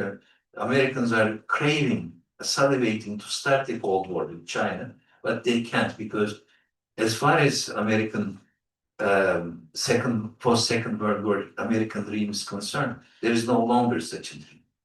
There is no longer an American dream. But when you look at what's happening in China, China has grown 1,800 times since 1979. That is unprecedented in human history. So that kind of Cold War, the US, even though it's all craving to start, cannot start because we know from day one that the winner of that Cold War will be China. And that is a totally different kind of regime system that has growth, which withdraw from poverty 850 million people. Again, unprecedented in human history. So the British American type of capitalism competing with China type of economic order. I'm not saying one is better than the other one, but the Trump circle will be claiming that American type of capitalism will be better than Chinese because it's authoritarian, whereas American capitalism is not authoritarian. So, if you believe in these things, then you believe in everything. So basically, the word isn't that's or the methodologically we need to understand this in terms of analyzing capitalism and its inner structures and inner conflicts. Without understanding this, we cannot make sense of what's happening. And going back to Turkey, Turkey will have to react to these things by understanding those divisions and put national and we talk about national states, national priorities to bring national priorities to the forefront, to push for those. Like Venezuela is very much in the same wagon. Many other increasingly a number of countries that are pushing for their national priorities. They're also forming a kind of a barrier or barricade. They are grouping behind that kind of barricade against the assault from Anglo-Saxon type of capitalism. I don't know if I make myself clear on this, but I think I've said enough, and I leave the rest to your own imagination. Thank you. Dr. Akçam, I want to ask you, what is a strategic priority that should guide Turkey's over the next 5 years, the next decade, to navigate this context? You mentioned before that you don't believe it is a multipolar world right now. So in this context, what do you think should be a strategic priority for Turkey? First of all, strategic priority, of course, for every sovereign states, every sovereign nation is protect your own existence, because there is no strong regional institutions, there is no strong international institutions, there is no order. So during this order, you must be extra careful, and also you must be Turkey must be extra careful about playing with the great powers, because when we look at even though it's of course our national interest to be Syria in some other places, but when you look at all these places, including Caucasus, we are over there with someone else, not by our own. No. So that means in international or foreign policy or international politics, there is always conflict and cooperation are going hand in hand. So therefore, you cannot stay all the time in conflict. You cannot stay all the time in cooperation. So there is also a kind of in Turkish diplomatic or military terms, we can easily use the word of in Turkish ittifak, word of alliance. So the only alliance is NATO. Why? Because there is a formal agreement. There are commitments protecting those agreements, if possible, even though we cannot trust. But the others are alignments. That means so therefore we cannot get confused with the alignment and the alliances. The second point is that I would like to emphasize here. I'm sure my senior ambassador has been, because I was only guest as 4 and 5 years in the foreign ministry. He's been genuine ambassador for many years. So as I see from outside, for example, the Turkish, we didn't much pay attention for creating regional organizations. So Black Sea is very like 90s Black Sea economic cooperation. We have ECO, for example, with Iran and Pakistan. It is very old time. We are member of many international or regional organizations.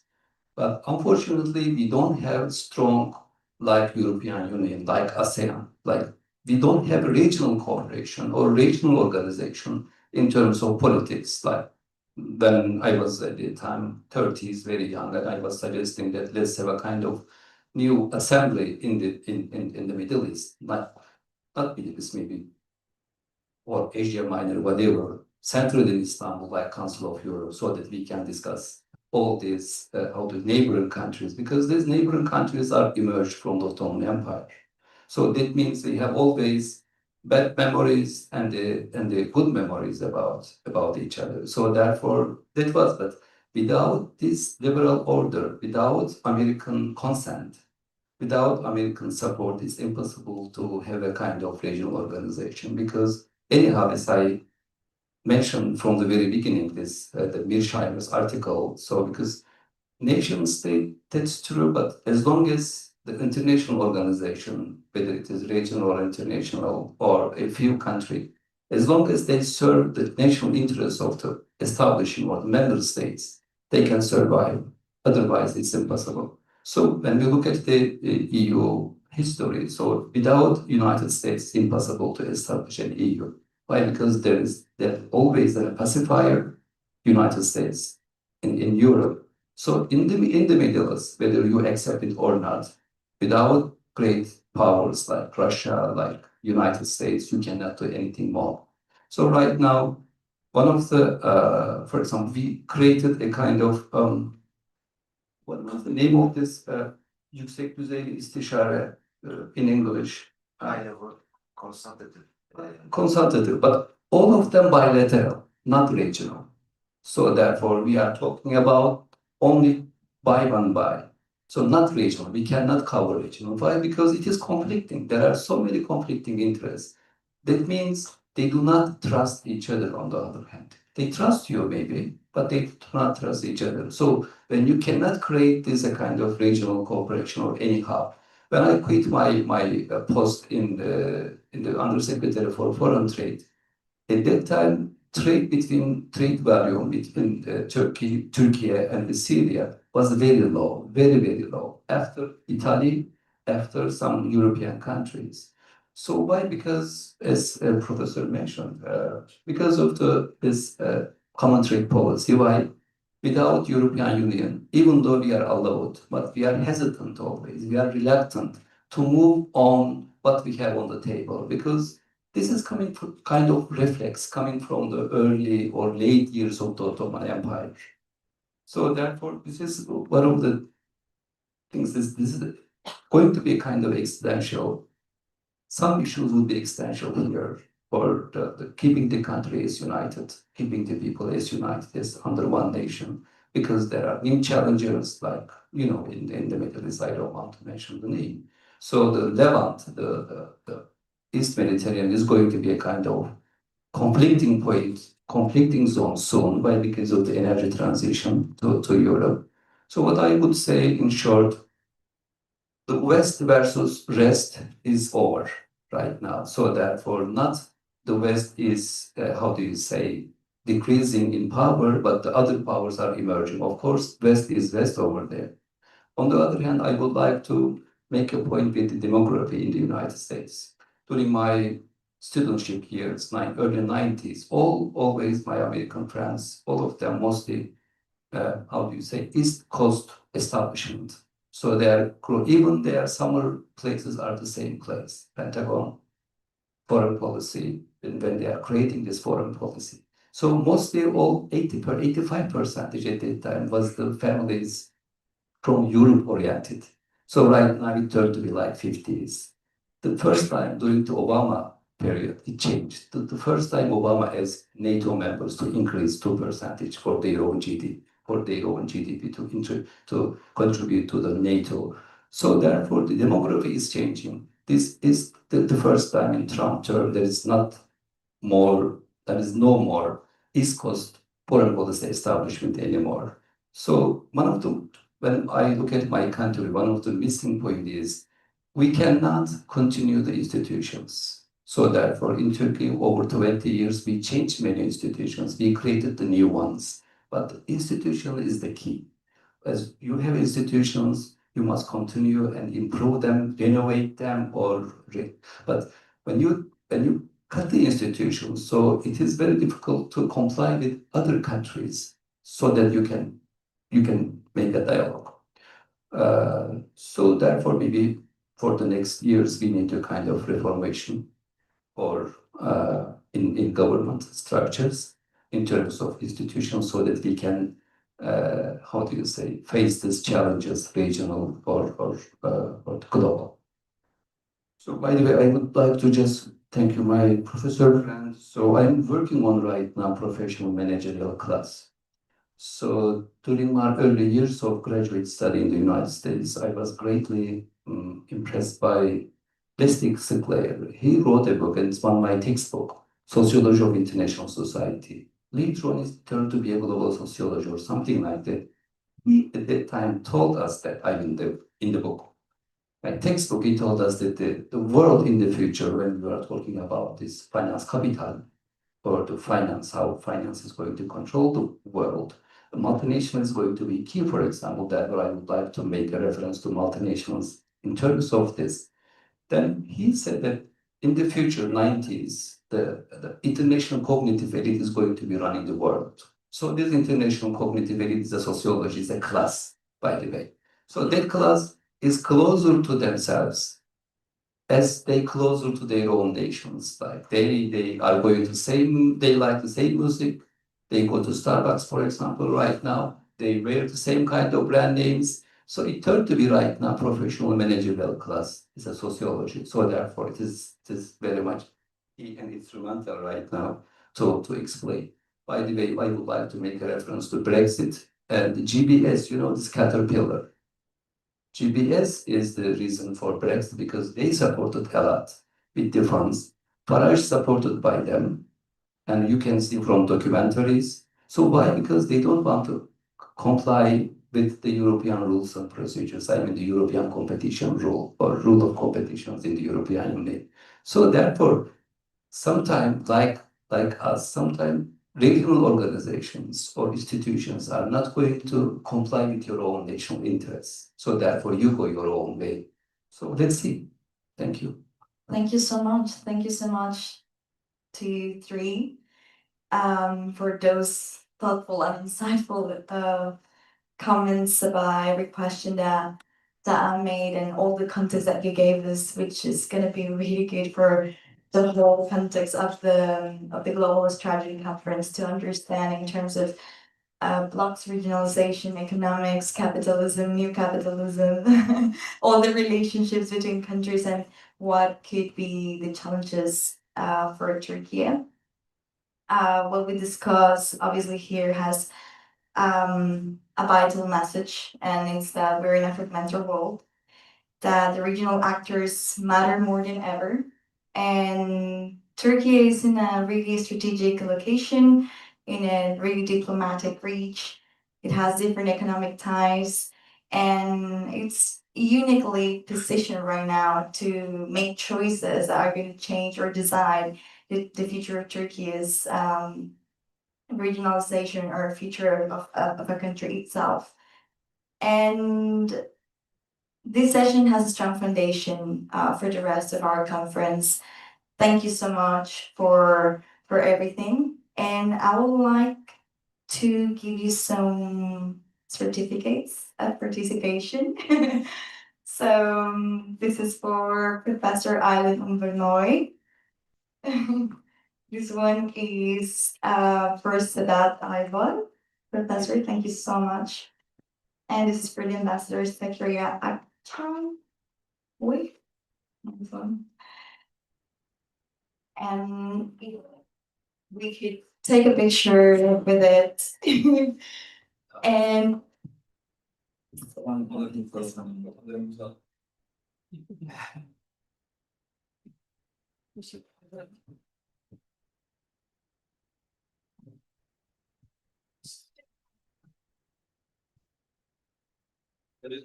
Sertifikaları gösterelim bence. Bence gösterelim.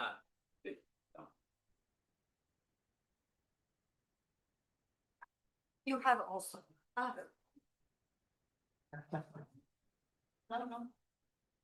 I don't have a real clue. I will give you 6. And 6. Ben de.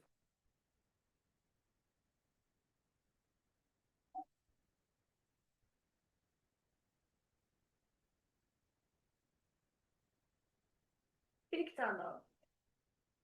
Teşekkürler.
Bölgelerdeki ayrışma ve medyanın bakışı başlıklı oturumumuzun moderatörlüğünü Sayın Ahmet İşçan üstlenecek. Kendisini sahneye davet ediyorum. Ayrıca bir son dakika gelişmesi olarak konuklarımızdan Mete Çubukçu'nun kişisel bir durumdan dolayı aramızda olamayacağını size belirtmek istiyorum. Kendisinin aracılığıyla özürlerimi size iletiyorum. CNN Türk Haber Koordinatörü İdris Sarıkan Beyefendi'yi ve TV Yurtdışı Haberler Müdürü Sayın Ahmet Yeşiltepe'yi alkışlarınızı sahneye davet ediyoruz.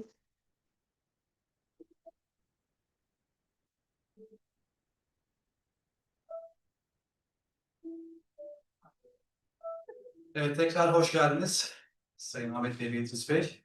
Teşekkür ederiz katılımınız için öncelikle. Bugünün son oturumunda medyanın küreselleşme karşısında uluslararası sistemin bölgeselleşmesi ve dünyanın parçalanması konusunda medyanın rolünü tartışmak üzere iki önemli medya ismi aramızda bizlerle birlikte olacak. Şöyle şimdi aslında konferansın ana teması zaten biraz aslında bize gerekli nüveleri veriyor. Yani bugün dünyada uluslararası sistemin parçalanmaya başladığının somut göstergeleri aslında dünyanın birçok yerinde ortaya çıkan krizler, gerilimler ve bunun yeni krizler çıkarmak gebe olan yeni bölgeler. Aslında bize bu nüveleri veriyor zaten. Bu parçalanmanın aslında diğer tarafında, diğer ucundaysa bir de gerçeğin parçalanması var. Yani daha önce uluslararası sistemin getirdiği kurallar, nizamlar, çerçeveler aslında bir gerçeklik üzerine inşa edilmişti. Ancak bugün baktığımızda uluslararası sistemde bir hakikat sonrası söylemi oraya yansımış durumda. Bugün çalışan tarafların biri diğerini terörist olarak suçlarken diğeri kendisini özgürlük savaşçısı olarak konumlandırabiliyor. Veyahut da taraflardan biri ulusal güvenliğini ve uluslararası konjonktürü korumak üzerine hareket ettiğini iddia ederken diğer taraf ulusal egemenliğini koruduğunu iddia edebiliyor.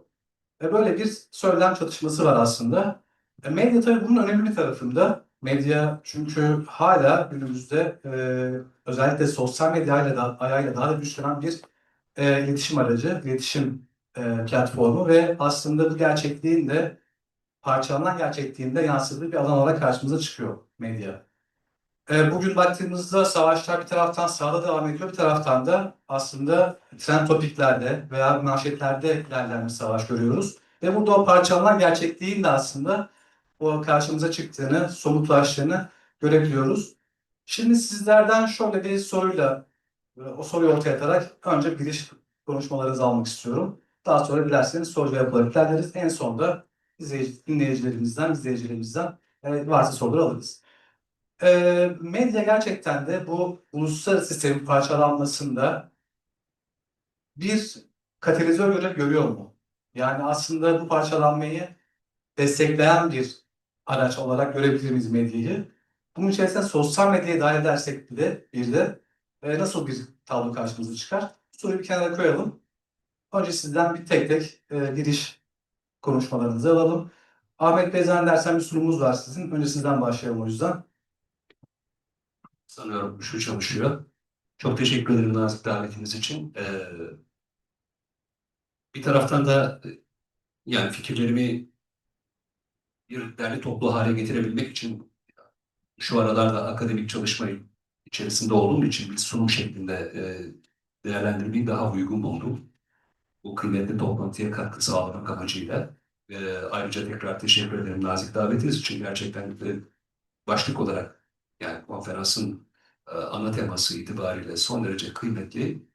Bu tür fikir alışverişlerinin oluştuğu platformlara katılmaktan her zaman büyük memnuniyet duyuyorum. Tabii fırsat buldukça çünkü fırsattan kastım da aslında hani bölgelerdeki ayrışma dediğimiz zaman işte medya az önce sormuş olduğunuz sorunun da belki hani e, en son söylenecek şeyi başta söyleyeyim. Yani bu ayrışmanın en önemli unsurlarından birisi. Hatta katalizörden ziyade zaman zaman öncü kuvvet şeklinde çok belirleyici etkisi oluyor.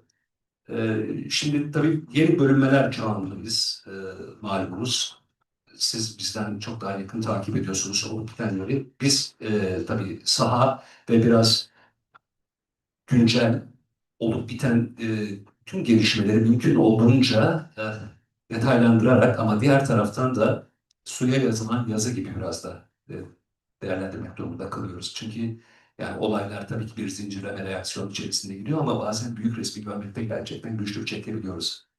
Ama medyanın özellikle bu çok kutuplu ya da işte Trump dünyası ya da e, bölgeler işte özellikle Güney'i temsil eden bir kutup geliyor mu falan tartışmaları içerisindeki durumu, pozisyonu biraz farklı. Ben fikirlerimi dediğim gibi bir ana hatlarıyla çok basit bir PowerPoint'e yerleştirdim. Böylece insicamı bozmadan, dağılmadan size de anlayışınıza sığınarak mümkün mertebe e, özetlemeye çalışacağım. Bugün uluslararası sistem yalnızca tabii güç dengelerinin değiştiği değil, aynı zamanda hakikatin de ki hakikat ifadesini daha çok sık kullanmaya başladık son dönemde. Evet, gerçekliğin, hakikatin de bölgesel olarak yeniden üretildiği bir dönem içinden geçiyor.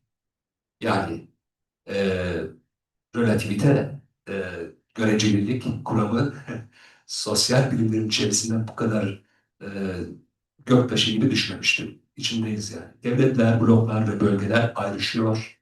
Biraz ayrışma durumunda. Fakat en görünmez ayrışma aslında bence çoğu zaman medyanın gerçeklik haritaları üzerinde yaşanıyor. Yani bizim tarafımızda. E, Savaş önce zihinlerde kaybedilir ve ya da kazanılır diyor iletişim çalışmalarının klasik literatürü. Yani günümüz dünyasında ben buna şunu eklemek istiyorum. Savaş, barış, istikrar ve kaos hepsi önce ekranlarda üretilir hale gelmiş durumda. Tekrar edeyim. Çok jenerik, fazlasıyla iddialı, hatta evet ciddi ciddi muhalif görüşlerinin de karşı yani görüşlerin de çıkabileceği bir önermede bulunuyorum. Diyorum ki savaş, barış, istikrar ve kaos bugün günümüz dünyasında ağırlıklı olarak önce ekranlarda üretiliyor. Müthiş bir dijital e, enformatik bir çağın çok çok hızlı biçimde içindeyiz. Neyin doğru, neyin gerçek, hakikat falan hepsi bir illüzyon gibi. Yani ben kendimden örnek vereyim. NTV'de çalıştığım yıllarda yani 2010'ların başında bunu biraz öngördük. O zaman bir yeni medya kavramı daha yeni yeni doğuyordu. O zaman bir konferans düzenlemiştik. Hiç unutmuyorum. Jimmy Wales, Wikipedia'nın kurucusu. Julian Assange, malumunuz Wikileaks. Onları Türkiye'ye davet edip Julian şeyle katılmıştı, uyduyla falan. Yani önümüzde neyi göreceğiz, ne olacak, nasıl bir dünya bizi bekliyor? İşte Arap Baharı falan o dönemde başlamıştı o hikayeler. Arkasından Suriye malumunuz. Ee, Bunları öngörebilmek için konuştuğumuz dönemde şöyle yani hakikat meselesi üzerine aslında çok dikkat çekici önermelerde bulunmuşlardı. Bu enformasyon çağında, bu dijital iletişim çağında çok hızlı bir göktaşının dünyamıza çarpıp düzeni alt üst edeceği düşüncesini onlar da serdetmişlerdi. Hasılı içindeyiz. Yeni medya zaten yeni medya olmaktan çıktı. Ben hani yeni medya okul bölümleri var. Bazen iletişim bilimleri fakültelerinde söylüyorum arkadaşlar. Diyorum ki artık yani böyle bir isim koymanın bir anlamı kalmadı. Çünkü doğrudan hayatımızın içerisinde sosyal medya başta olmak üzere sabah kalkar kalkmaz biliyorsunuz hepimiz yani sosyal medya platformlarında neler olduğu bittiğini, hakikatin gerçekliğin nereden başlayıp nerede bittiğini, hikayelerin gerçekten bir savaşın olup olmadığını tartışır durumdayız. Verifying masasını 2011 yılında NTV'de kurdum. İki genç, özellikle böyle Anglo-Sakson dünyasında yaşayan, İngilizceleri çok çok iyi olan, daha çok batı eksenli tabii, e, haber üretimi yaptığımız için ajanslar, büyük ajanslar orada olduğu için ya da büyük ajanslar dediğimiz batı eksenli işler yaptığımız için maalesef bir de ayrıca neden sonra açarım. Özetle verifying masaları kurduk. Ya bu haber doğru mu? Sosyal medyada paylaşılan bunlar abartı mı? Aslında bizi nereye götürüyor sorularının cevabını araştırdığımız dönemlerdi. Fakat şimdi yani Kaç saat önce buraya gelmeden önce haber merkezindeki genç arkadaşlarımın konuştuğu şey şuydu. Bu şarkıcının şarkılarını çok beğeniyorum diyor birisi. Diğeri diyor ki bu şarkıcı yok. Bu bir yapay zeka ürünü. Öbürü de diyor ki ama röportaj vermiş. O da yapay zeka ürünü röportaj. Vakal adiye derler buna.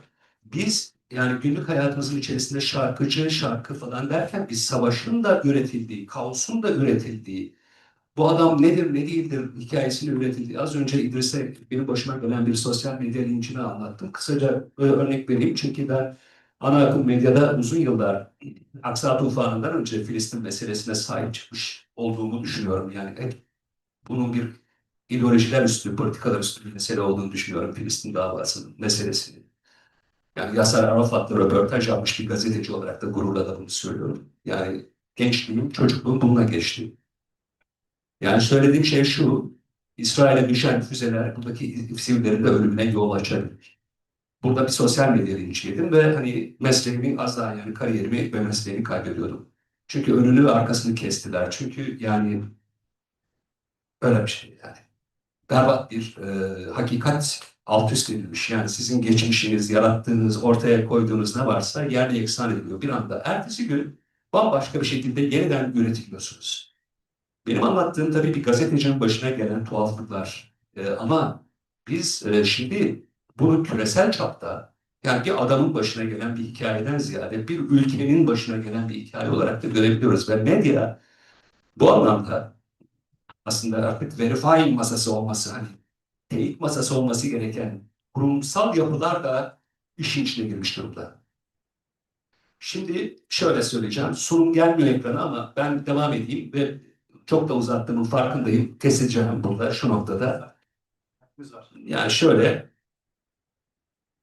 e, yani hakikat üzerinden konuştuğumuz için aynı olay üç gerçeklik diye bir manşet attım. Biz gazeteciler manşet atmayı seviyoruz.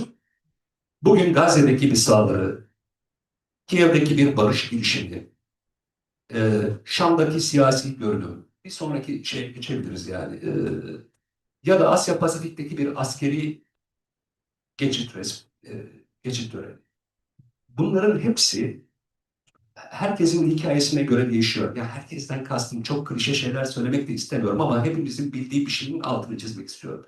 Batı medyasında mesela Gazze'deki saldırı, Gazze'deki soykırım suçu, insanlığa karşı işlenen suçlar, Kiev'deki barış girişimi, tekrar söylüyorum, Şam'daki bir siyasi gelişme ya da Asya Pasifik'teki bir askeri geçit töreni. Batı medyasında bir güvenlik meselesine dönüşebiliyor bir anda. Bir anda. Bir anda Rus-Çin medyasında hegemonik bir müdahale olarak değerlendirilebiliyor. Bir anda Orta Doğu medyasında bir varlık yokluk mücadelesi olarak sunulabiliyor. Çok çarpıcı değil mi? Çok acayip bir şey değil mi? Hangi birinden yararlanacağım? Ben uluslararası ilişkiler alanım. Ve ben dış politika üretiyor, yani haberleri takip ediyorum. Hemen her gün en az 15-20 makale okuyorum. Şimdi hangi biri doğrusunu söylüyor hikayesinin içinde debeleniyorum tabii ki yani. Ha böyle bir zorunluluğum yok diyemezsiniz ama işte yani doğru ya da düzgün hakikati anlatan habercilik talep eden birileri varsa bu ülkede onlara sunmak için böylesine bir idealistçe çaba sarf ediyorum ama karşılığında bu farklı görüşlerin ortalamasını almaya çalışsak da nihayetinde gazeteciden önce de insansınız. Yani mesela Gazze'de işlenen savaş suçunu New York Times'ın wordingiyle, onların söz dizimiyle, CNN'in ya da BBC'nin yaklaşımıyla sunamıyorsunuz. Bu sadece vicdan meselesi değil, başka konularda mesela Suriye ile ilgili Türkiye'nin Ankara'nın almış olduğu siyasi pozisyonlanma nedeniyle siz de belli şeyleri kendinizce tekrar dengelemek ya da ortalamak zorunda kalabiliyorsunuz. Yani şöyle bir şey var, sunum çok uzun gelebilir o yüzden kısa bitireyim. Tek dünya fakat artık çoklu gerçeklikle karşı karşıyayız. Çok dramatik, çok zor bir dönem. Buradan nasıl çıkacağımızı bilmiyorum. Bazı coğrafyalarda haber olup bitenin değil, olması istenenin hikayesi haline gelmiş durumda. Bu da çok acayip. Medyanın bölgeselleşmesi tabii haber ekonomisinin yeni bir bize anatomisini ortaya çıkardı. Son 10 yılı özellikle özetleyerek bitireyim. Ekonomik olarak bloklaştı artık. Dünyada 3 temel medya bloğu var. Yani uluslararası ilişkiler çalışan uzmanlar için söylüyorum. Son 10 yılda medya ekonomik olarak bloklaştı.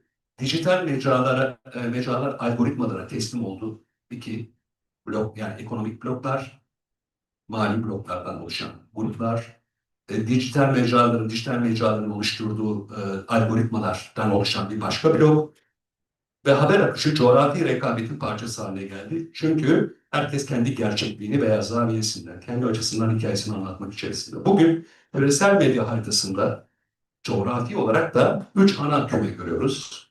Onu da 3'e ayırdım. Ziyadesiyle şöyle ifade etmek lazım. Transatlantik bilgi alanı, BBC, CNN, Reuters, Associated Press. NTV'de çalışırken mesela işte bu Aksa tufanından önce de haber yapıyorduk ama yani Filistin'den doğru düzgün hani insani, hani o insan odaklı haberler çok çok az geliyor.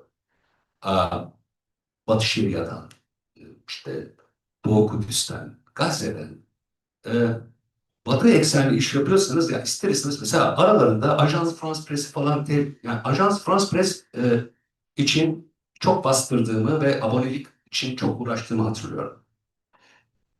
E, Düşünün yani durumu. Avrasya, çünkü mesela işte az önce de ifade ettim.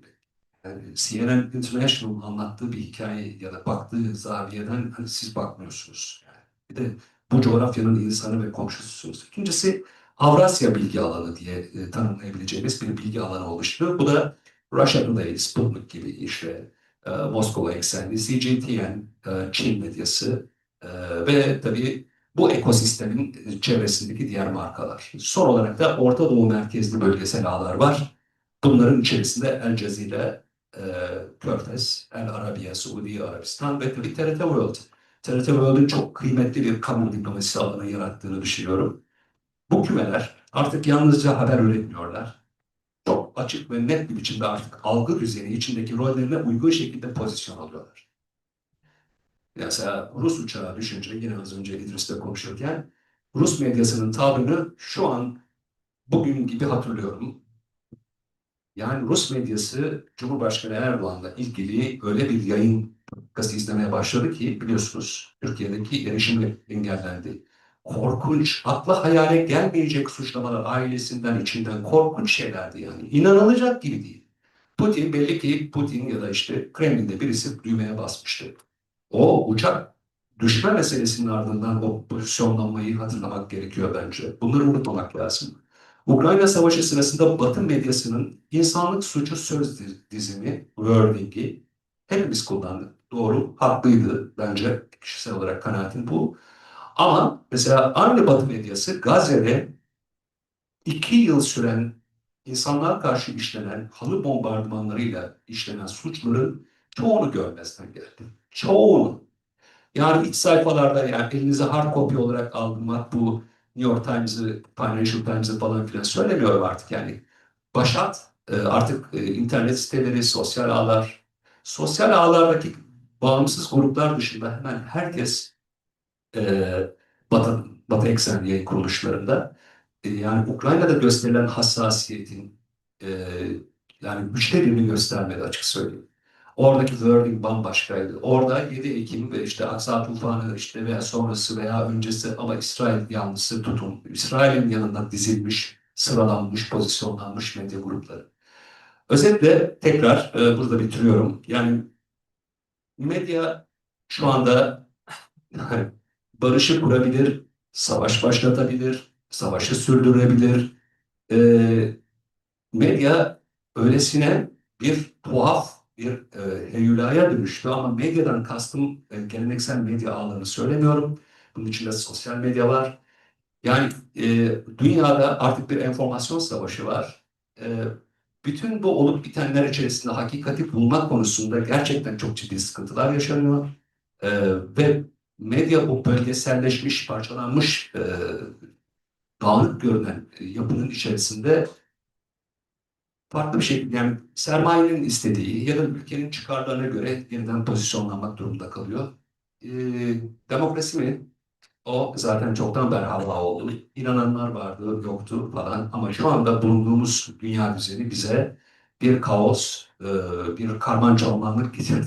Onun içerisinden çıkmak için de yani hepimiz çok uğraşıyoruz ama çok da kolay görünmüyor. Yani en azından şu anda ben o tünelin ucunda ışığı görmüyorum. Böyle. Çok teşekkürler. Güzel aslında sistem eleştirisi de oldu. Toparlamış da olduğunu çok fazla aslında konuyu. Teşekkür ederim. Güzel bir şekilde. Peki İdris Bey sizden öncelik benzer şeyler çerçevesinde. Bu gerçeğin parçalanması meselesine birkaç ay hepimiz kafa yoruyoruz hani meseleye. Ben bunu aslında şöyle tanımlıyorum. Yani ben bir meslek erbabıyım. Aslında benim asıl yaptığım iş bir yayıncılık, habercilik meselesi. 18 yıldır CNN'de ilk geldiğim günden bugüne değiştiğine baktığımızda artık biz gerçeklik algısı üzerinden değil de gerçeklik yarışındayız. Yani biz bir yarıştayız. Ve bu yarış ortada bir manipülasyon var mı, yok mu? Onu biz mi yapıyoruz, ötesi mi yapıyoruz üzerinde artık karşımızda kimin bize inandığı üzerinden notlanan bir şeymiş gibi görünüyor benim gözümde. Yani şimdi geçmişte baktığımızda işte benim aklıma gelen Irak Savaşı, Birinci Irak Savaşı'nda işte kuvvetli kızın anlatması ya da işte Körfez'deki o ördek görselleri üzerinden bir manipülasyon yapılıyordu. Efendim siz buradasınız, burada bunu konuşmam biraz doğru değil ama olsun. 2004'te, 2005'te sizi orada görmüştüm. Büyükelçiliğiniz zamanınızda. Şimdi şöyle söyleyeyim, şu anda devletlerin yaptığı manipülasyonları küçük gruplar, küçük odalarda yapılıyor olabilir. Yani yapıyor. Yani eskiden bunu yapanlar işi üstlenebilirlerdi. Ama artık bunu yapanlar da ortada yoklar. Yani işin daha vahim kısmı bu. Hani üçe bölüyoruz işte şu bölgelerdekiler, bu bölgelerdekiler, şu bölgelerdekiler medyasal bakış açısını sergiliyoruz ama aslında bence iş kontrolden çıkmış durumda. Yani bizim burada konuştuklarımızın bir manası var mı yok musunun ötesinde 3 kişi, 5 kişi Türkiye'deki siyasal süreçleri bir odaya kapanarak sanal medya üzerinden yönetiyor olabilir. Bilerek söylemiyorum sosyal medyayı ifadesini sanal medya olarak tanımlıyorum. Şimdi gerçeklik algısı dedik. Şimdi bu şeyde iletişimde benim gördüğüm bugüne kadar gördüğüm 3-5 tane değişimin böyle çok fazla medya etkilediği dönem var. Mesela işte bir gürültü vardı. Sonra iletişime dönüştü. Bu bir işte konuşma sürecine dönüştü. İşte bu iletişimi biz bir habere, bir bilgilendirmeye dönüştürdük. Sonra bununla ilgili insanların düşüncelerini değiştirdik. Bunlar konvansiyonel olarak yapıldı. Yani işte bir devlet aygıtı vardı, bir kurum vardı ve o kurum üzerinden bunlar böyle düşünüyor diyebileceğimiz bir dönem yaşatıldı. Sonra görsellik çıktı. 60'larla 70'ler radyolar sonra görsellik. Şimdi geldiğimizde de önünü alamadığımız, kaynağını bilemediğimiz bir gerçeklik, bir haber bombardımanı içerisindeyiz. Bu da en önemli şey de açıkça söyleyeyim eskiden haber yazmak çok önemliydi. Ben şu an sloganı tanımlamak, sloganı oluşturmak çok önemli. Yani bugün işe personel alıyoruz. İşte soruyorsun, diyorsun ki farazi bir iş durum var. Örneğin buraya işte eee tırnak içinde saldırı oluyor. Bu saldırının sloganını, manşetini atabilir misin sorusunu soruyoruz. Niye? Çünkü aslında insanlar okumuyor. Yani ben onun haberinin tamamını okutmuyorum. O sloganı okutuyorum ve onun üzerinden bir algı oluşturuyor. Ve bu sizi de akademik dünyayı da çok özür dileyerek söylüyorum. Çok boşa düşüren bir şey. Çünkü akademik dünya bu işi daha böyle nitelikli anlatmaya çalıştığı için zorlanır bu tür durumlarda. Çok biraz hani akademik dünya eleştirisi yapmak gerekirse. Şimdi bu durumda baktığımda benim karşıma çıkan özellikle son dönemde yalan tabii ki daha hızlı yayılıyor. Yani %60'larda deniyor galiba, böyle bir rakam da var. Bir yalanın hızı, çünkü yalan büyük olması gerekiyor. Yani biz büyük yalanlarla insanları kandırıyoruz. Ailemizde, sokaklarda bunu yaşarız. Dolandırıcılık yapılırken büyük yalanlar. O yüzdendir ki mesela sanal medyada, şurada burada inandırıcı büyük yalanların hızı hiçbir şeyin, her şeyden daha az. Ve bu açıkçası benim gibi sorumlu olanların, Ahmet abi gibi sorumlu olanların, çok açık söyleyeyim, inandırıcılığını, kamu otoritesi olma özelliğini ve kurumların o gücünü tamamen ortadan kaldırmış durumda. Şimdi bir de küresel kurumsal boyutları var. İşte örneğin işte bu Twitter'ın bir şekilde alınarak öbür tarafa geçirilmesi vesairesi konusu var. Yani burada kontrol edemediğimiz çok fazla etken olması biz medyacıları, bizim medyacıların ötesinde kurumsallık olduğu söylenen fakat aslında olmayan kurumları, Twitter'da aslında yok. Çünkü herkesin her dediği ortada yayılıyor ve her şey, mesela Ahmet abinin başına gelen olay dünyanın en saçma olayı. Ama baktığında hiç kimse Ahmet abinin bir önceki açıklamasını seyretmemiştir. Burada hepimiz o küçük açıklamayı seyrettik. Ben biliyorum. Bunu öyle, kusura bakma. Yani öyle ya. Şu anda Ahmet abinin o meselesini tamamını kimse seyretmemiştir. Bu odada bir kişi ya da iki kişi seyretmiştir. Tamamını seyredilmemiştir. Oysa ki o küçük açıklamasını, hani başına bela olan tırnak içindeki açıklamayı hepimiz seyrettik. Hepimiz önüne düştü. Ahmet Bey'le ilgili bir düşüncemiz var. Hepimiz çok iyi tanıyoruz Ahmet Bey'i. Ama öyle değil. Şimdi sorunumuz bu aslında. Sorun bizim içinden çıkamayacağımız durumda. Bir de şey konusu var. Şimdi ben bunu şeye benzetiyorum. DAEŞ'a. Şimdi eskiden bir terör örgütünü bir ülkeye gönderip oranın kaynaklarıyla besleyip o ülkeyi karıştırmak gibi bir mesele var. Şimdi ise bundan daha ilginç bir şey var. Sanal medya geliyor, ülkenin iletişimine çöküyor. Instagram'ıdır, işte Facebook'udur, WhatsApp'ıdır, Twitter'ıdır, gerisini siz sayın. Ve sonrasında oradan bir şekilde reklam geliri elde ediyor, algı geliri elde ediyor, reklam geliri elde ediyor, işte abone geliri elde ediyor ve sonrasında o bölgedeki algıyı da istediği gibi değiştirip gidiyor. Yani bu bir kolonyalist tavıra dönüşmüş durumda medyasal açıdan. Şimdi biz bunu nasıl engelleyeceğiz? Eğer biz X'i kapatacak mıyız? Hani biz Instagram'ı kapatmamız mı lazım? Hani buradaki soru buraya doğru gidiyor. Benim gördüğüm, yani naçizane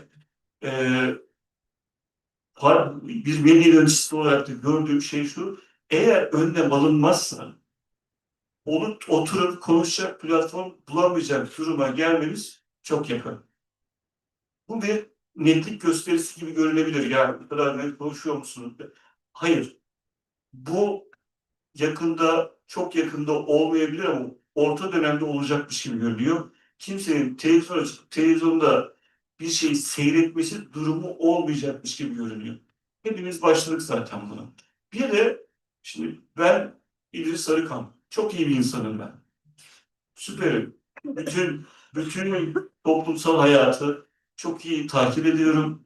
Ama bir kurumsal aidiyetim olmadığı zaman biliyorsunuz dolandırıcılık yöntemidir bu. Bir kişiye 50 kere verdiğini söz tutarsın, 51. tutmazsın. Medyada da, mesela sanal medyada şunu görüyorum çok net bir şekilde. Kamusal otorite olan arkadaşlarımız var. Ama bu arkadaşlarımız bir kişi, bir kuruma bağlı değiller. Ve yeri geldiği zaman çok önemli bir bilgiye farklı bir yöne çekme olayına çok daha yatkın olabilirler. Niye? Kurumsal olarak. Şimdi bu mesele, yani bu içinden çıkılmaz durum, hem sanal medyanın devleri üzerinden Türkiye'ye yapılan baskı, hem kişi medyası üzerinden gelinen riskli durum aslında durumu çok da karışık hale getirdi. Bundan sonra ne olacak? Bundan sonra benim anladığım kadarıyla devletler, ki bu böyle olur genelde, bu tür durumlarda devlet kontrol mekanizmasını oluşturamadığı zaman baskıyı arttırır. Buna da dair baskıyı daha da arttıracak. Bunu zaten görüyoruz. Yani başladık bunu görmeye. Sanal medya ve diğerleriyle ilgili de önlem nasıl olur, nasıl atılır onu da gelecekte göreceğiz. Yani ben bir portre çizmem gerekirse ortaya çıkan süreçte işte hemen yaşadığımız bir durum da bunu da örnek göstererek bunun kontrol edilemez hale gelmesini engelleyeceğini düşünüyorum. Ama bu bizim için çok iyi bir sonuç da değil. Şimdi bu. Çok teşekkürler İdris Bey.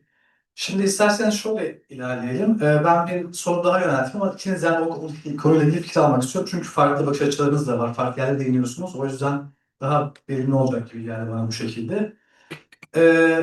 Ahmet Bey, Batı eksenli bir medya hegemonisinden bahsettiniz ve buna karşı bir aslında yeni yapıların oluşmaya çıktığını, daha doğrusu oluştuğunu, özellikle Orta Doğu'da ve bölgemizde bundan bahsettiniz. Peki bu işte bahsettiğiniz tiyatro, TRT World gibi, El Cezire gibi oluşumlar sizce Batı medya hegemonisinin karşısında duruyor ama kendi de bir yankı odası oluşturuyor mu acaba? Yoksa gerçekten de bu bir karşı duruş olarak daha kıymetli, daha gerçeğe yakın bir yerde mi durmaya çalışıyor? Yani bu ayrımı nasıl yapabiliriz şu anda? Her çıkan karşı duruş kendi yankı odasını oluşturuyor mu medyada? Muhakkak ki öyle. Yani nihayetinde her malın bir alıcısı var ama şimdi hakikat avcılarıyız biz falan iddiasıyla ortaya çıkıyorsunuz eğer yani böyle bir idealistçe bir havanız falan varsa yani sloganlarınız markanızın değerini anlatırken tek doğru bizde, en doğrusu bizde falan yani hızlı, güçlü ekip, hızlı habercilik falandan ziyade doğru habercilik bizde gibi bir iddianız varsa tabii damla altını doldurmak gerekiyor. Ama kime doğru, neye doğru şeklinde tekrar hani başlangıca döneceğim. Ben bu yapıların da, kurumsal yapıların da tabii ki yani nihayetinde kendi yani anturajı, kendi çevresi içerisinde o yöneticiler var. O yöneticilerin de dünya görüşü olarak benzer bakış açılarına sahip olduğunu biliyorum.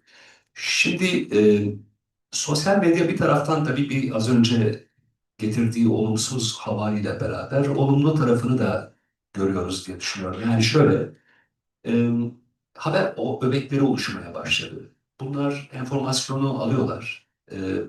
Kimileri gerçekten muteber hale gelmeye başladılar. Yani tırnak içinde söylüyorum, kurumsallaşmaktan ne anlıyorsunuz bilmiyorum ama benim anladığım ahlak ya da etik değerleri olan, ilkeleri olan gruplar bunlar.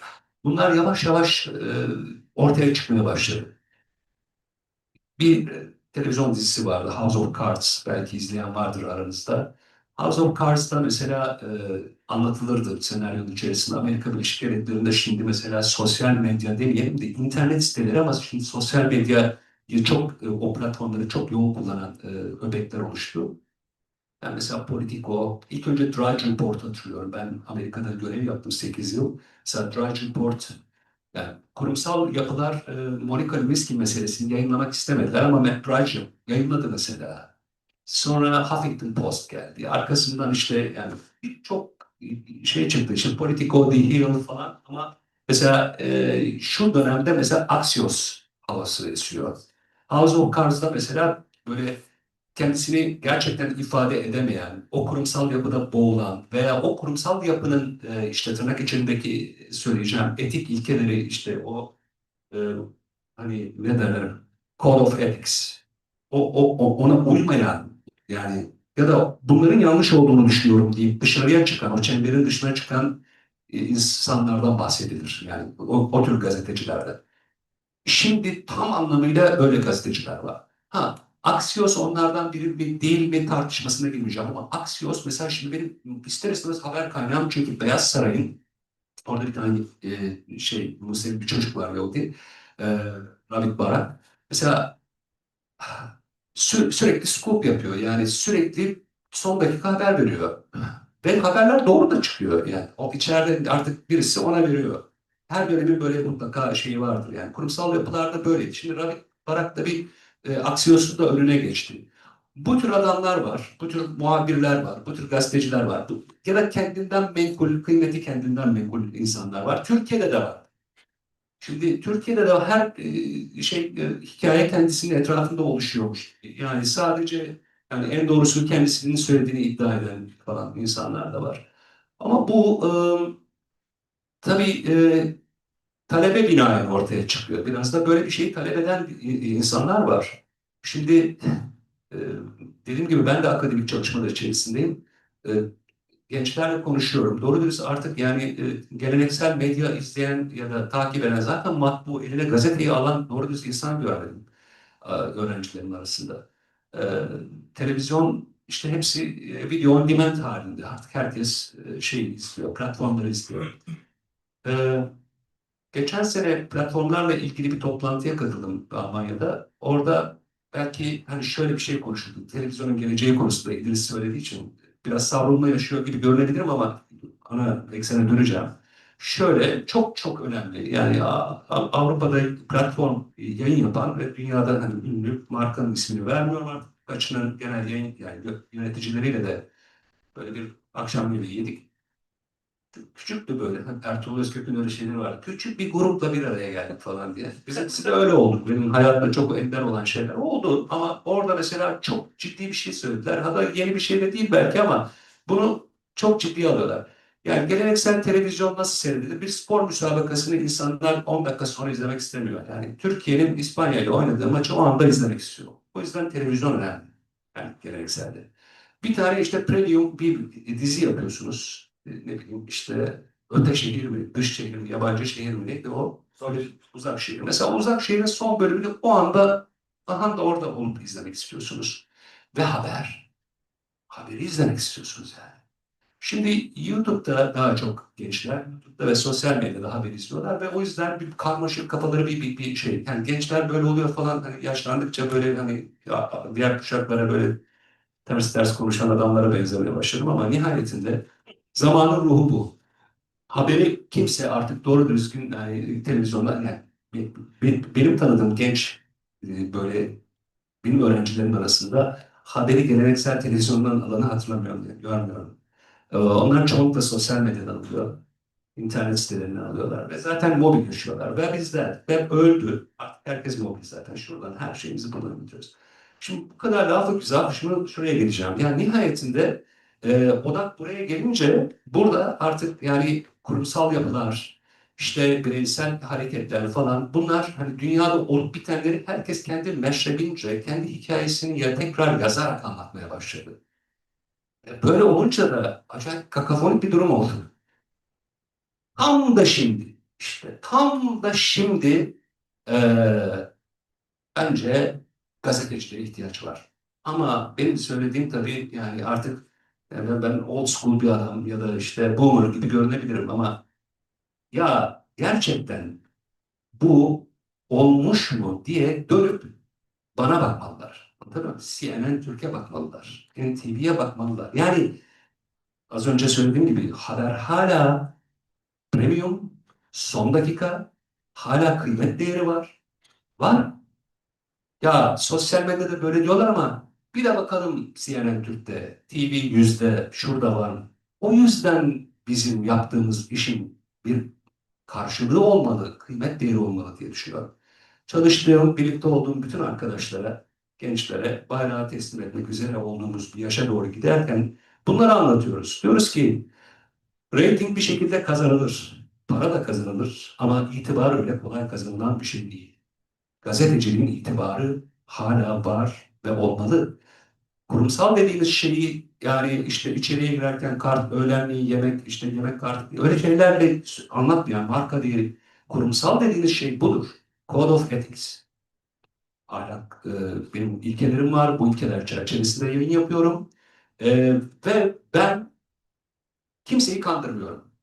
Ama son söz olarak hayat, dünya, içinde bulunduğumuz koşullar, siyaset tabii ki politika o kadar dayatıyor ki neyi ne kadar söyleyeceğimizi artık 9 boğum yayında söylüyorum bazen. 9 boğum diyorum. Yayıncı 9 boğum der mi? Diyor yani. Bu sadece Türkiye özgü bir durum değil yani bu genel olarak. Az önce tekrar söyleyeyim. Şöyle kullandığım ifade bu. Yani burada yani duayen diplomatlarımız varken hani kendilerine karşı şimdi Cenevre anlaşmalarını söylemek falan gereksiz ama hepsinin ötesinde yani insani bir, vicdani bir mesele. Yani siviller ölmesin diyerek yayın yapan bir yayıncı olarak linç yemişim. Bu da benim madalyam olsun. Siviller İsrail'de de ölmesin dediğim için linç yedim. Ve bu yüzden mesleğimi kaybediyordum aslında. Şöyle söyleyeceğim. Kaldı ki Gazze, Filistin meselesine bu kadar kafayı takmış birisiyim. Bu operasyonu bana yapan çocuk şimdi cezaevinde. Furkan Bölükbaşı adı. Onunla da yüz yüze buluştum. Gittim. Yani dedim ki, dedi ki abi suç bende değil ki dedi. Yani suç bende değil. Seni dedi işinden çıkaran, seni işten atan adamın dedi suç. Çok doğru bir şey söyledi aslında. Kurumsal şey budur. İtibar budur. Yani olduğun yerde sağlam bir şekilde durmaktır. Temel insani değerlere sahip çıkmaktır. Dünyanın hiçbir yerinde siviller ölmesin. Ne İsrail ölsün, ne Filistin'de ölsün, ne Türkiye'de, ne şurada, ne burada. Kadınlar ölmesin, çocuklar ölmesin. Mesele budur ya. Bunun Cenevre anlaşmalarıyla bir uluslararası mutabakatla insanlık Birleşmiş Milletler, niye Birleşmiş Milletler kuruldu? Neden bir araya geldik? İnsanlığın başına felaketler gelmesin diye. Yani İsrail'de de çocukların ölmesini isteyen bir adamın Netanyahu'dan ne farkı var? Zaten savaşı düşmanına benzemeye başladığın andan itibaren kaybediyorsun. Biz ne yapacağız? Gazze'deki çocuklar ölmesin. Burada soykırım suç işleniyor diyeceğiz. Ve ben dedim bunu. Ama orayı değil, öbür tarafı kesiyor. Sonra da İsrail şeyi olursunuz. Hakikati böyle bozulmadı. Sana istemediğin bir şey de söylettiririm ben, diyor bana çocuk. Senin hiç istemediğin bir şey de söylettiririm. Öyle bir dünyada yaşıyoruz. Mesele kendi meşrebince, kendi hayat görüşü neyse onları kenara bırakıp temel ilkeler üzerinde durmak. O yüzden kurumsallaşmaya, o yüzden e, yani yaptığımız işe kıymet değeri vermeye devam etmeliyiz. Yıllar önce New York Times'ın bir yazarı vardı, Stephen Kinzer, New York'ta, burada İstanbul'da. Ben de o zaman New York'ta ve Washington'da görev yaptım. Bir gün bana dedi ki, tabii o Amerikalılar böyle şeyleri seviyor işte yani Türkiye'nin doktora ihtiyacı yok.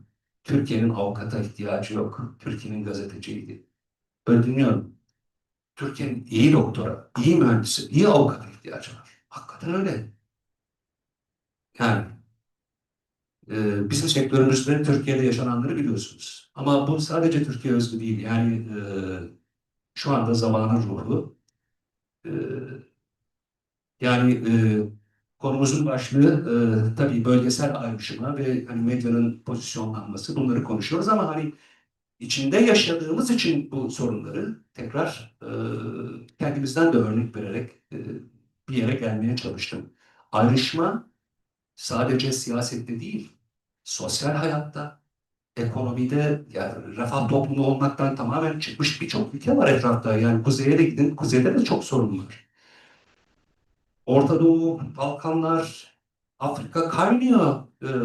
Yani bölgesel ayrışma dediğimiz mesele sadece siyasi bloklaşma, ideolojik bloklaşma değil, bambaşka bir yere doğru gidiyor insan ki e, bu dijital medya ya da sanal medya bu işte epey bir katkı sağlıyor bu feci gidişe. Biraz olumsuz anlattım ama durum genel olarak böyle bence. Ben bir şey söyleyeyim. Mesela şimdi bu olayların dışında geçen gün bir gazeteci olarak hani bunu söylerken şimdi uçak düştü. Beraber seyrettik görüntüyü. Şimdi hepimiz o uçağın düşüş görüntüsü üzerinden bu uçağı vurdular dedik. Daha kötü bir şey var şimdi. Milli Savunma Bakanı açıklama yapacak. Bu uçak kazayla düştü diyecek. Şöyle oldu böyle. Kimse inanmayacak. Herkes o görüntüyü hatırlıyor. Sorun bu yani. Hani, şimdi söylüyor.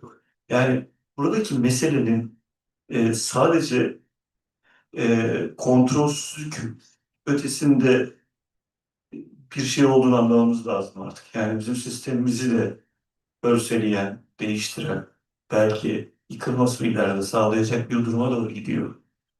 Bu mesele uçak düşmesi meselesi de değil. Yani sadece her anlamda bir görüntü üzerinden bir algı çalışması yapılıyor ve bunun üzerinden mesela benim en çok şey dikkatimi çekmişti.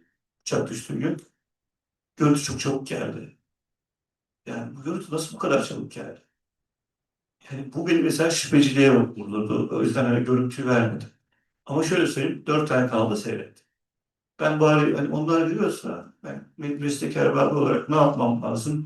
Herkes veriyor, beni geçiyorlar. Beni geçmemeleri lazım. Ben de bari fotoğrafını durdurayım. Durdurduğum için bir 10 saniye verdim. Sonra geri çektim. Yani anladınız mı? Geldiğimiz noktada ne yapacağımızı da şaşırmış durumdayız o anlamda. Hani bir yönetime üzerinden, bir medya yöneticisi üzerinden baktığımızda meselenin bizim kontrol edememiz tarafta olduğunu da görelim. Şimdi bizim ölçümüz ne? Rating. İşte rating ne yapacağız? Rating yapacağız, reklam gelecek, reklamdan para kazanacağız, şirketi ayakta tutacağız. Yöntem bu. Basitçe anlatıyorum. Şimdi bunu da biz alamıyoruz şu an. Dijital işte koskoca sanal medya devlerine gidiyor bu reklam ücretleri. O zaman biz nasıl kurumsal olarak ayakta kalacağız? Şimdi dijital telif yasasından bahsediliyor işte. 7,5'tan 12,5'a çıkaracaklar zorunlu olarak. Reklamın işte kurumsal yapılara verilmesi, Türkiye içinde kalması için bir öyle adım atılmaya çalışıyor. Ama geri kalan 80-85 yine isterse sanal medyada, dijital medyada o karanlık bölgeye gidebilecek. Şimdi ben üreticiyim, içerik yapıyorum.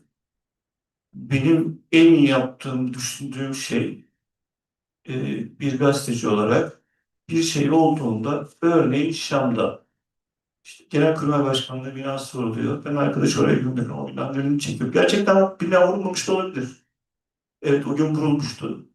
Algılanmamış olabilir. Size o videoyu başkası bir şekilde yapay zeka üretmiş atmış olabilir. Ben oraya adam göndermeye tırnak içinde söylüyorum. Bir meslektaşımı göndermeye çalışıyorum ve gerçekliğin doğruluğunu anlamaya çalışıyorum. Şimdi ben bunu yapıyorum, bu içeriği hazırlıyorum. Bu içeriği ekrana veriyorum. Ama bu içeriğin e, gelirini ben kazanamıyorum. Sorun bu yani. Şurada şöyle baktığımızda hani işte bu sanal medya güvenleri, örnekler oluşturuluyor meselesine baktığımızda işin daha kötü boyutu bence Ahmet abi kusura bakma. Ama şimdi bu küresel firmalar istediği bir şeyi öne çıkarıyor, istediğini çıkarmıyor. Ben istediğimi yapabilirim, çok iyi işler yapabilirim. İşte Ünal Bey'le röportaj yaptım, Ahmet'le dağa çıktım. Oradan koştuk beraber buraya geldik. Ama benim yaptığım içerik onlar tarafından kontrol edildiğinde istediğin yankıyı da oluşturmaz. Buradaki tehlikenin bu olduğunu anlamamız gerekiyor. Yani biz iyi gazetecilik yaptık. Evet iyi gazeteciye çok ihtiyaç var. Vallahi var. Gerçekten hepimizin çok ihtiyacı. Ama biz onu ortaya koyup bunu kanıtlayacak platform bulamayabiliyoruz. Buradaki sorunun öyle olduğunu görmemiz lazım. Yani bir ulus devletsek biz ki ulus devletiz herhalde şu anda en azından hala. Ondan sonra bunu kontrol etmemiz gerekiyor yani. Buradaki sorunumuz o. Yani benim anlatmak istediğim daha çok üstünde durduğum şey. Şimdi bölgesel meseleleri ayrılması üzerinden de konuştuğumuzda gerçekten biz bölgemizde ayakta kalabilecek miyiz bu ulusal medyayla? Onu da sormamız lazım. Bunun için de ne lazım? İşte bunun için de benim içeriğimin hakkının korunması gerekiyor. Bir medya çalışanı, işte birkaç kişi yöneten biri olarak bunu söylerken benim içeriğim tehdit altında, medyam tehdit altında, benim siyasetçilerimin konuşması da tehdit altında. Çünkü onları da istedikleri gibi verecekler. Yani bir komedyen işte başbakan oldu, devlet başkanı oldu, ülkenin vay haline nasıl oldu? Yani yarın üç gün Şahan Gökbakar başbakan olursa, cumhurbaşkanı olursa şaşırır mıyız? Yani biraz daha iyi olur. Yani. Hocam siz biliyorsunuz daha iyi. Yani ne dediğimi anladınız mı? Mesela bizi hem içeriğimizi, hem paramızı, hem algımızı, hem gücümüzü başkasının eline veriyoruz aslında şu an bu şeyle. Şimdi o geldi, o kişi geldi, bir devlet yönetecek durumda. İşte görüyoruz Ukrayna'yı. Ben çok özür dileyerek söylüyorum. Yani Ukrayna'nın bugün Amerika bir kısmını Donbas ve Kırım'ı Rusya'ya veriyordu. Şimdi şöyle düşünelim. Biz burada bir bölgede Trakya'yı Yunanistan'a veriyoruz ama biz vermiyoruz. Bizim adımıza Almanya gidip veriyor. İşte böyle bir duruma gelebilecek miyiz? Hani meselenin küçük boyutları üzerinden, bölgesel ayrışmalar üzerinden konuşurken aslında kökünden, sanal medya denilen o olgu üzerinden ve onun güvenliği üzerinden tartışmamız ve ileriye bakmamız bizim için daha önemli. Evet, ben çok iyi bir slogancıyımdır. Buranın manşetini çok net atarım. Ama onunla da baş ediyorlar. Nasıl baş ediyorlar? Yapay zekaya yazıyorum işte Aylin Hanım, işte Ünal Bey yazıyorum işte birkaç bir çerçeve koyuyorum. Tolga böyle dedi, şöyle dedi. Buradan bana 10 tane güzel manşet çıkarıyorum. Tak çıkarıyor. Onunla da baş edemeyecek duruma geleceğim yakında. Şimdi bu daha da bir öteki adım oluyor. O yüzden benim zihnim, evet iyi gazeteciye ihtiyacı var ama bizim özellikle sanal medyamızı, kendi sanal medyamızı oluşturmamız. Belki Çin bunu yaptı, çok kontrolcü yaptı, çok kötü durumda orası o anlamda durumda biliyoruz ama bir çözüm yolu üretmek için adım atılmalı artık diye düşünüyorum. Buradaki meseleyi batılı kaynaklardan bir şey seyretmek e, ya da batılı kaynakların doğuya bakış açısını sanal medyadan görmek olarak da tanımlayamayız. Hem kendi sanal medyamızı oluşturacağız, hem kendi adamımızı göndereceğiz, hem kendi içerimizden kendi paramızı kazanacak duruma getirmemiz gerekiyor. Bu da bizim ülkemizin hem de bölgesel güvenliğimizin en önemli anahtarı gibi görünüyor ileriki yıllarda. Benim tanımlamam olarak mesela İran'ı vurdular. Şimdi İran'ı Batı'da terörist devlet olarak tanımlıyorlar. İran'ın nükleer silahı var mı? Yok deniyor. Olabilir. Eşit güçler olması için aslında olması gerekirdi. İsrail vurdu. Onlar da var. Şimdi kimseye anlatamıyorsun bunu yani. Hani bu duruma sen de gelebilirsin İran gibi ileride. Sende de yok. Seni de vurabilir. Senin nükleer silahın olması için vurdular da denilebilir. Bunu yaşayabiliriz hep beraber. İşte düşünün. İlk önce büyük ihtimalle köprüleri vururlar yani. Onları seyrederiz hep beraber. İstanbul'un en sembolik hiçbir şey de yapamayız. Sanal medyada seyrederiz böyle hep beraber. O bir güzel vurdular. Şimdi korkunçluğunu anlatmak açısından örnekleri anlatarak gidiyor. Bu meseleyi ben açıkçası bölgesellikten öte kendi ülkemin güvenliği açısından da sıkıntılı görüyorum. Bunu da not olarak söyleyeyim. Peki çok teşekkürler. Şimdi aslında bahsettiğiniz konu yani bu otoriter olarak tabir edilen devletlerdeki sansür veya kısıtlama veya kalın duvarlar özellikle sosyal medya ve uygulamalar anlamında bazılarınca bunun aslında ulusal birikimi veya kapasiteyi geliştirmek için yapıldığı üzerine yorumlar var. Yani aslında bunların amacı tamamen hem dışarıda olmak hem de bir yandan aslında ulusal çünkü rekabet edebilmeleri için böyle bir ortam sağlandığı gibi bir görüş var. Ama bu konuyu bir tarafa bırakmak istiyorum. Şimdi biraz daha genel bir şeyden gideceğim. Bir yerden gideceğim. Aslında az önce bahsettiğiniz her ikinizin de değindiği konu olan. Yani bazen evet bir şey demek zorunda kalıyorsunuz. Bazen dememek zorunda kalıyorsunuz. Böyle bir duruma sokuyor sizi. Muhtemelen tabii medya sektörü. Şöyle bu deneyimleriniz ikiniz de aslında Türkiye'nin büyük ulusal kanallarında görev yaptınız, yapıyorsunuz veya uluslararası yerlerde de yaptığınız görevler. E, insani sorumluluk ve ulusal çıkar ikilemini nasıl korumaya başarıyorsunuz? Veyahut da bu anlamda nerede durmak gerekir? Hani iyi bir gazeteci böyle bir ikilemde nasıl bir konumlandırıyor kendini? Az önce bahsettiğiniz konular gibi aslında. Dediğiniz yani bir görüntü geldi. Yayınlamadık. Veya siz bahsettiniz az önce benzer bir konuda.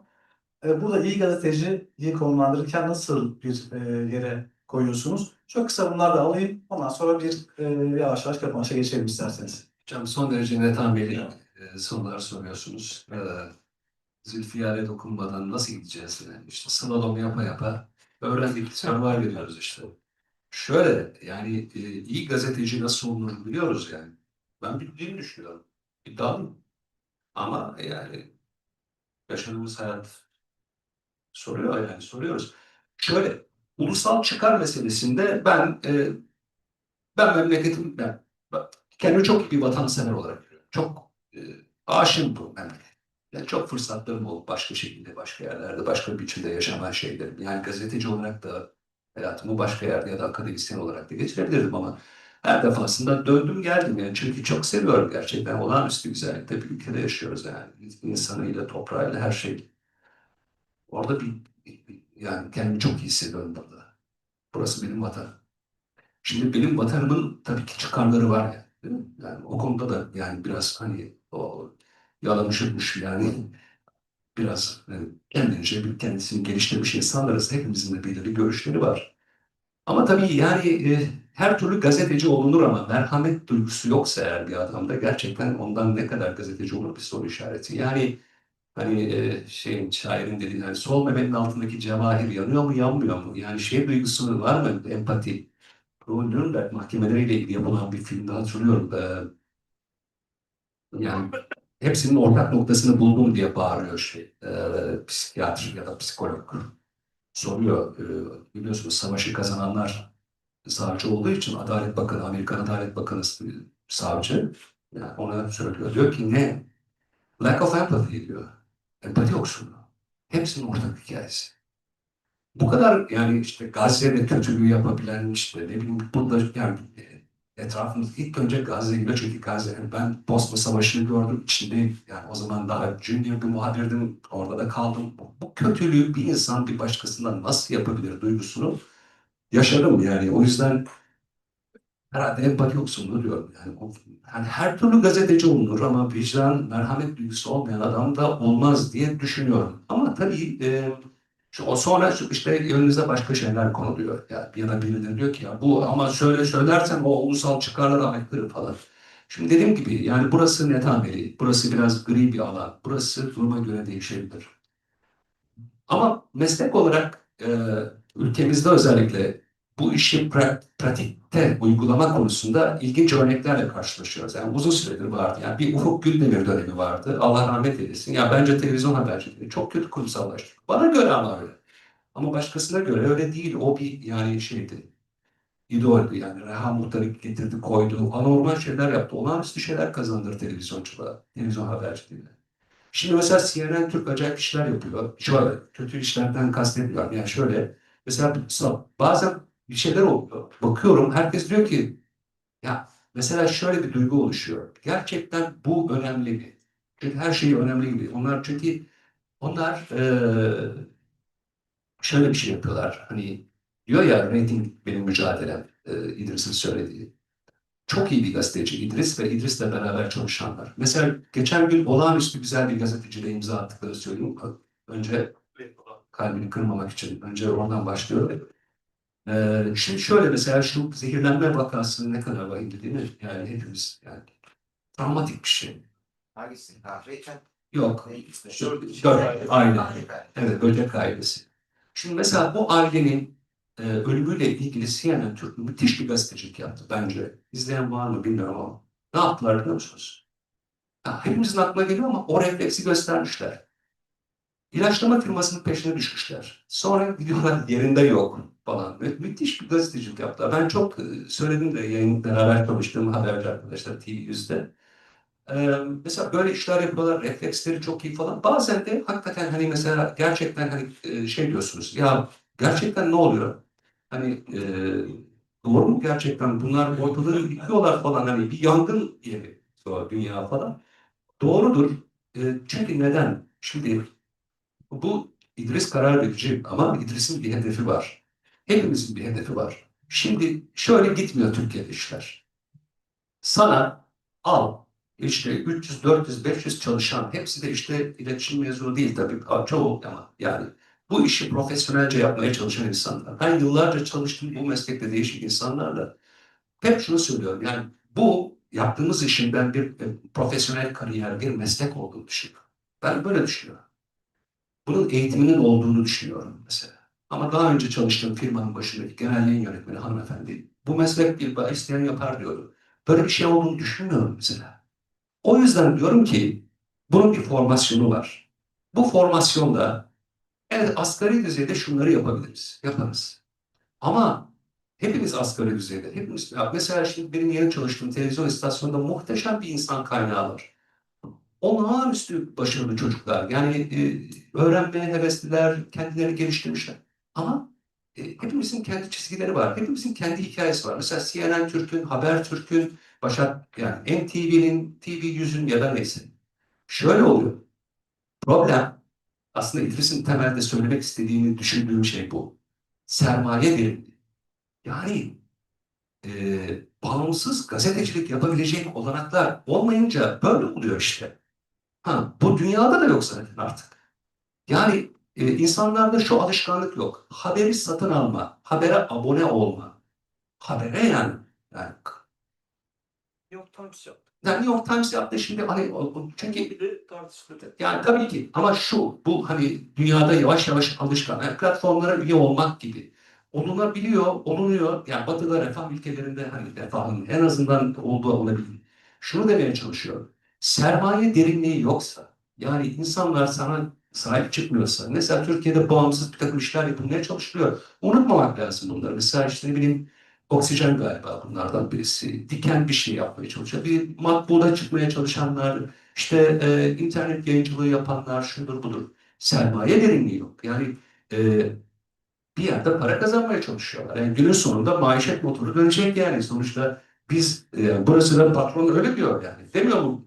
En büyüğü de en küçüğü de. Burası vakıf değil, burası ticaret yapmıyor. Çünkü Türkiye'de özellikle bütün medya patronları, bütün yani hepsinin başka işleri var.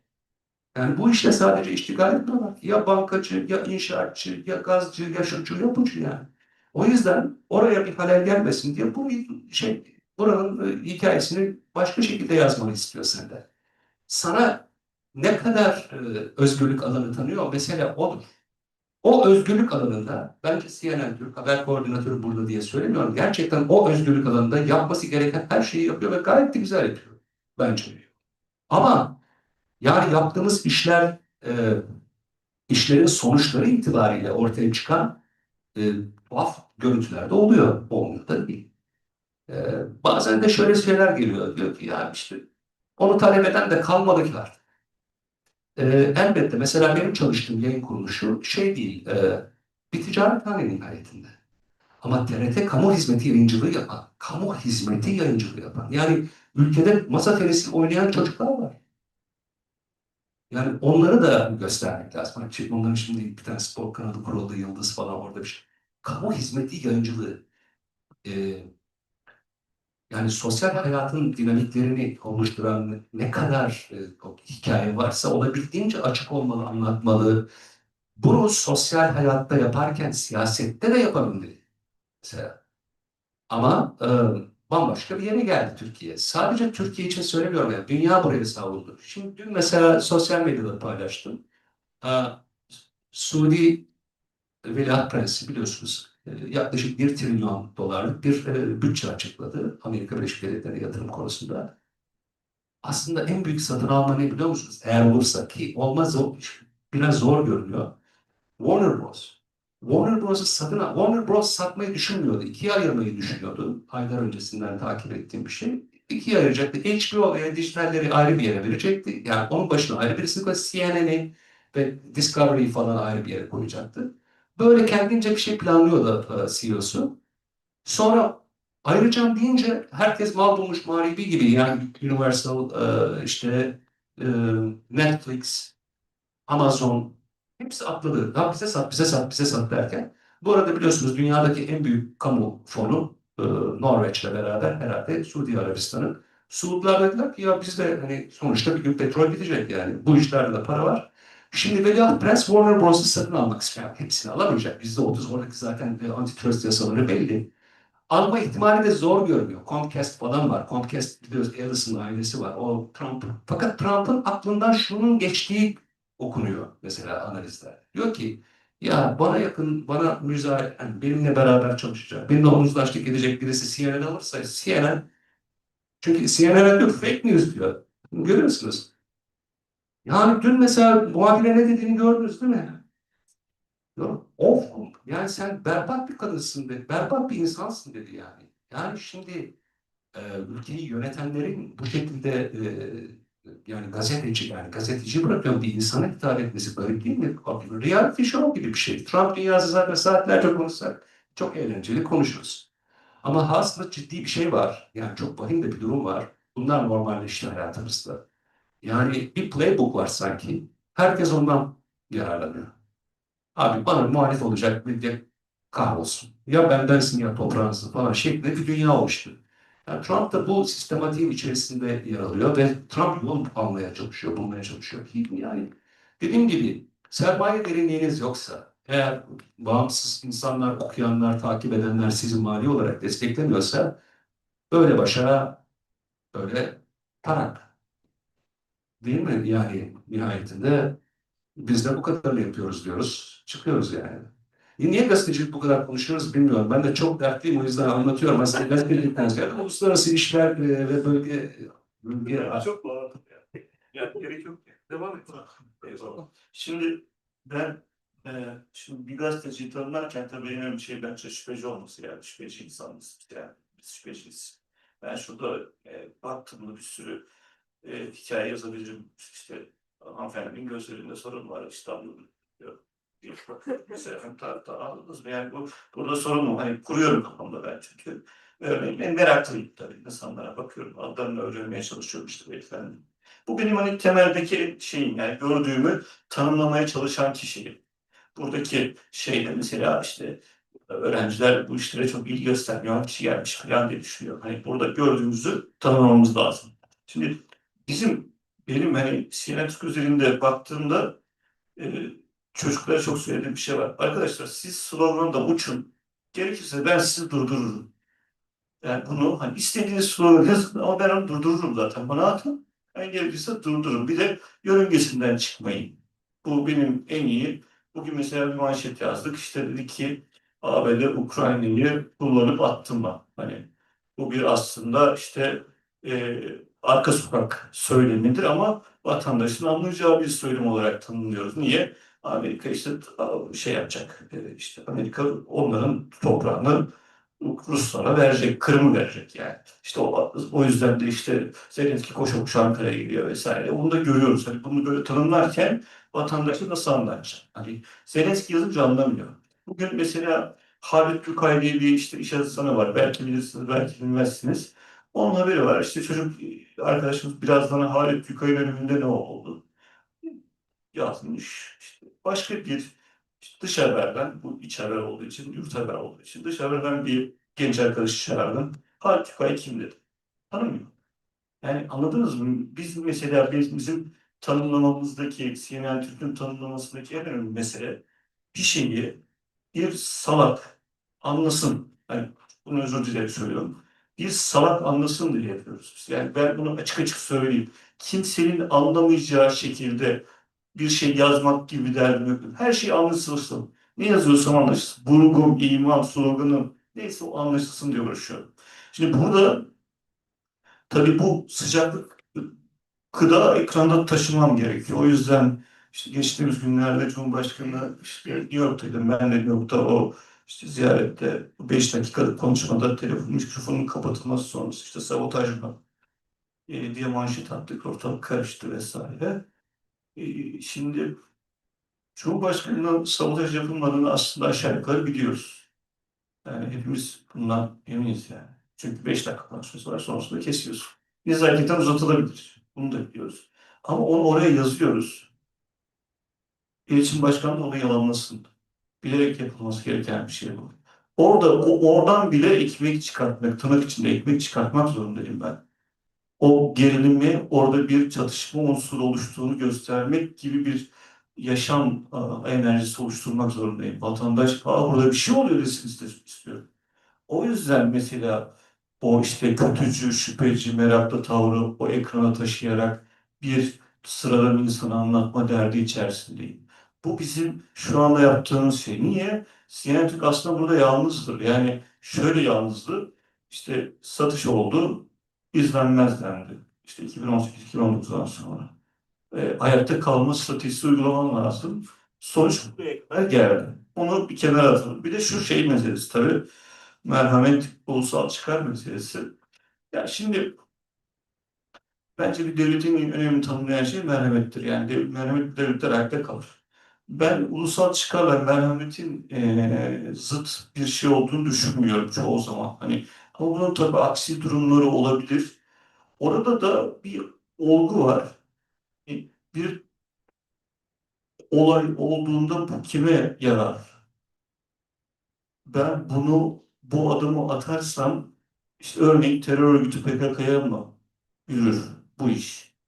Dengesini oluşturmak zorundayım. Hani benim basitle anlattığım bir konu bu. Bu çok daha trafillidir, anlıktır, dakikalıktır, günlüktür.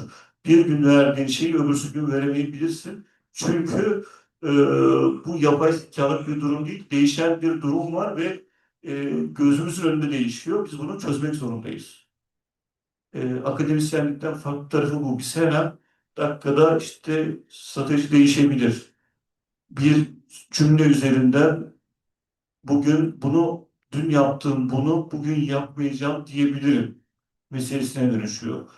Elbette empati önemli ama ulusal çıkar içerisinde bir empati kurmak da bizim aslında yapmamız gereken, Türk medyasında yapmak zorunda olduğu şey. Benim buradaki meselem aslında hani burada bir konuşmacı olarak en üstünde durduğum şey bir küresel iletişim yığınağına buranın dönüşmesi ve buradaki algının, iknanın Türkiye içerisindeki iletişim üzerinden yürütülmesi derdindeyim. Bundan sonra da böyle olması benim için daha önemli. Teşekkür ederim. Peki, çok teşekkür ederim İdris Bey. Soru varsa alabiliriz. Evet, bir şöyle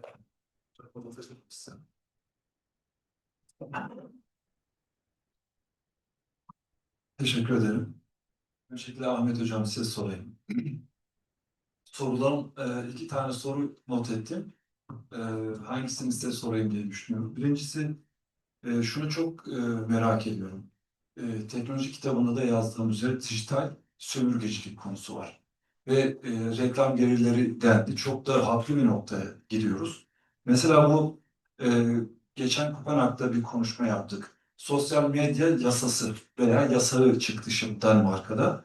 Bu Türkiye'de haberleştirilse yasak mı geliyor denir. Diğer bir olay Avrupa Birliği'nin yapay zeka yasası çıktı. İleri aşamada ABD-Çin ayrışması mı olacak ve Türkiye nerede konumlanacak? Yani bu X'ti, TikTok'tu. Biz kalabileceğiz mi? Bu algoritmalar nasıl yönetilecek? İkinci sorum yine İdris Bey olacak. Uluslararası ilişkiler perspektifinden bakınca gerçekten hani yumuşak güç araçları çok çeşitlendi. TRT Afrika'sından tutalım, hani TRT Latino kanalında.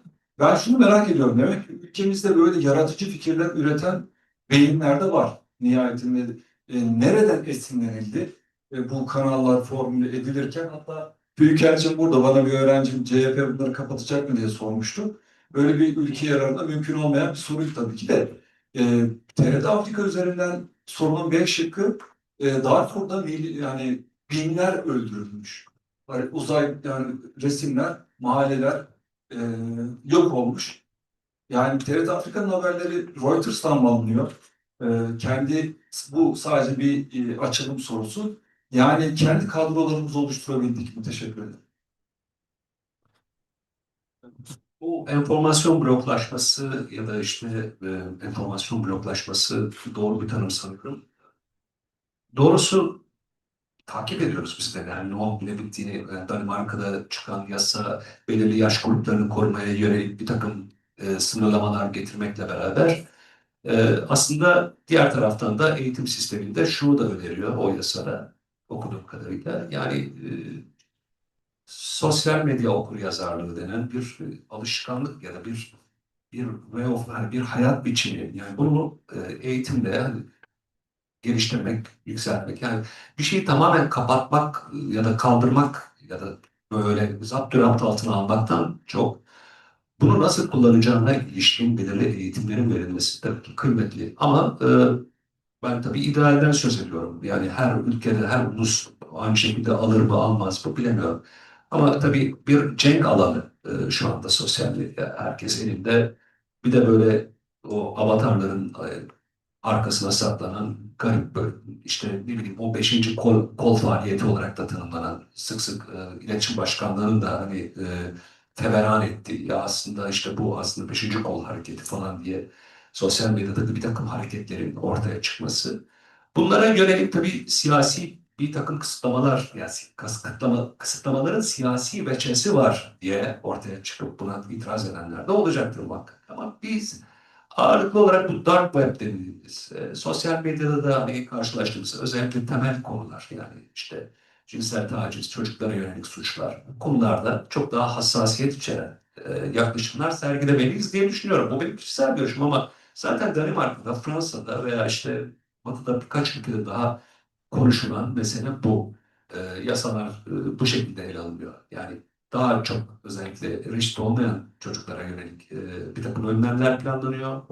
Ve bunun içerisinde tabii ayrıca sosyal medya, dijital okur yazarlık eğitiminin faydasının ya da öneminin altı çiziliyor. Bence Türkiye'de de işe buralardan başlamak lazım. Benim çocuklarım küçük yani ben onlara işte bir takım takip sistemleri kurdum. Benim kendi hayatımda edindiğim tecrübe bu. Ben onların zarar görmemesi için elimden gelen kendimce o şeyi yaratmaya çalışıyorum, çevreyi. Ama olmuyor. Bir bakıyorum sabahleyin bambaşka bir hikayeyle karşılaşıyorum. Yani çocukların özellikle etkilenmesi konusu çok yakıcı bir mesele. Yani dünya bunu konuşuyor, tartışıyor. Ama işi oradan alıp da işte efendim bir siyasi tool yani bir araç haline, ideolojik bir araç haline getirmek başka bir şey tabii. O çok daha tartışmalı bir konu. İfade ettiği gibi İdris'in yani söylediği gibi ulusal çıkarlar meselesi gündeme gelebiliyor. Yani gerekçe yaratmak çok mümkün orada. O yüzden orası dediğim gibi tam tartışmalı. e, Habercilik bağlamında tekrar söyleyeyim. Yani ben onunla daha da koysanız, set de çekseniz, baraj da inşa etseniz ne olursa olsun yani bir yerden akıp geliyor o. Ve o gelince de hakikaten temizlemesi, durdurması, ona karşı bir yeni bir algı ya da bir şeyi inşa etmek de hayli güç oluyor. Bir tane köfteci vardı mesela hatırlarsınız. Başına gelmedik kalmadı. Yusuf muydu? Köfteci Yusuf'tu galiba. Adam çıktı kendisi kendi kendine izah etti falan. En azından belki doğru PR oydu. Bu örnekler üzerinden giderek tabii yani hepsi böyle parmak izi gibi tabii. Ama genel olarak yani sosyal medya özellikle ağlarında çok ciddi toksik bir ortam var. Bunu da hani özellikle belirli ağlarda TikTok, yani bilmiyorum Twitter'da yani X'te falan çok sık karşılaştığımız bir toksik ortam var ama tabii bunlar özellikle çocuklara yönelik şiddet veya bir takım suçlarla ilgili mutlaka sınırlandırılsın diye düşünenlerdenim ben. TRT meselesi tabii TRT eleştirisi yapmak falan düşünüyorum ama yine de meslek eleştirisi yaparım. Yani orada sorun var. Şimdi bizim meslekte bir şey yazdığın şeyi aslında bilmek yani. Şimdi biz personeli işte meslektaşımızı alıyoruz ona diyoruz ki işte Irak'ta ne olduğunu yaz. Misal işte Sudani tanımıyor ya da işte ondan önceki Maliki'yi tanımıyor işte ondan önceki işte Caferi, Maferi böyle geriye doğru gitmiyor, bilmiyor. Şimdi bu Sudan meselesi de Türkiye'de çok fazla ilgilenen bir şey değil. Ben Sudan'da 3 ay kaldım. Orada Niyala diye bir yerde hatta Darfurlu işte isyancıları affetme törenine falan gittik yani. Böyle garip bir hikayemiz de var orada. Asayla affediliyor böyle eski Musa'dan kalma asa geleneği sürer. Böyle. Şimdi bunu TRT'de birisinin bilme ihtimali çok fazla yok. Sudan'da da kimin onun için çalıştırdığı önemli. Şimdi Sudan aslında 2,5 milyon kilometre bir koca bir ülkeydi. Önce bir bölündü işte 2010'ların ortasında. Bölünmeden önceki isyançı lideri Cumhurbaşkanı yardımcısıydı. Uçağı helikopteri düştü. Rastlandı. Böyle şey olur mu? Olmaz. Şimdi bu durum bizim aşağı yukarı bölgeleri bilmemiz gerektiği anlamına geliyor. Bir gazeteci yaşadığı yeri, çevresini, Ukrayna'yı, Bulgaristan'ı, aşağıyı, yukarıyı bir şekilde bilir. Bizde Amerika çok bilinir.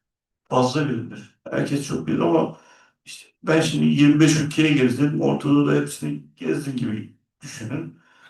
Bu meseleyi biraz öyle görmek lazım. Yani aslında bizdeki insan kaynağı şu anda TRT Arabiyet'te çalıştıracak nitelikte insanımız yok bizim. Hani net bir şekilde. Aynı bu üniversiteler gibi bir sürü üniversite açıldı ama insan kaynağımız yok yani. Bu görünüyor. O yüzden niteliksiz eleman çıkıyor gibi görünüyor. Bu da aynı şeye dönüşüyor. Bu meseleyi biraz öyle bakmak lazım. Darfur meselesi de zaten dünün meselesi değil. Hep beraber biliyoruz.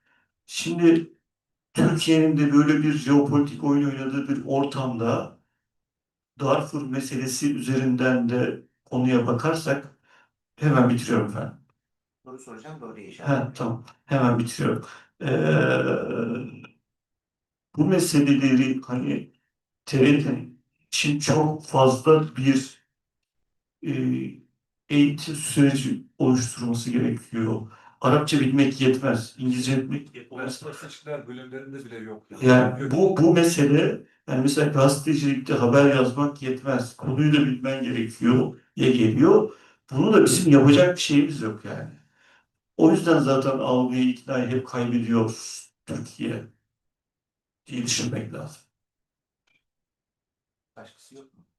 Bir arkadaşımız var. Size buyurun. Onu da alalım sonra. Çok kısa bir şey soracağım. İki tane önemli televizyon kanalının önde gelen isimlerisiniz. Sonuçlarınız için çok çok teşekkür ederim. Benim sormak istediğim şey şu. Her akşam hemen hemen bütün televizyon kanallarında 5 kişi 6 kişi çıkıp açık oturumlar, konuşmalar yapıyorlar. Bunların bazıları zaten kadrolu herhalde. Devamlı aynı insan çıkıyor. Konuşulan konu da yani orada moderatör elinden geleni yapıyor ama bazen kavgayla sonuçlanıyor falan. Ben niçin acaba Mehmet Ali Birand'ı özlüyorum, 32. günü özlüyorum. Niçin hiçbir televizyon kanalında bu kalitede veya onun gibi televizyon programları olmuyor artık?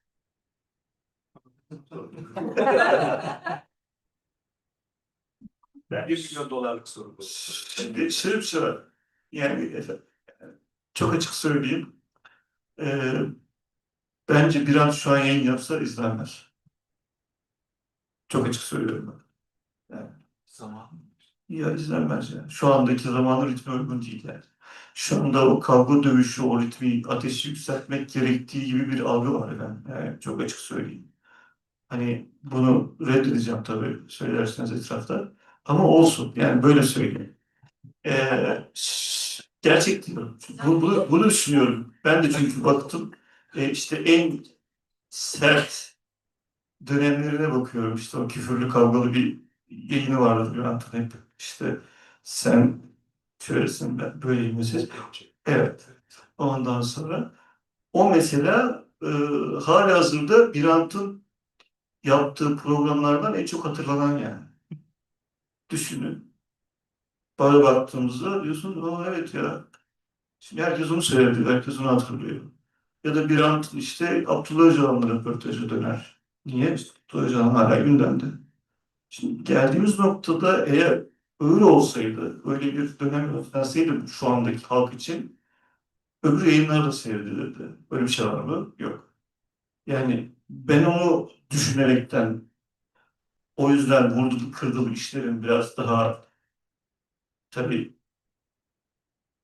gerilimli vurdulu kırdılar. Gerilimli bir ortamın yaratıldığı ve buna ihtiyaç duyulduğunu düşünüyorum televizyon medyasında. Ve bir taraftan da işte tırnak içinde kahve sohbetine dönüştürülüyor bilinçli olarak. Bu bir strateji yani.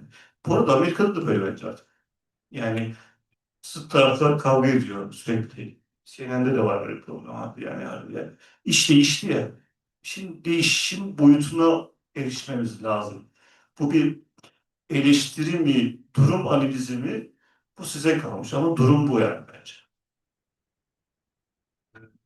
Sayın Büyükelçi çok kıymetli bir soru tabii bu aslında. Yani hali pürbenelimiz ortada. Yani ülkede genel durum ne ki bizde ne olsun? Hani çok anlatsam saatler sürer. Neyse şu an özetle şudur efendim. Ben mesela böyle bir program yapmayı reddettim. Yeni geçtiğim kanalda açık söyleyeyim. Ama böyle bir lüks bana bir teveccüh gösterdiler. Dediler ki abi tamam ben yani tarih ve diplomasi ilişkisi kurabileceğim ve ilgi alanlarım, okumalarımı yaptığım katır kutur bir şey yapacağım. Katır kutur. Yani çünkü izleyen izlemez onu falan. Fakat yani consistency, süreklilik, tutarlılık önemli. O saatte Cuma akşamları izleniyor. Yani bize göre reytingi de çok iyi. Bunun da bir alıcısı var. Yani ne yapıyorum? Yani katır kutur bir şey yapıyorum yani. Atıyorum mesela Emrah Safa Gürkan'ı alıyorum. Ahmet Taşağan'ı alıyorum. Bir tarihçi alıyorum. Ya da Ragıp Oktay Karaca'yı alıyorum. Birilerini alıyorum yani. Hani ülkede kendimce yani okumalar yapıyorum. Popüler yani şey tarih, uluslararası ilişkiler alanında akademide hani biraz öne çıkan, biraz belakatı da olan tabii ki.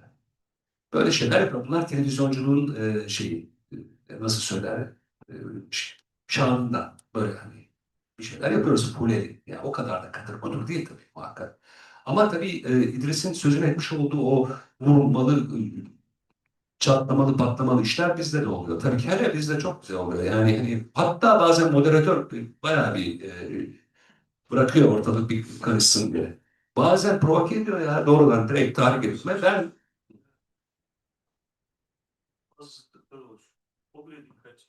şimdi mesela şimdi ben NTV'den ayrıldıktan 2 ay sonra TV100'den birkaç yerden teklif aldım. O TV100 dediler ki böyle. Gittim. Kişisel hikayemi anlatıyorum. Burada artık bu samimiyet buhranı geçiriyorum herhalde. Bunları söylememem lazım da. Ya şöyle bir şey oldu. Beni Başak Şengül'le beraber bir programa iç siyaset konuşuluyor ama ben hani dış politika bildiğim için uluslararası ilişkiler alanı olduğu için bana da bir alan açılacak diye iki moderatörlü bir program yapıyoruz. Ya 3,5 saat ayakta duruyoruz. 3 saat boyunca İmamoğlu'nun diploması konuşuldu. 3 saat. Konuşuldu. Neyse öyle konuşuldu, böyle konuşuldu. Doğruydu, değildi. Orada burada bana 6 dakika ver bir dakika. Kavgalar çıktı. Birbirini boğazlayanlar falan araya girdik falan neyse. Son ya ve bu arada ben hakikaten hiç konuşmadım. Çünkü konulara bilgâne değilim ama yani gerçekten hakim olduğum meseleler de değil. Şimdi her konuyu bilen de adamlar var. Böyle bir şey var. Yani adam geliyor mesela alıyorsunuz. Yani, diyelim ki hukukçu ama adama mesela ekonomi de soruyorsunuz. Dış politika da soruyorsunuz. Sudan'da ne oluyor diye soruyorsunuz. Şimdi ben yaklaşık böyle 3 saat falan kalmışım. Son yarım saatte de bir yani Gazze ya da böyle bir şey konuşulacak. Abi sen ne diyorsun diyorlar. Ben de işte hem moderatörlük hem de böyle biraz girizgah yapıyorum falan. Tak program bitiyor. Bu birkaç defa oldu. Sonra ailem, ablam aradı bir akşam beni dedi ki Ahmetciğim seni görüyorum dedi. İçimden şu türkü geçiyor dedi. Bir yiğit gurbete çıksa gör başına neler gelir. Benimkisi öyleydi. Yani hakikaten hiç yapamayacağım bir şeydi. Fakat bu lüks bana o yönetim sağladı. Sonra ben o kadar kudur işi yapıyorum ama İdris her ne kadar hani ya izlenmez ama izleniyor. Biz hani kendimizce şey yapıyoruz. Demek ki ya kaliteli bir şey yaparsan anlamında söylemiyorum. Belki de iyi bir şey de yapmıyorum. Ne yaptığımı da çok hani bildiğimi düşünüyorum ama izleyicisi var. Yani iyi bir şey yaparsan izlenir arkadaş duygusunu yaratma yani içinden böyle bir ses geliyor. Yani bunu da engelleyemiyorum. Ya iyi bir şey yapalım yani yani iyi kime göre? Ama İdris olması gerekenden değil olandan bahsediyor. Yani bu sadece bu ülkenin gerçeği değil ki. Yani iki kişi birbirine dalmış kafa göz herhalde ona bakarsınız. Bağıran, çağıran falan filan. Hele ki bu kadar son derece keskin kutuplaşmış bir ortamda çok lezzetli oluyor. Elinize çekirdeği alıp seyrediyorsunuz yani. Böyle bir durum var ülkede. Tabii dediğiniz doğru.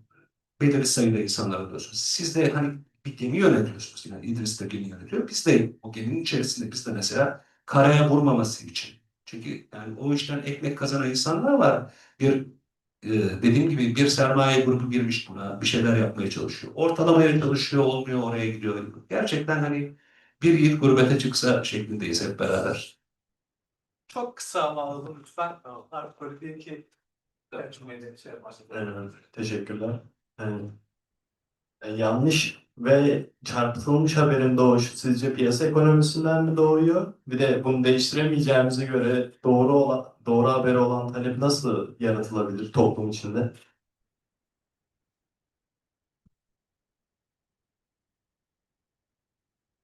Ben bir yaratma olarak görmüyorum. Ben kendim gerçeği vermeye çalışıyorum. Çok açık söyleyeyim yani. Bununla ilgilenmiyorum ben. Yani piyasa ekonomisinden, kişilerin özelliklerinden, kişilerin kişisel çıkarları üzerinden konuşursak konuyu, durum devletlerin durumundan, devlet çıkarlarından, devletin kim olduğu sorusu üzerinden de bakarsak ya da küreselleşme üzerinden de bakarsak yanılgıya gitmemiz çok olağan. O yüzden ben kişisel olarak ben bir yalan atıyor muyum ekranda sorusunu kendime soruyorum.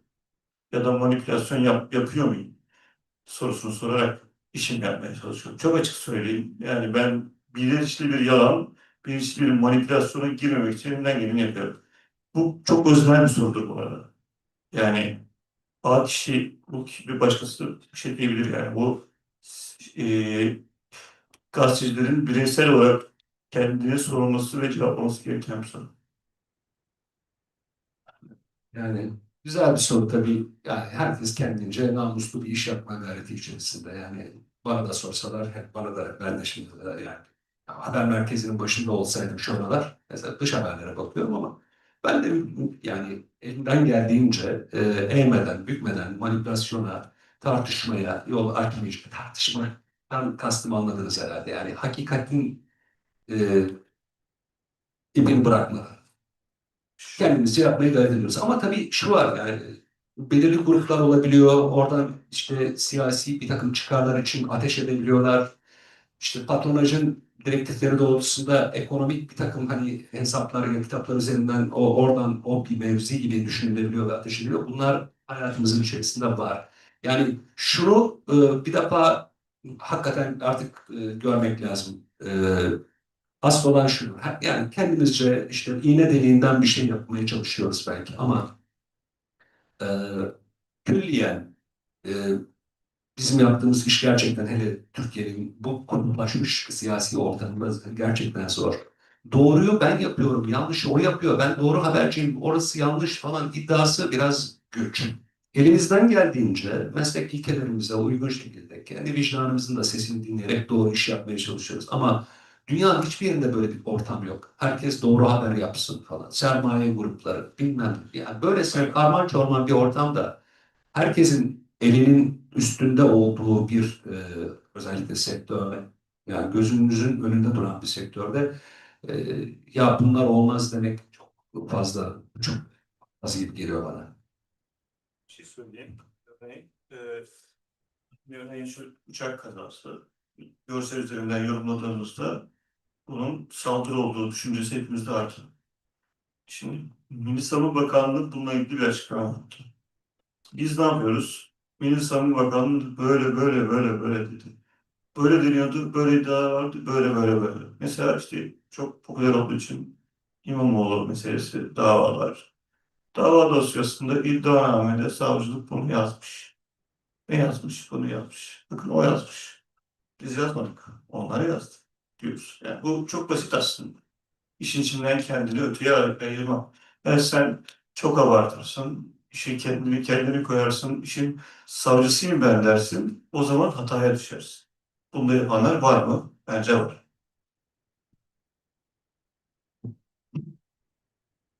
Peki çok teşekkürler. Ağzına sağlık. Ben şahsım bana çok keyif aldım bu arada bu oturumdan. Bugünlük tamamlıyoruz bu şekilde. Çok teşekkürler. Şimdi size bir sertifika takdim edeceğim.